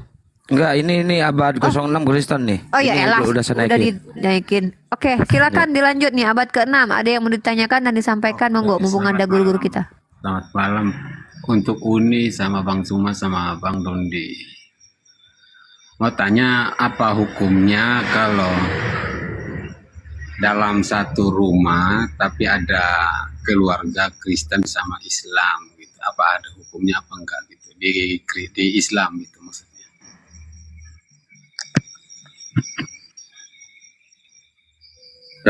Guru udah monitor. Siapa mau jawab? Ya, siapa mau jawab nih? Yang penting bukan aku. Dalam satu rumah tapi ada ada apa? Kristen sama Islam gitu. Ya. Apa ada Oke, silakan Sedondi dulu deh yang udah buka buka mic, nanti Bang Zuma Gus Petik menambahkan nih. Ya, kalau di dalam hukum Islam, selama kita tidak mengikuti cara-cara saudara-saudara kita sendiri walaupun satu rumah, dan kita juga menjaga keislaman kita dalam arti misalnya contoh seperti makanan, juga menjaga tentang apa ya namanya hukum-hukum yang hubungan kemanusiaan walaupun dengan keluarga, hukumnya nggak apa-apa, boleh-boleh saja. Yang penting jangan sampai misalnya ada keluarga kita, saudara kita makan babi, terus kita sampai ikut makan babi, nah itu yang nggak boleh, gitu ya.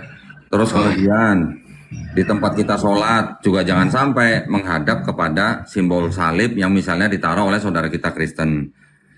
Itu bisa dirundingkan lah, bisa dibicarakan lah dengan baik. Jangan sampai kita misalnya sholat di rumah ada lambang salib di depan kita. Gitu. Ya, hal-hal yang lain yang kecil bisa dibicarakan baik-baik. Tapi yang jelas hukumnya kalau kita hidup di dalam satu rumah dengan saudara kita atau saudara apa namanya keluarga kita yang berlainan keyakinan dengan kita, ya tidak masalah. Itu tidak apa-apa. Gitu. Ya, silakan yang lain kalau mau menambahkan. Ya, Gus Betik atau Bang Juma? Kelvin? Oke, itu abad ke-6 mungkin yang lain mungkin sedang minum kopi campur Masako. Julius? Oke, langsung abad ke-6 apalagi yang mau ditanyakan? Ya kelihatannya itu aja karena untuk hukum Islam mereka jalani gitu karena dalam rumah tangga. Tapi aku tertarik sama ini kamu deh. Aku tertarik sama judul nama kamu nih. Abad ke-6 copy paste. Itu maksudnya gimana? Bisa dijelasin nggak? Itu password kerja buat kerja. Iya, abad ke-6 itu maksudnya abad ke-6 itu apa, siapa, bagaimana gitu. Ini menarik nih. Saya namanya abad ke-6 kalau password kerjanya copy paste. Password kerja. Oke, jadi gini ya, diksi abad ke-6 ini sering dibawa oleh para polemikus atau para apologet Kristen karena mengatakan bahwa Islam ini hadir di abad ke-6. Taruhlah, ya kan mereka tuduhnya gitu, Sir. Mereka tuduhnya begitu, Sir. Abad 6. Ya, mereka tuduhnya begitu, abad ke-6, abad ke-7. By the way, taruhlah kalaupun saya sepakat secara historis Islam itu muncul di abad ke-6, so what? Kenapa memangnya gitu? Bukankah ada agama yang muncul di abad ke-16 kemudian ya disebut dengan agama Protestan, ya kan? Lalu ada agama yang bahkan Tuhannya baru lahir di abad ke-4 sebelum Masehi kalau kita ikuti siapa Sir yang itu yang Kaisar Agung itu kan 4 abad sebelum Masehi meninggoinya. Maksudnya gimana? Abad ke-4 sebelum Masehi si Kaisar Agung yang mengadakan konsensus kan matinya kan Herodes Agung kan 4 abad sebelum Masehi meninggoinya. Kan Yesus lahir pada tahun 4 sebelum Masehi. 4 abad sebelum Masehi. Tahun 4 bukan abad 4. Oh, tahun ke-4 nggak sampai abad ke-4 gitu ya. Tahun ke-4 sebelum Masehi. Tahun 4 sebelum Masehi Herodes. Kalau kira tahun 6 Masehi. Kalau Yesus lahirnya tahun berapa? Ya sebelum abad 4 sebelum Masehi. Kalau menurut Matius. Iya, menurut Matius ya, benar ya. Ya bisa tahun 5, tahun 6 sebelum Masehi. Kalau di Quirinius tahun 6 Masehi. Iya, betul. Ini ada lagi nggak abad ke-6? Abad ke-6 terus copy paste. Masalah copy paste nih, Sir. Menurut Sir Doni benar nggak sih Al-Quran itu copy paste dari kitab-kitab sebelumnya, Sir? Monggo lah Sir dijawab, Sir. Ini kan pernah kita bahas juga nih. Sir Doni pernah bahas ini loh. Kayaknya udah sering ya saya jawab ya. Jawab lagi aja ini, mumpung ada ini. kalau mau dibilang copy paste dari Bible, sekarang ada nggak di Quran kisah mengenai Nabi Nuh mabuk anggur, telanjang, atau Nabi Harun bikin patung untuk disembah, atau Nabi Lut menghamili 2 anak perempuannya, atau Nabi Daud? Bang Dondi sama Uni, sorry. Saya ini kan tadi tujuannya bukan ke sana, itu nggak usah. Ini karena berhubungan dengan keluarga saya ada Muslim. Tadi kan Enggak, aku nggak ada kaitannya sama kamu. Aku lagi ingatkan gini, saya tuh nggak ada kaitan sama kamu. Saya cuma baca abad ke-6 copy paste. Jadi saya teringat diksi-diksi dari teman-teman Kristen seperti itu. Ada yang mengatakan abad ke-6, terus ada copy paste. Jadi saya cuma pengen sedondi untuk menekankan ini karena ini pernah kita bahas tentang copy paste itu, gitu loh. Oke, siap. Nggak ada kaitannya sama kamu. Kita bukan mau nyerang kamu gitu. Gitu sih. Oh ya, ini kayaknya nggak ada teman-teman non muslim yang mau naik nih ya. Saya saya lihat di bawah antriannya juga nggak ada nih. Ada di sini. Oh, ada Pangeran Nabi, ada Hitam Manis. Tolong dong yang naik, yang lagi antri di bawah, di typing dong di bawah saya Kristen gitu biar saya bisa naikin ya. Karena kalau muslim tuh udah banyak ya. Ada Serdondi, ada Bang Zuma, ada Gus Betik, ada Pera, Kang Kian Santang, Julius, ada si Iman. Jadi kalau teman-teman muslim naik lagi tuh ya kita tahu sendiri ya, serahkan saja kepada guru-guru kita. Tentu mereka bisa jawab. Iya. Jangan Bang Uni. Kok Bang Uni? Mbak maksudnya. Uni ini mau tanya, Bang Dondi mau tanya lagi. Mereka jalankan hukum Islamnya berjalan normal. Saya lihatnya mereka seperti Muslim lebih dari lebih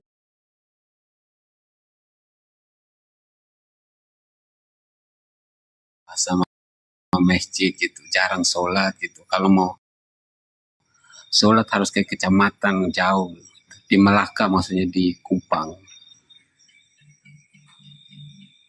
Itu maksudnya gimana mereka dengan ibadah, maksudnya ibadah sholatnya mereka tuh gimana? Apa hukumnya gitu? Saya kan cuman bertanya aja Bang, karena saya juga tahu bahwa itu kakak kandung saya kan yang muslim itu. Iya. Anak-anaknya. Mereka ada 7 orang sih. Ya. Ya kalau memang di dekat rumahnya tidak ada musola atau tidak ada masjid untuk sholat, kan saudara-saudaranya dan anak-anak itu bisa sholat di rumah berjamaah. Diperbolehkan sholat berjamaah di rumah, yang penting kan sudah berjamaah. Jadi masjid itu bukan harus bangunan gitu. Bahkan mereka mau sholat di tepi sawah berjamaah pun boleh. Yang penting menjalankan syariat Islamnya. Tetapi kalau tidak ada masjid terus mereka tidak sholat, nah itu yang salah. Itu berarti tidak menjalankan agamanya gitu. Oh ya enggak, sholat di mereka saya lihat tiap hari di kamar terus sholat, cuman maksudnya ya biar saya kan mungkin lebih kadang kan kakak-kakak saya itu mereka ya kita tahu lah banyak yang kurang peduli, tapi kan kadang kan kasihan ya, maksudnya kan kasihan tuh biar mereka butuh ibadah juga gitu. Ini bukan minta donasi Bang, maksud saya tadi saya tanya memang dari awalnya itu memang berhubungan dengan kami satu rumah, tapi ini kakak kandung saya, dia anaknya tuh 7 orang, suaminya udah meninggal, tinggal kakak saya kan perempuan, dia istilahnya nggak cewek kan, nggak kuat itu kalau ini anak kakaknya itu udah ada yang bisa jadi imam belum, hanya satu baru kuliah, itu di support pemerintah di Muhammadiyah Kota Kupang. Udah selesai kuliah, udah dibantu dapat beasiswa gitu loh. Iya. Kalau gitu kenapa nggak Bang Ambat 06 ini masuk Islam terus mengimami mereka? Saya aja istri orang Jawa, gimana sih? Oh ya, sebentar nih, sebentar Saudari sama abad ke-6. Ini Bang Zuma ada yang mau mualaf di blokir permanen. Bang Zuma akan beranjak ke sana, teman-teman yang mau menyimak ada ada yang mau dibantu mualaf atau syahadat sama Bang Zuma, silakan ke komalnya blokir permanen ya guys. Betul.